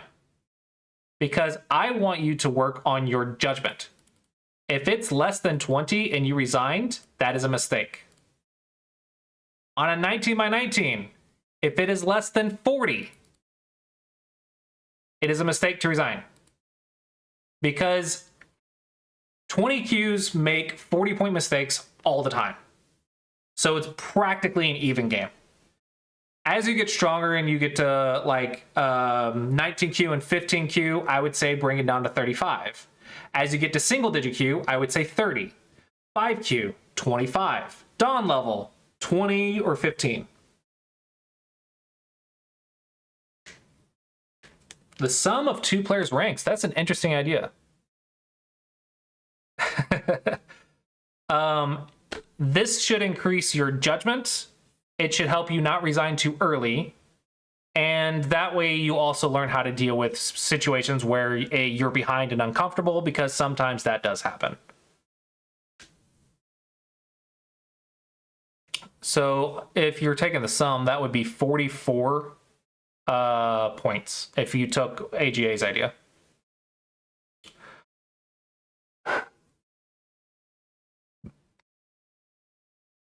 So yeah, that's all the information I have for you from this game. Hopefully you found it helpful, and hopefully it'll help your future games.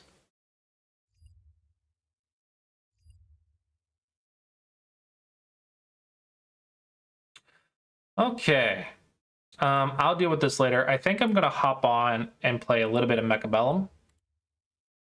So let's go ahead and update the stream information.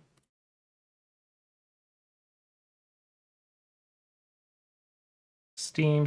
I'm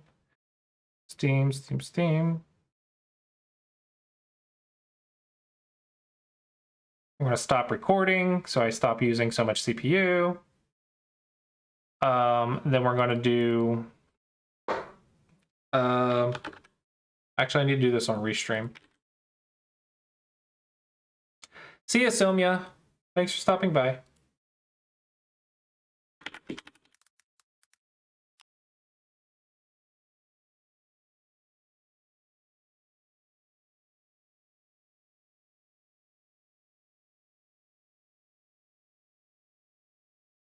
Update title.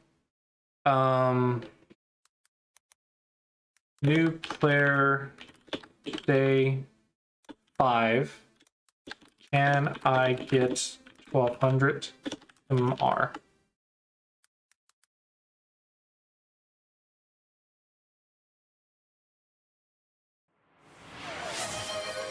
Thank you.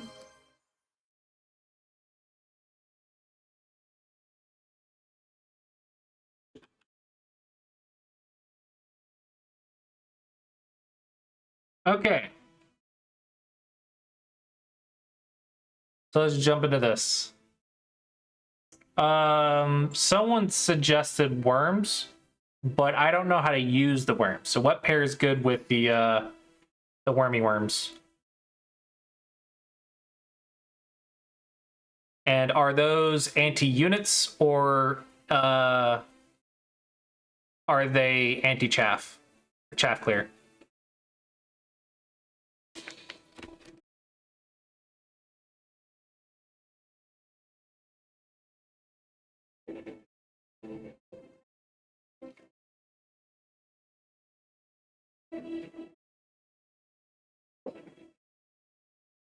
Oh, I need to switch scenes too.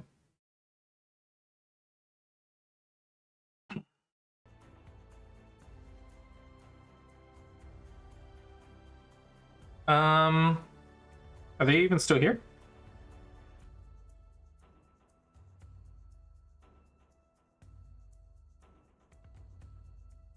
Otherwise, I guess we'll just play normal.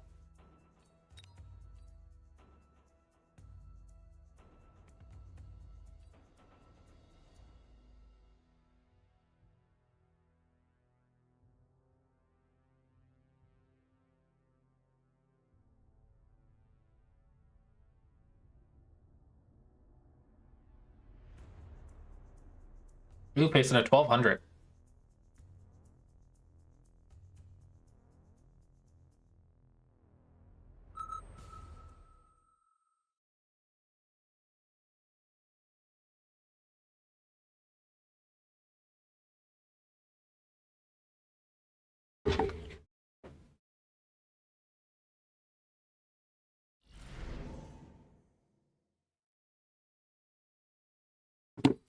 Oh, this is too easy, too tempting.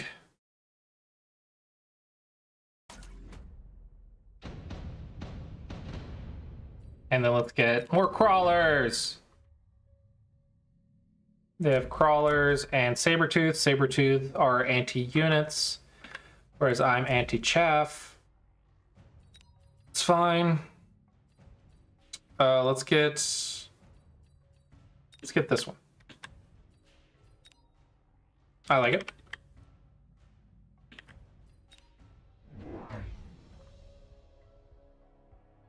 Seems like a good formation. Ooh, they're getting dogs. Okay. I want to say this should take on that, but then those will all get this. This should be finishing up soon, and then it'll come over here. That should paralyze by the time it gets over here, which means that will take on this. And then the chaff will arrive over here too. So I think I win by just a little bit with this guy and a little bit of chaff. Let's see if I'm right. I forgot to take into account the dogs will clear the chaff.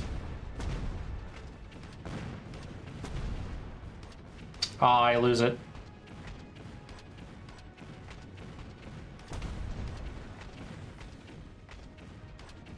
Yeah, difference was their chaff clears better right now.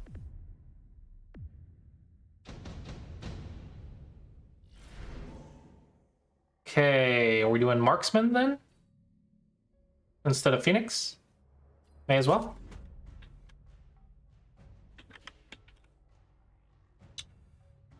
Or do I still want Phoenix? I don't know, I already have a marksman, so I can just go marksman.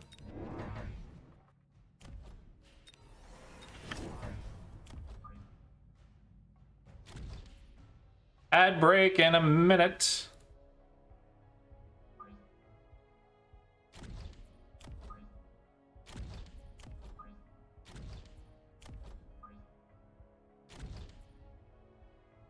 Good.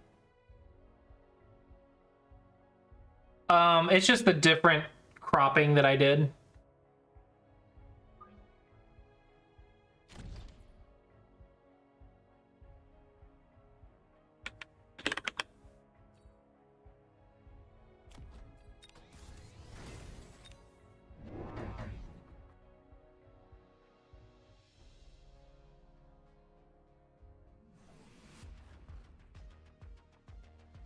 Oh, are you talking about looking left and right? Because I had it flipped towards the go board. Do I plan to stream tomorrow? Plan to? No. Will I? I don't know. If I feel like it. But the big thing this week was I wanted to stream every day this week, Monday through Friday. Even if it was Mechabellum or Go or whatever, I wanted to stream 5 days this week, and I did that. So I'm pretty happy. So I'm not sure what I'll do this weekend, though. Maybe I'll keep streaming a little bit.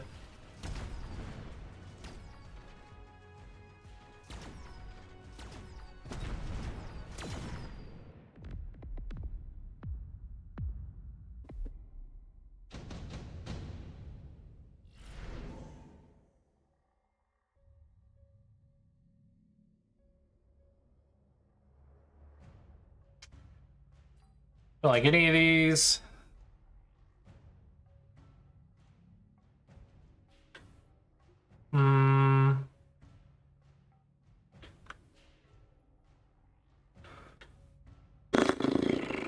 What do I want?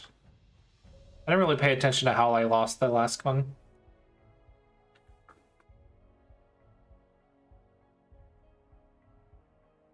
Let's get to 2 more waves of chaff and another tarantula.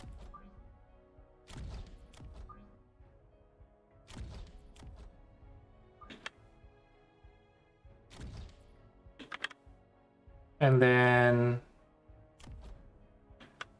do they have upgrades? No. No. Nothing crazy yet. That's good enough. From the other angle. I'm also, I guess I'm not looking left anymore, so I need to flip it. Let me do that real quick.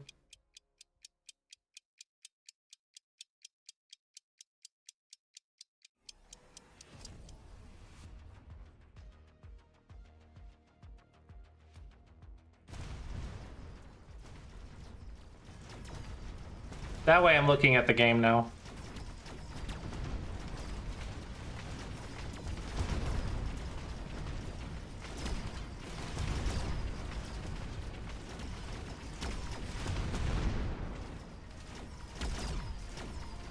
So I'm losing the chat war pretty harshly.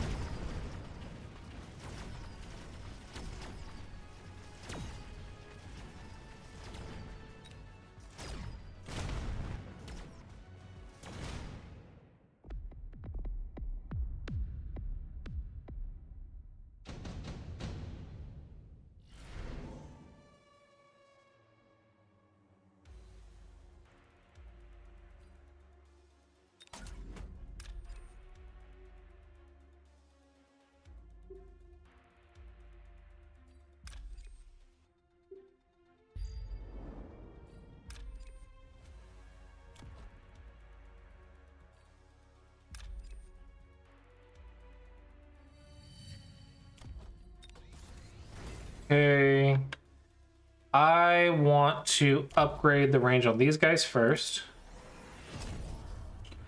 I want more of these guys because I want to win the chaff war and I am currently not. And then let's see, don't need a loan yet this early. No one needs promoted, so I guess just keep saving my money. I'll always just increase both of these right now.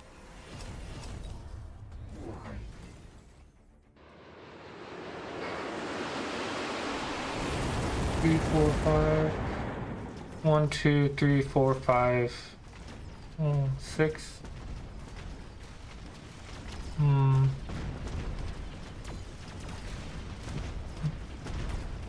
Lost the chaff on the left, but winning the chaff war on the right.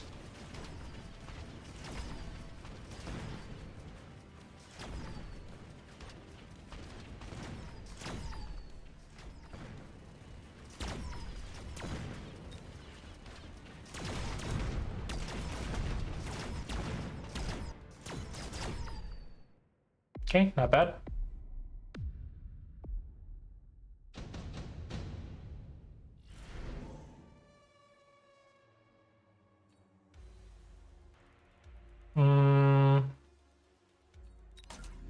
Get electromagnetic. Upgrade these. Probably can get 2 more chaff.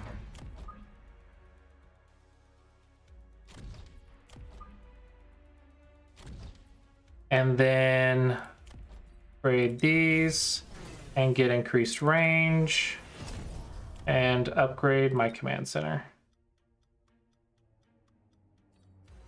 I think that's good to go.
Chaff is doing good.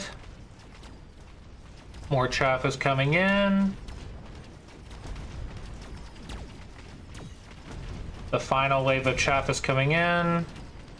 Looks like the left side, I'm still losing it. For the right side, I am winning it.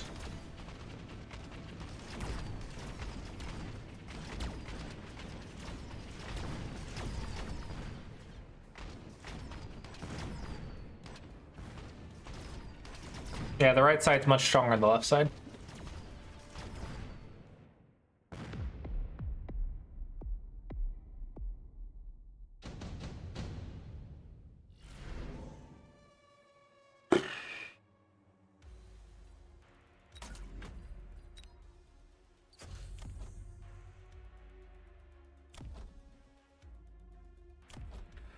Go ahead and promote this. Probably more marksmen then. 2 more marksmen.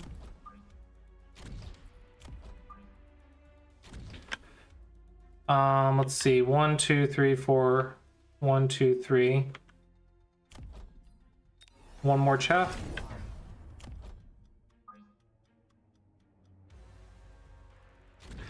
And then let's also get the high explosive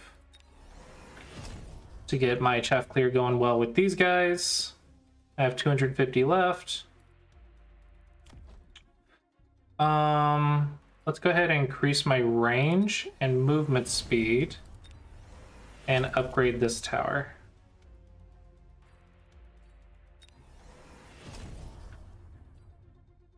Okay, that looks good. Well-balanced field. Ooh, he went for some Abyss. Some late game stuff. Let's see, how much HP does it have? 90,000, so it'll take 10 shots or like 8 or 9 shots from this guy. All right, let's see how fast I can take it down.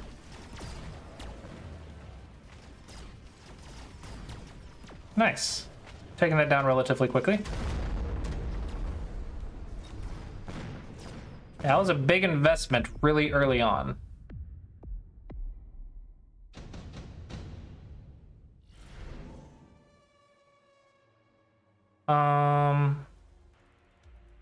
I like rhinos to get them out of position.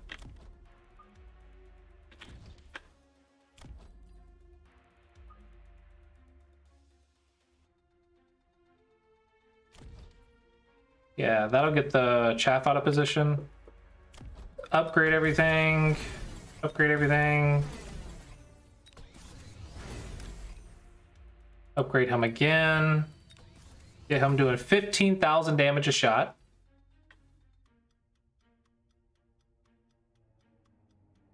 Why do I have field recovery?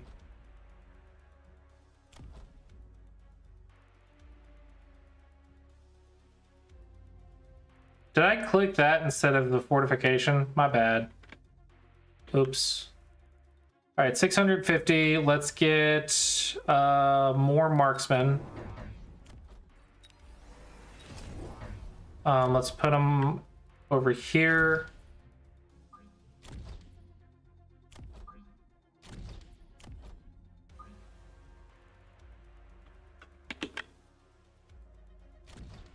And that is because I would like to deal with this quickly if I can. Got 300. Let's increase my range and speed. Now let's upgrade this. And let's drop a missile over here. See if I can get a lead.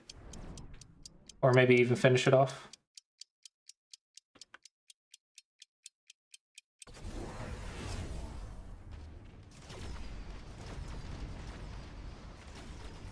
Interesting spot to put the rhino.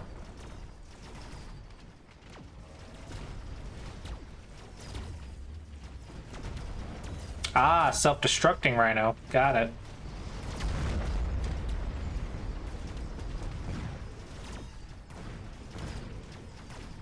Looks like I won this one.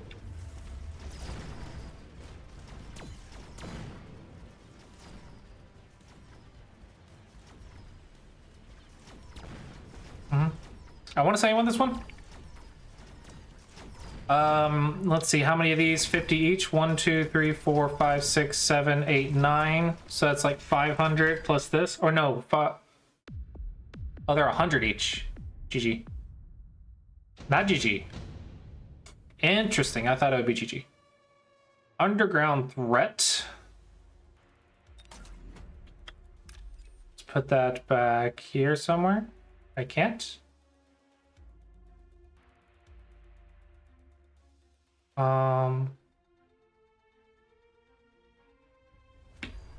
See that? Incendiary bomb.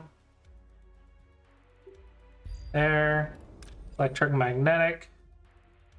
There. Upgrade everyone.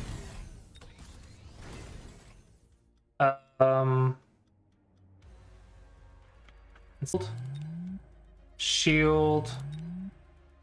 Shield. Hopefully this wins.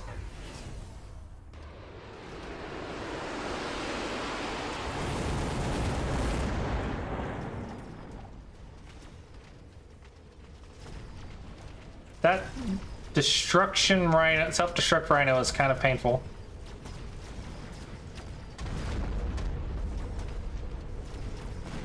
Got some good chaff on the right.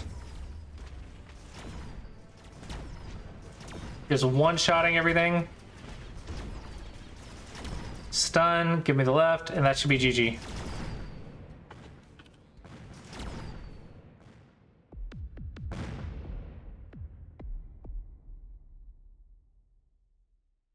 All right, GG.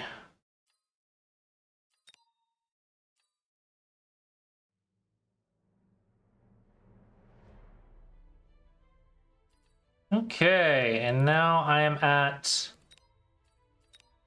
Let me grab this stuff. $1165. Halfway to 1200.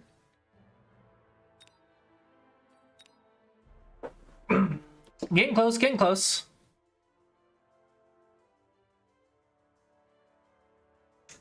Alberto, 1231.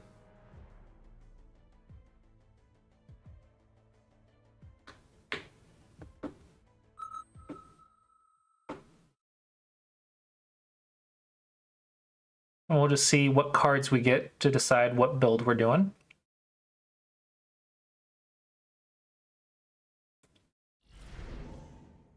Okay, Tarantula Marksman, so I can just do the exact same thing again, or Aerial Specialist. I like Aerial, that way I can use Phoenixes. That decreases the attack, so I'm going to go Aerial. Increases their attack.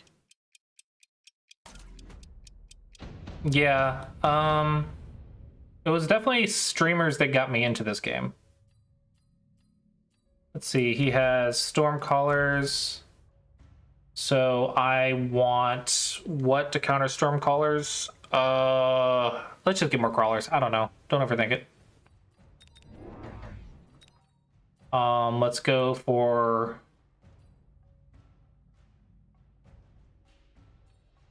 Let's go for this.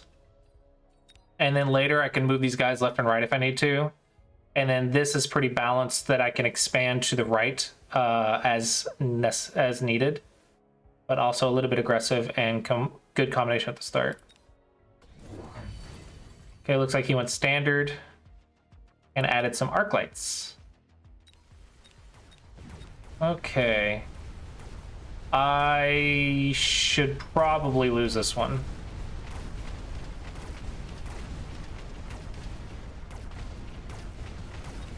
He has a tier 2 arc light as well.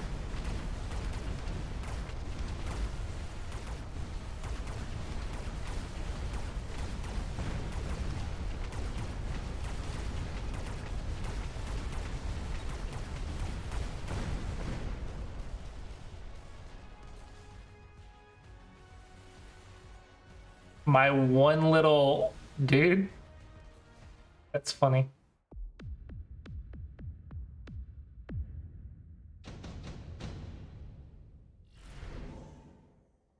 Rhino Assault.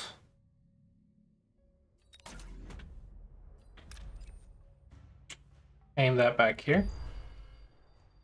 And then I'm going to get my Phoenixes.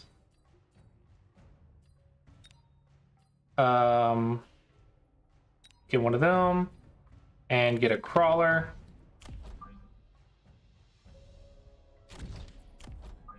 And then we'll put this back here, and we're just going to slowly expand right as needed.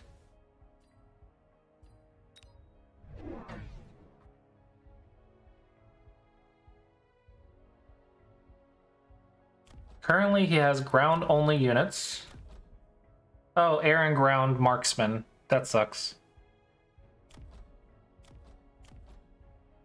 So he's going marksman, arc lights, stormcallers. That's pretty good. But it does mean I probably just need to do a ton of crawlers.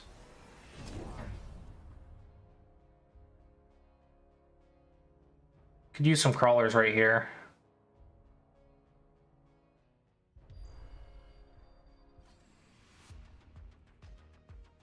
Okay, looks like I'll need some defense on the right since he's going to paralyze me quickly.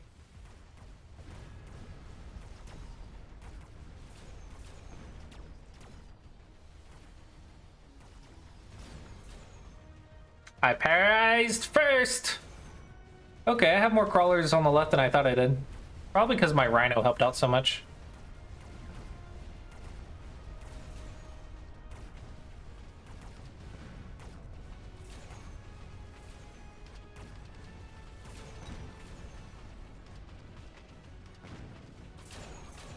Okay, this Rhino's not dying. Why is this Rhino not dying?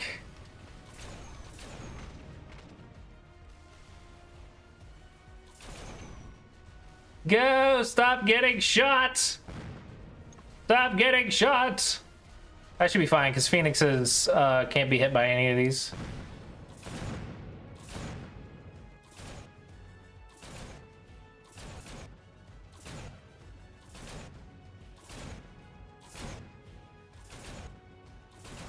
Oh, I'm not gonna win it. Yeah, I am. Yeah!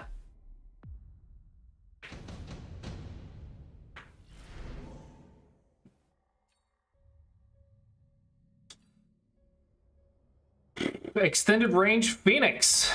Heck yeah. All right, let's get some crawlers to deal with these guys. Maybe one tarantula over here for good measure.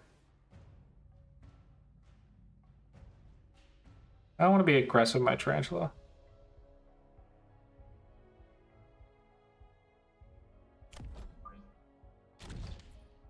Let's get another Phoenix. Put it right here. Yeah. Looks pretty balanced.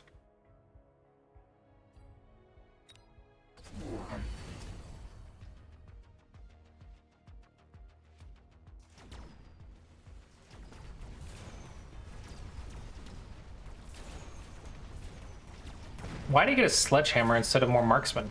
Oh, he did get more marksman. Yeah, he's got to deal with the. He's got to get the marksman to deal with my phoenixes. Oh, he's got the Gundam skin, marksman. Cool.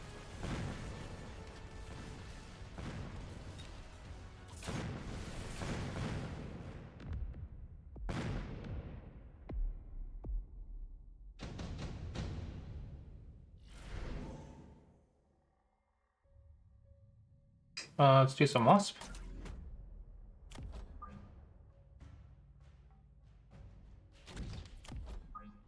Put him on both sides just for defense, and then put one in the back for his to annoy him. Okay, upgrade my stuff.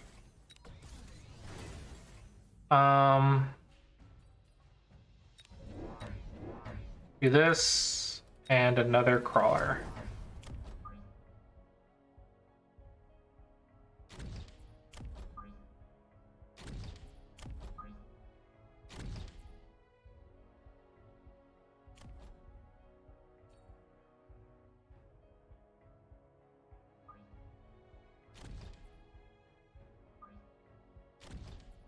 There we go. Now they're all going for it.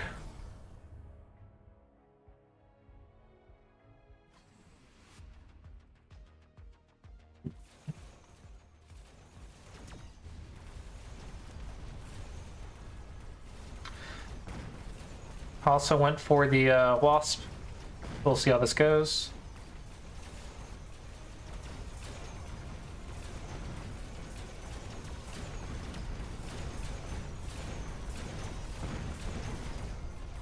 I did get the paralyzed first, so that's nice.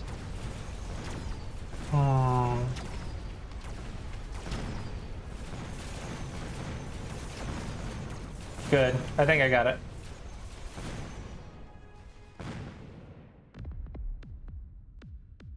Ah, why am I in the go category?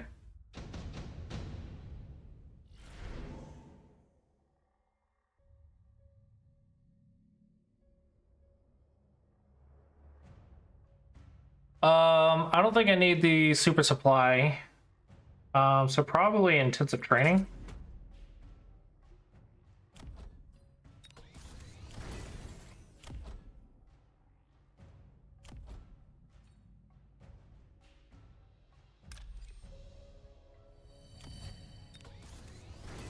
Let's get range increase. Let's get 2 more phoenixes.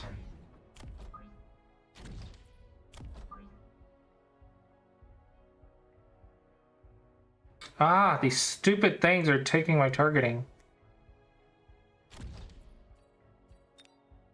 Okay.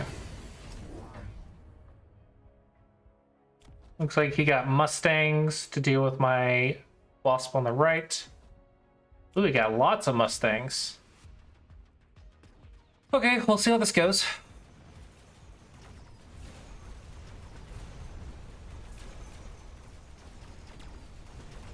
Let's watch the chaff very carefully. Looks like I have a missing wave of chaff right here. Chaff on the left is still going. Chaff on the right is not.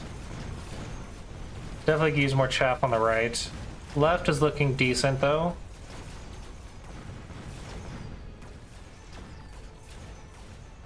Looks like I win this one too.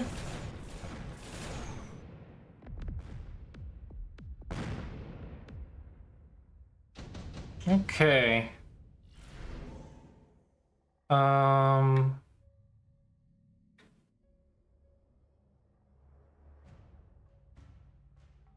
Hello, Jessarak.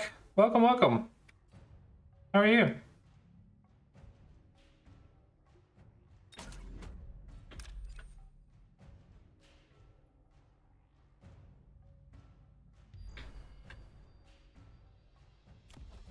Upgrade, upgrade, upgrade. Let's get more chaff.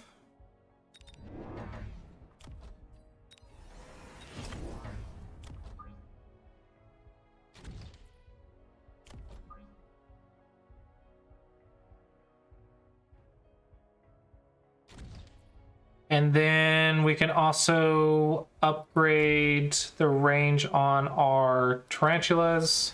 And let's throw a missile down to see if we can wrap it up.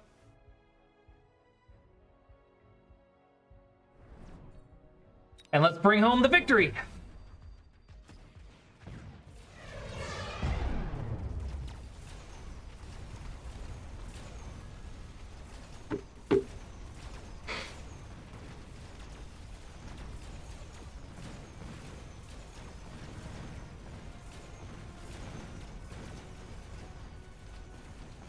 He waved the white flag. That's funny.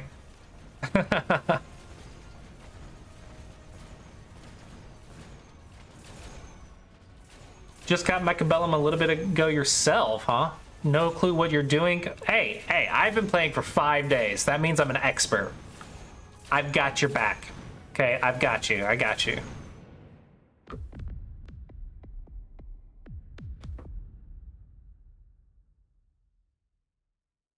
Save replay. So you do you know like the rules and everything? You just introducing some strategy.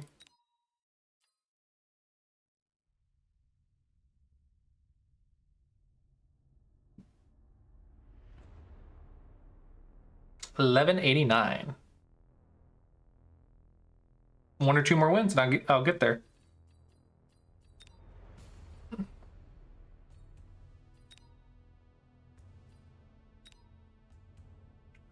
I can show you a little bit. Oh, you got to jump in against the people. Got to start losing so that we can learn. I'll show you what I know, more or less. Do you know what chaff is? People have been helping me for the last week to learn this game. Okay, so the ones I like to look for are crawlers and tarantulas, if I can. So 200 supplies first round, giant units, don't really need those. I'll just go with this one because it has more HP. Chaff is basically your sacrifice units. So I'm gonna get some crawlers. Crawlers are your main chaff. There is other chaff as well, but this is the most common. And what I'm gonna do is I'm gonna get these guys up front. I can actually do recommended formations. Those are usually pretty good. I'll go aggressive. I'll go balanced a little bit. Now, the way this works is I'm wanting my chaff to get in front of my tarantula, which has a movement speed of 8, and these have a movement speed of 16, so they move twice as fast. And what I want is I want his units to be hitting these guys one at a time, and they'll die one at a time because they're weaker, but my tarantula will start shooting them, and so will my void eyes. So my chaff is going to be basically taking all the hits, so my guys can target down their big guys. And so a chaff war is basically my chaff is going to go in and their chaff is going to go in, and I'm going to try to clear their chaff first before they clear my chaff. So that way my chaff will take hits while I'm shooting their damage dealers. So that's the idea, is you want your chaff to be taking all the hits. Meanwhile, you want to have chaff clear and DPS. So my chaff clear will clear their chaff so my DPS can go to work on their big units.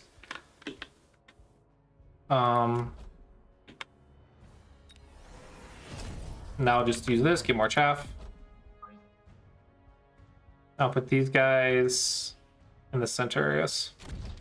And so I'm just spreading out a little bit. So oh, I have as much time as I want. Okay. Yeah. So the build that I've been taught is firstly Tarantula. Don't worry about the Void Eyes. Those are just units that came with Tarantulas.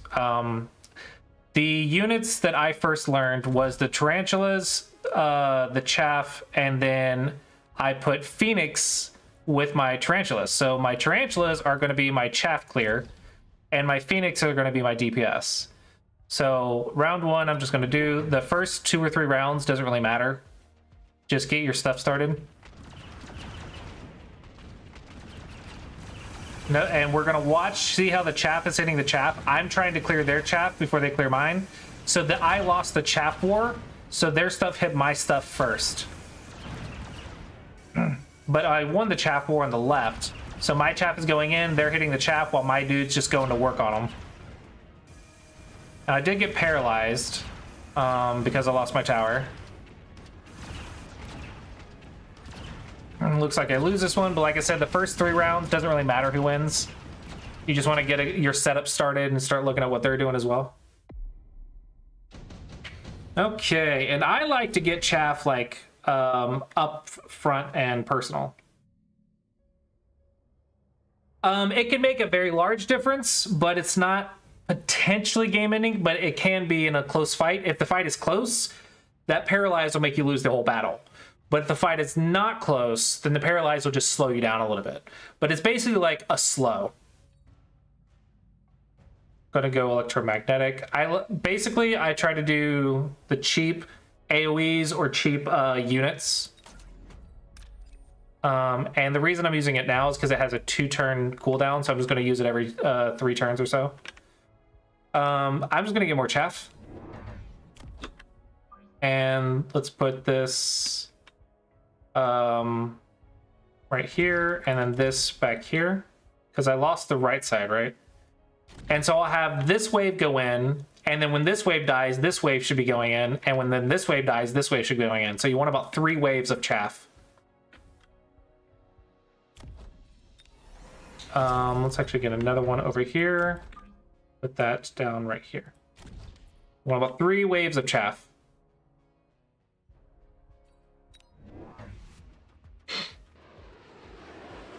And again, I'm not too worried about winning yet. I'm going to see if I'm winning the chaff war. Looks like I win the chaff war over here. I definitely won the chaff war over there. And I'm focusing on the chaff war right now when I'm learning. And I'm just going to trust my big units do work.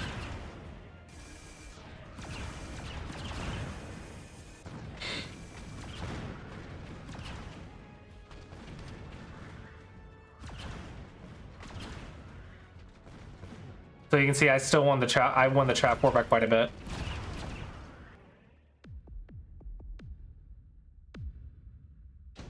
Okay. I'll get wasp because I like to be annoying with them. I like to put wasp back here, and wasp back here.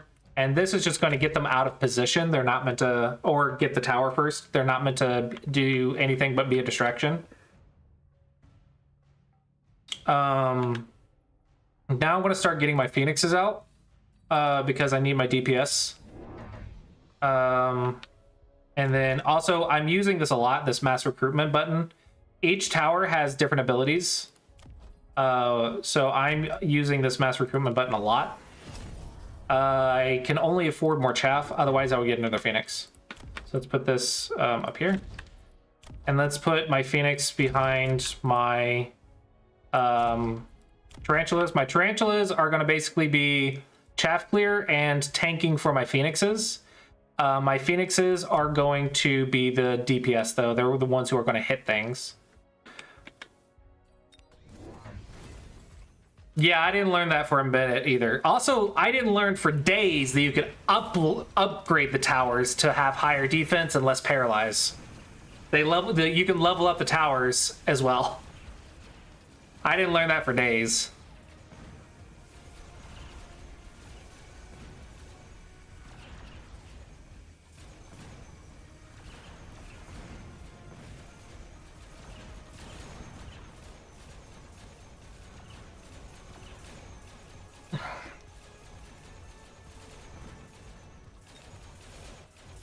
See here, I'm gonna get paralyzed, which is an awkward timing, but because I have so much more stuff, it should be fine. It's just a big slow, which is annoying.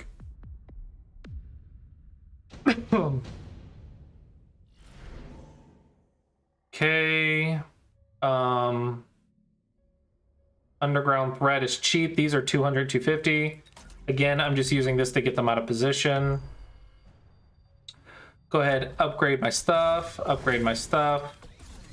I have 600, so I think it's round 4, so I can start thinking about upgrades, but units are, of course, higher priority. So I'm gonna get, I think, 2 more phoenixes. They don't have a ton of chaff, so I don't have to worry about chaff clear too much. They only have 3 chaff. So I think 2 tarantulas can handle 3 chaff just fine. The dogs are kind of chaff. They're like medium chaff. So I could get more tarantulas, but right now I'm just gonna get phoenix. I think phoenix or tarantula would be fine though.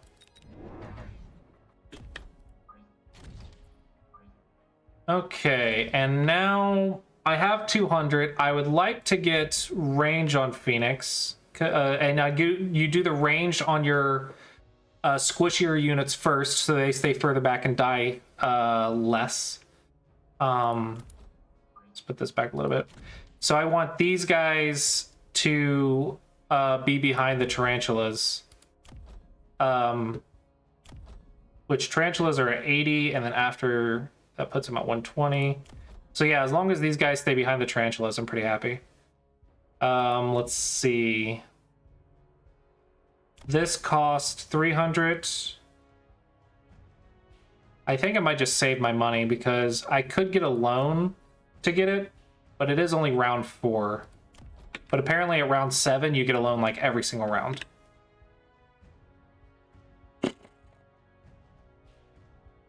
I think I'll leave it at that.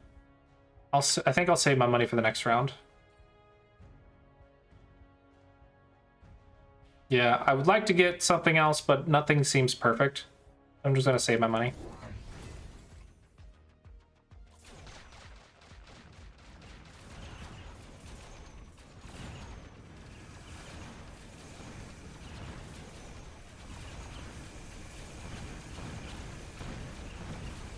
Okay, I'm still winning the chaff war quite easily. My phoenixes are going to work on these things. Also, notice how he never got anything that could shoot up. So that's a thing.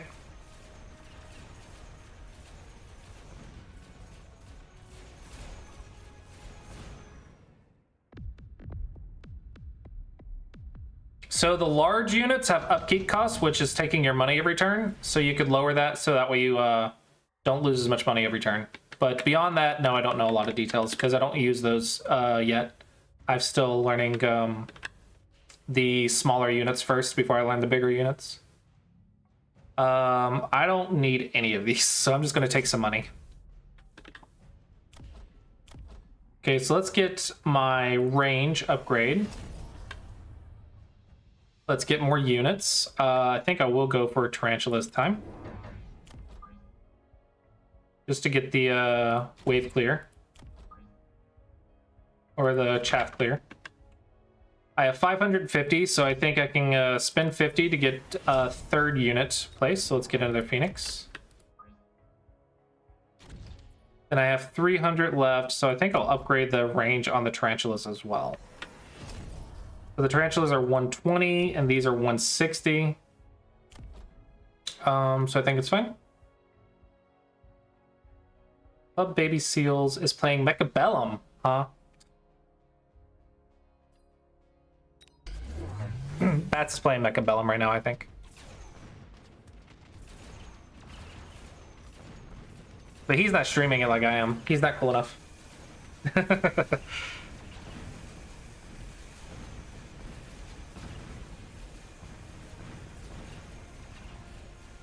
Yeah, just Tarantula and Phoenix was the first build that I learned. He does normally on Friday.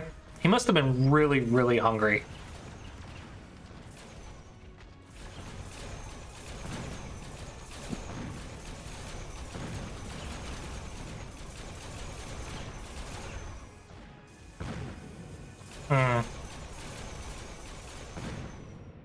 And that's GG.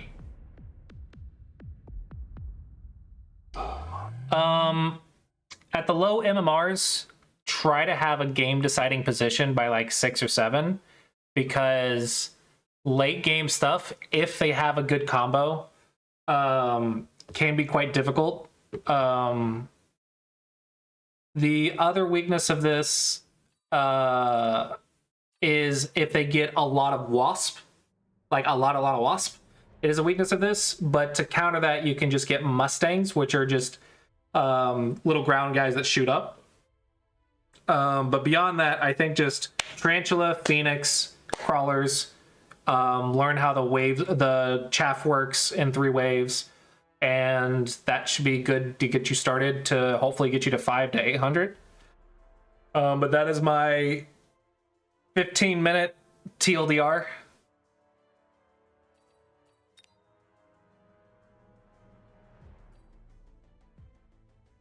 But I am by no means an expert. I've been playing this game for 5 days, so I'm by no means an expert. Apparently I'm average though. Apparently half the community is like between 1,000 and 1,200, and I'm at 1,100. So I don't know how, but apparently it just takes 5 days to get better than half the community. If you're just playing this for like several hours a day. Don't ask me how. Having Twitch chat educate me as well. I've had people give me pointers and whatnot. Teach me things.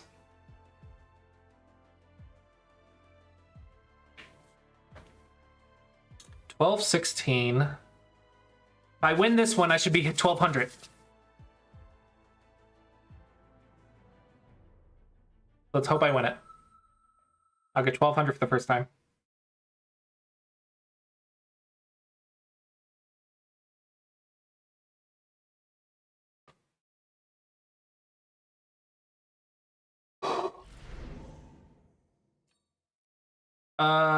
Tarantula and Marksman. So Marksman can replace Phoenix as well. So increase the HP of all units. So yeah, absolutely. This is like the obvious choice for me.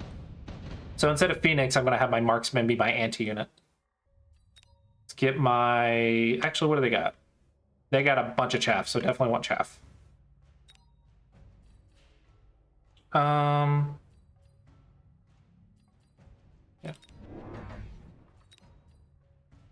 Looks like an ad break will start in a minute.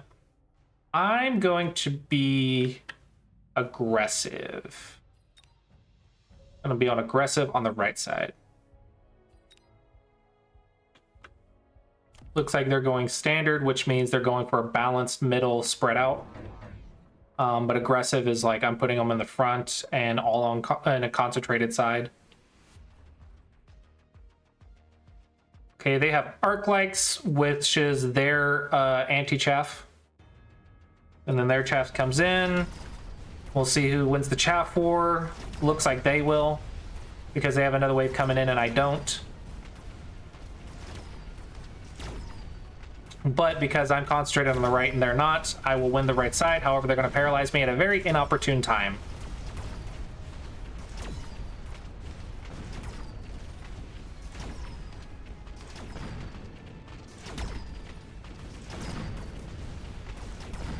Yep, and then their chaff comes in. So let's see how my chaff clear does. Okay, my chaff clear was quite good. So I think I should have it.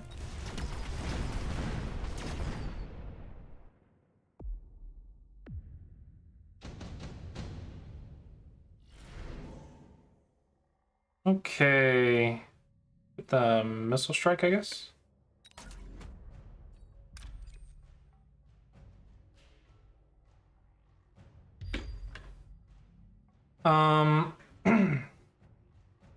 Get more chaff. No, let's not do that. Let's get 1 chaff and then 50. And get... No. Undo that. Undo that. Undo that. Let's get 1 chaff. Well, I have 400. So let's get 2... Get 2 tarantulas. That way I'll be efficiently spending my money. And then I'll need to get chaff probably next round. I just want to spend all of my money if I can. Ooh, they got phoenixes? So they're going arc like phoenix.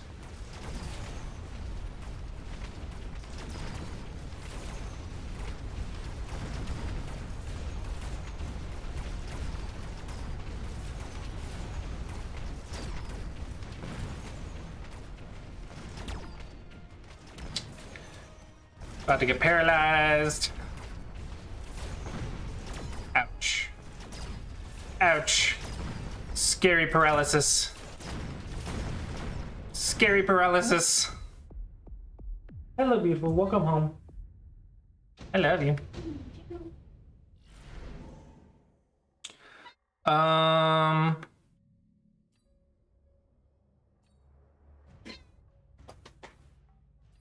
just gonna get a Wraith just for more chaff clear, but it's not that important. Remote helm. Get more chaff. And then I can get another tarantula.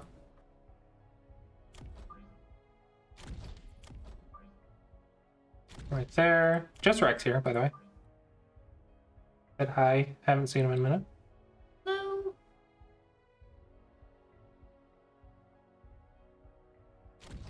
Let's do that.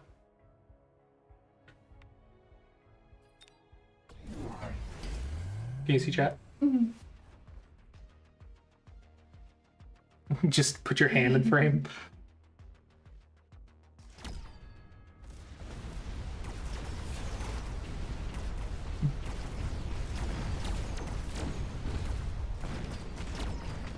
I lost the chaff war. What?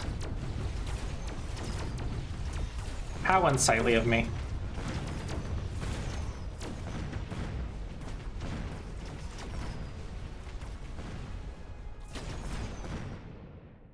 Ouch. It's okay, first 3 rounds don't matter.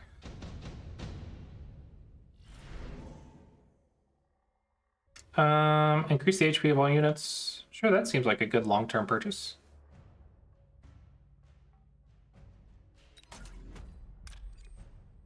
Can do a missile. Put it right there. Let's get more chaff because I am very short on chaff.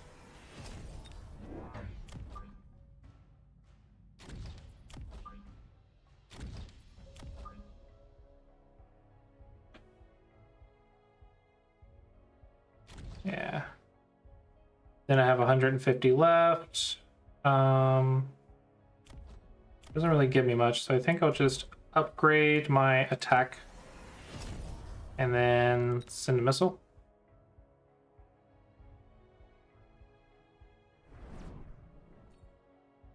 Right, and hopefully I will win this one.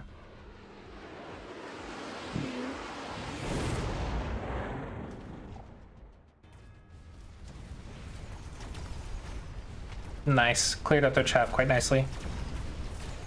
So I should definitely win the chaff war on the right. I lost the chaff war on the left. Makes sense.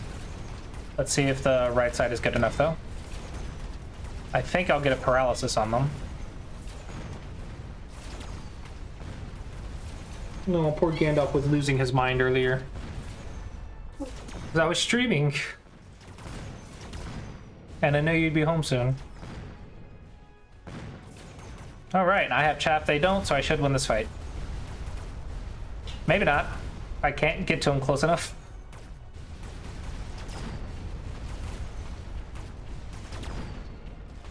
Stay alive! Stay alive! Stay alive! Staying alive! Staying alive! Fire! Marksman, kill him dead! Kill him dead! Alright. Good work, team. What? Okay, I think getting more money is a good thing.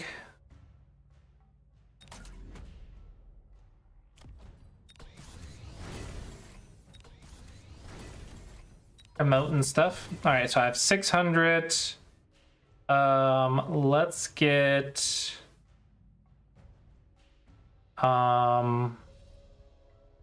another marksman and 2 more waves of chaff on the left.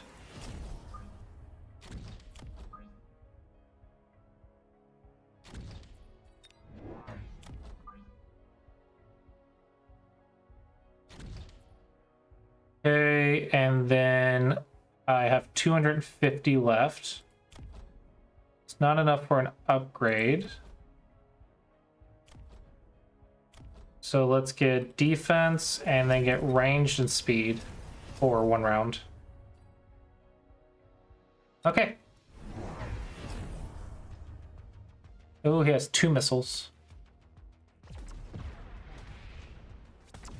I did spend 150 on a 1 round. Maybe I shouldn't have done that.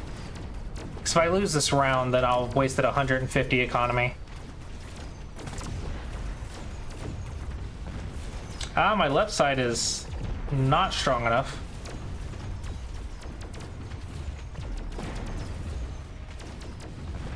He wasted 100, and I wasted 150 on the temporary items.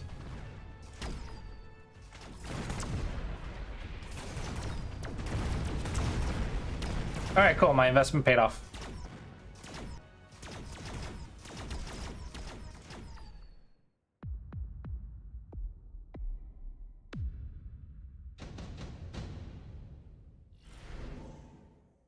Okay, I like getting rhinos. They're free and they're really good troll units for messing with my opponent.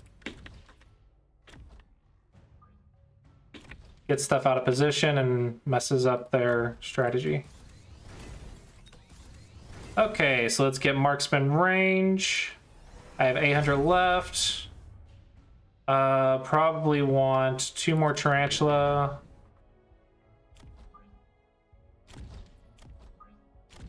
Let's get another marksman. I have 250. Round 6, so I can start getting a loan. Upgrade Tarantula's range to 120.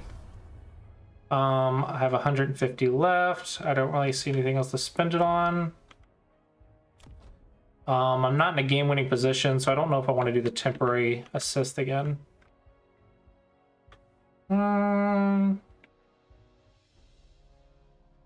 Probably, I guess I'll just save it.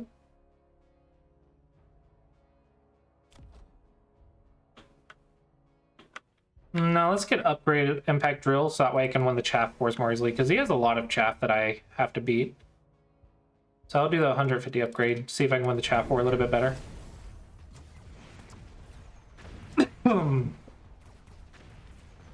Alright, and his chaff is way out of position. But my stuff is really slow.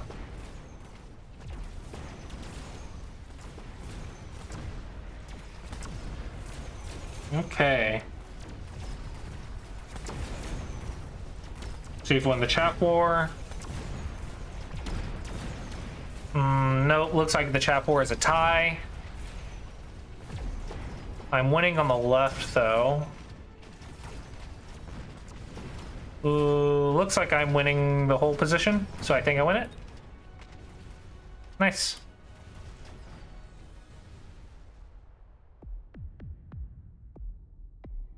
All right, I think next round, let's try to go for the win.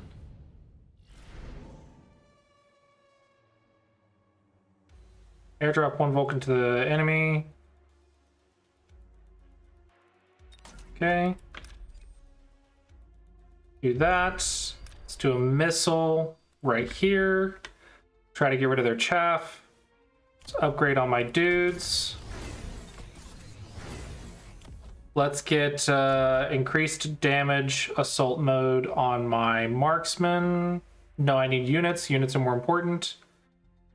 300, so let's get 2 more marksmen and a thing chaff. Let's get 3 more marksmen. Let's go for the kill. Going for the throat. We're going for the throat. All the marksmen.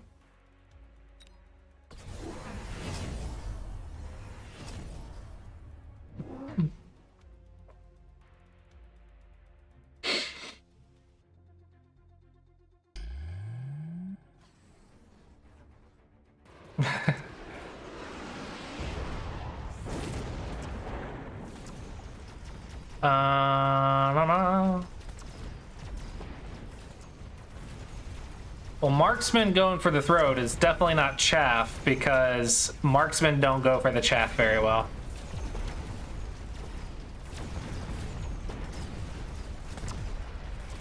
All right, look how good my stuff is doing. The chaff lasted such a long time, and my marksmen are just going to town. Even my tarantulas didn't suffer. GG, what a clean game.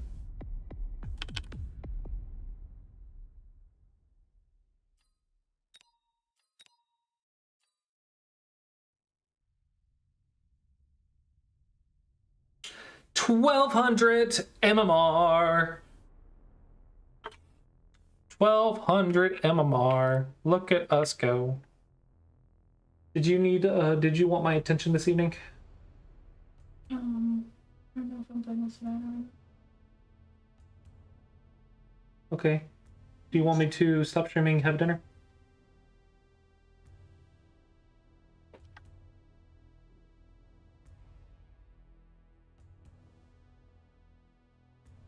Well, I've been streaming for 5.5 hours. I can spend time with you, or I can just keep gaming.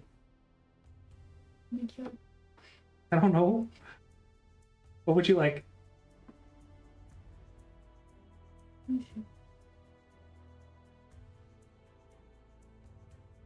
Okay, I'm not waiting on her to respond. You can play one more round, and then. Okay, one more round and then dinner? And then see it. I mean, yeah, you gotta eat dinner. Alright. Let's see if I can hold my 1,200. See if I hold my 1,200.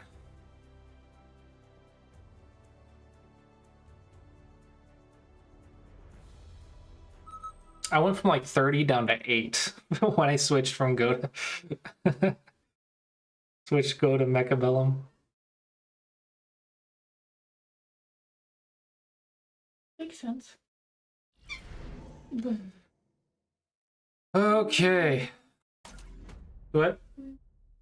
I don't know. Whatever you want to make.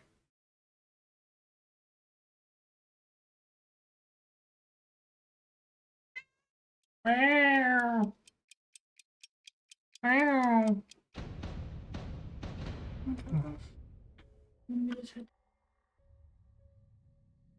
Okay. I want to do Marksman or Phoenix. Let's just get Chaff. And it's okay if I lose this round.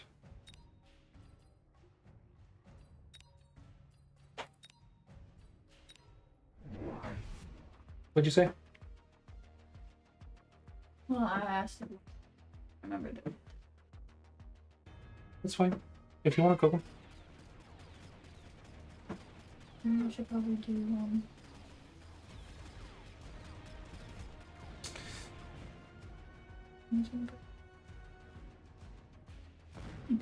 That's gonna be an awkward second paralyze.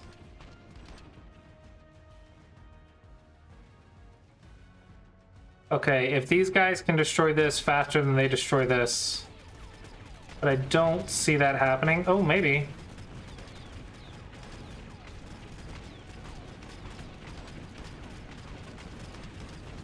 Oh, close paralysis. Doesn't look like it matters. I lose it.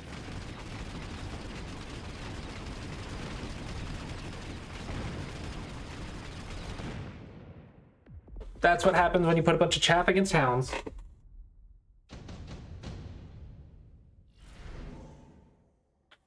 Mass-produced Phoenix. No, I don't want to decrease its HP and attack. Rhino Assault.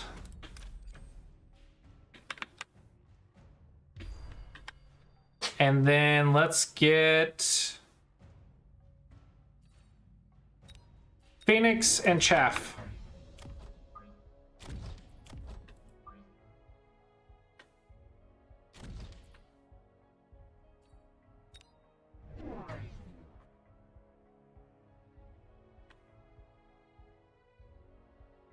I have really good chaff clear with these hounds. They don't have any damage yet.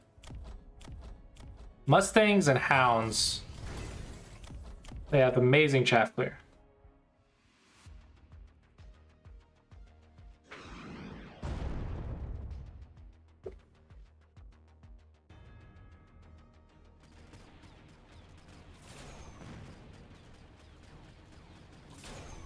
This is such an awkward Awkward cross battle.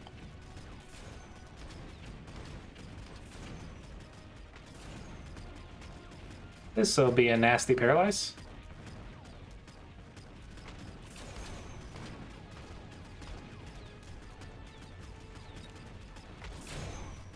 Yeah, that paralyze got me.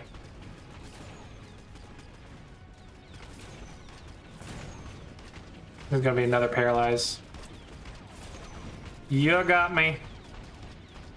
You got me. Not much I can do. First 3 rounds don't matter. Don't stress. Don't stress. First 3 rounds don't matter. I'm just gonna win later. I don't like any of these options. Let's just get marksman, I guess. They're nice.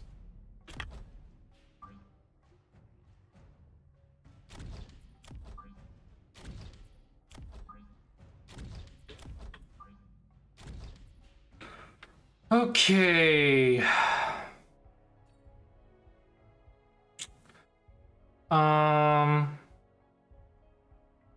Tarantula?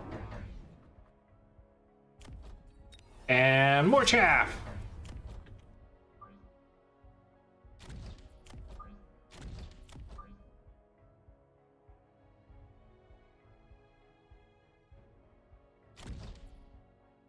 Yeah.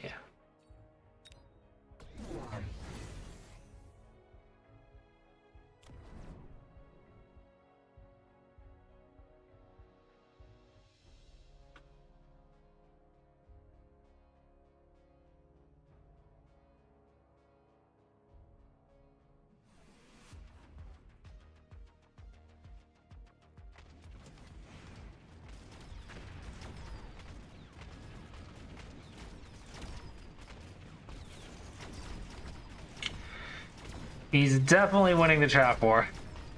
By a mile. On this right side.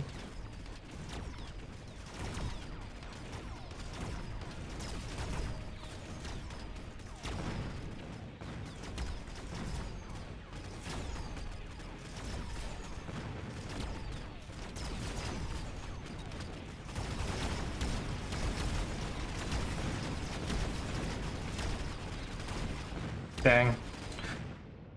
Winning that by a mile. His chat clear is no joke. I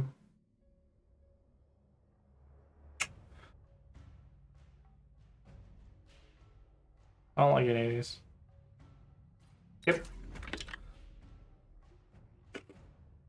I need more stalling.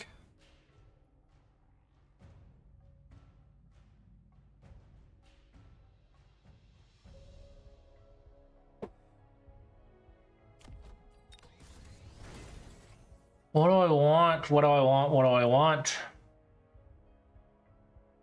Because if I get more chaff, it's just going to get obliterated. What clears to do that are obliterating your chat? More tarantulas maybe?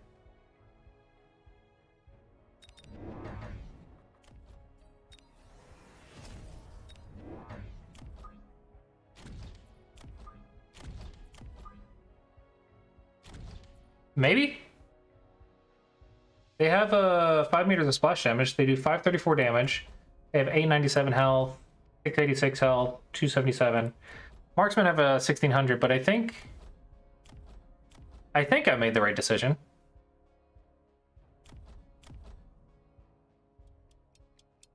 And let's up the attack. 598, 897. So they're going to 2-shot them.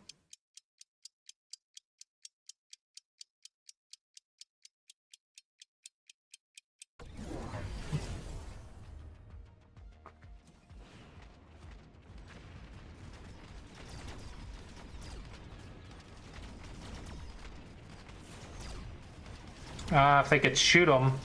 Here come all the chaff. Let's see if I win it. I'm definitely doing better than I was. Hey, I'm winning. Oh, no, they died. I didn't win it. It was almost winning it, but not quite.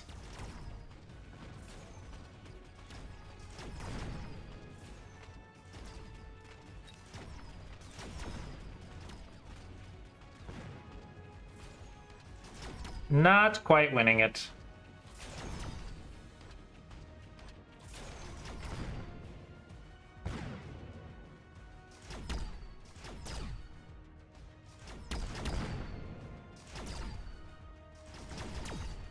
I think next round, get range on the tarantula.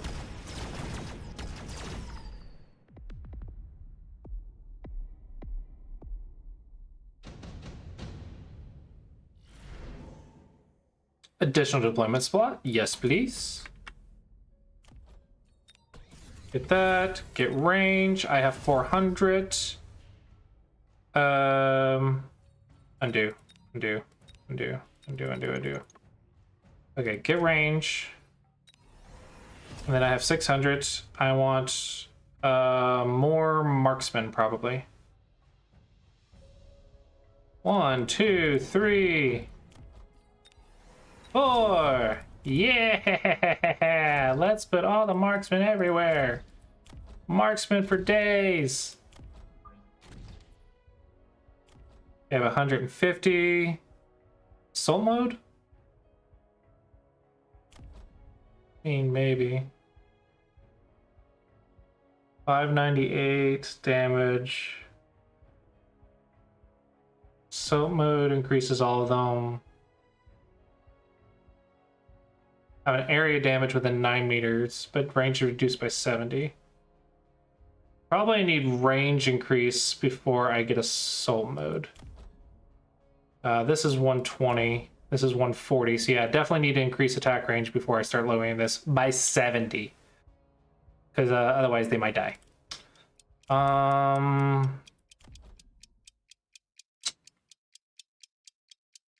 don't know. Maybe get a missile.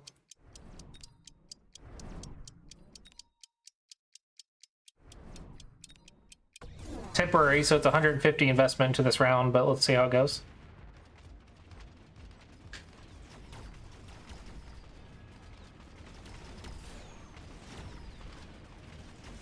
Oh, hey buddy. Right side's looking amazing. Left side's looking so-so, but it looks like we win it just fine. All right. Looking good, looking good. That's right, you catch up to me in 1 round. Ooh, everything wants to be upgraded now. Fangs or Fortress? I think Fortress. Or Sabretooth. Sabretooth. Effective against medium units. I'm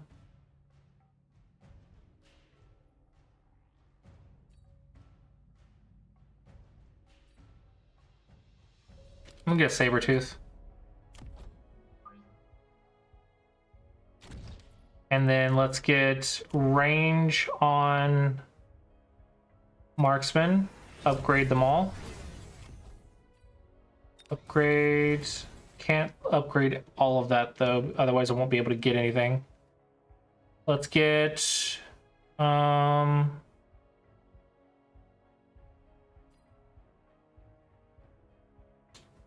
more chaff.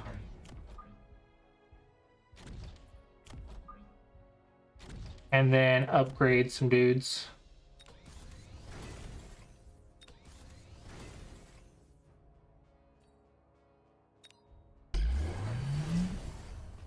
Ooh, 2 fortresses, huh?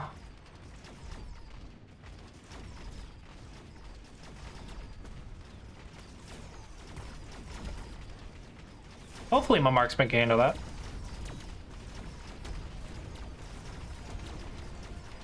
All the chaff! All the chaff! Not enough chaff! Not enough chaff! Ooh, nice paralysis. Reinforcements incoming! Ooh, my marksman could stand to do better. tier 3, so it has 131,000 HP. Holy crap. My tier 1 marksmen are just not doing a lot of damage to that thing.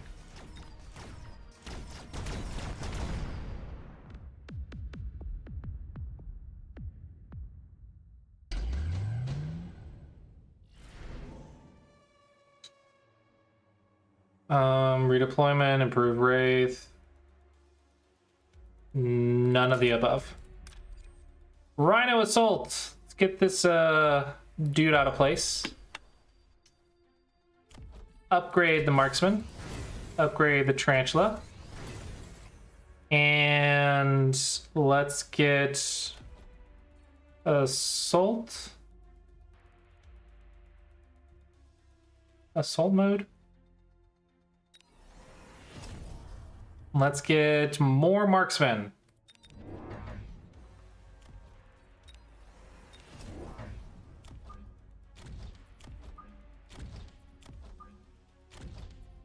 All right.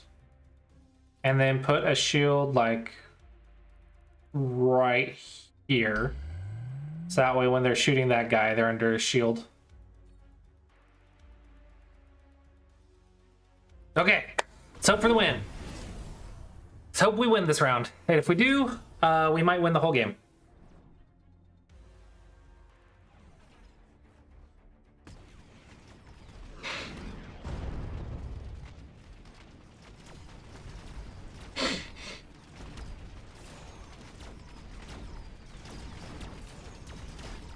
Okay. Come on, Chaff, get in there. Left side's doing amazing. All right, won the Chaff War. Doing some damage to the dudes. Marksman going to town. Nice paralysis timing, and I should have it. Boom, GG. Beautiful game, beautiful game. GG. Beautiful game.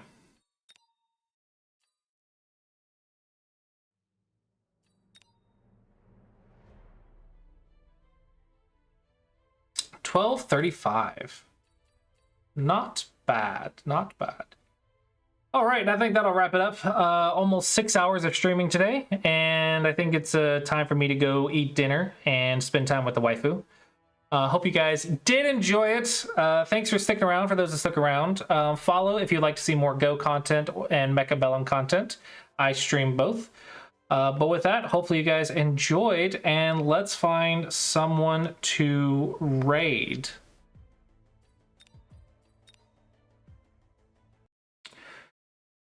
Who do we want to raid? Let's see. Don't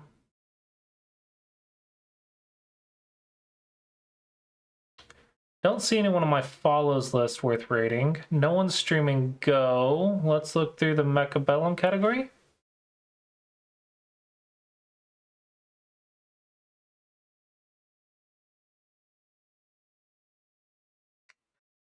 Let's see. I'm at 12. Let's raid someone else and double their viewers. 5 days left. How far can we go? English. Yeah, let's do them. All right, guys. Hope you guys enjoyed, and I will see you guys next time.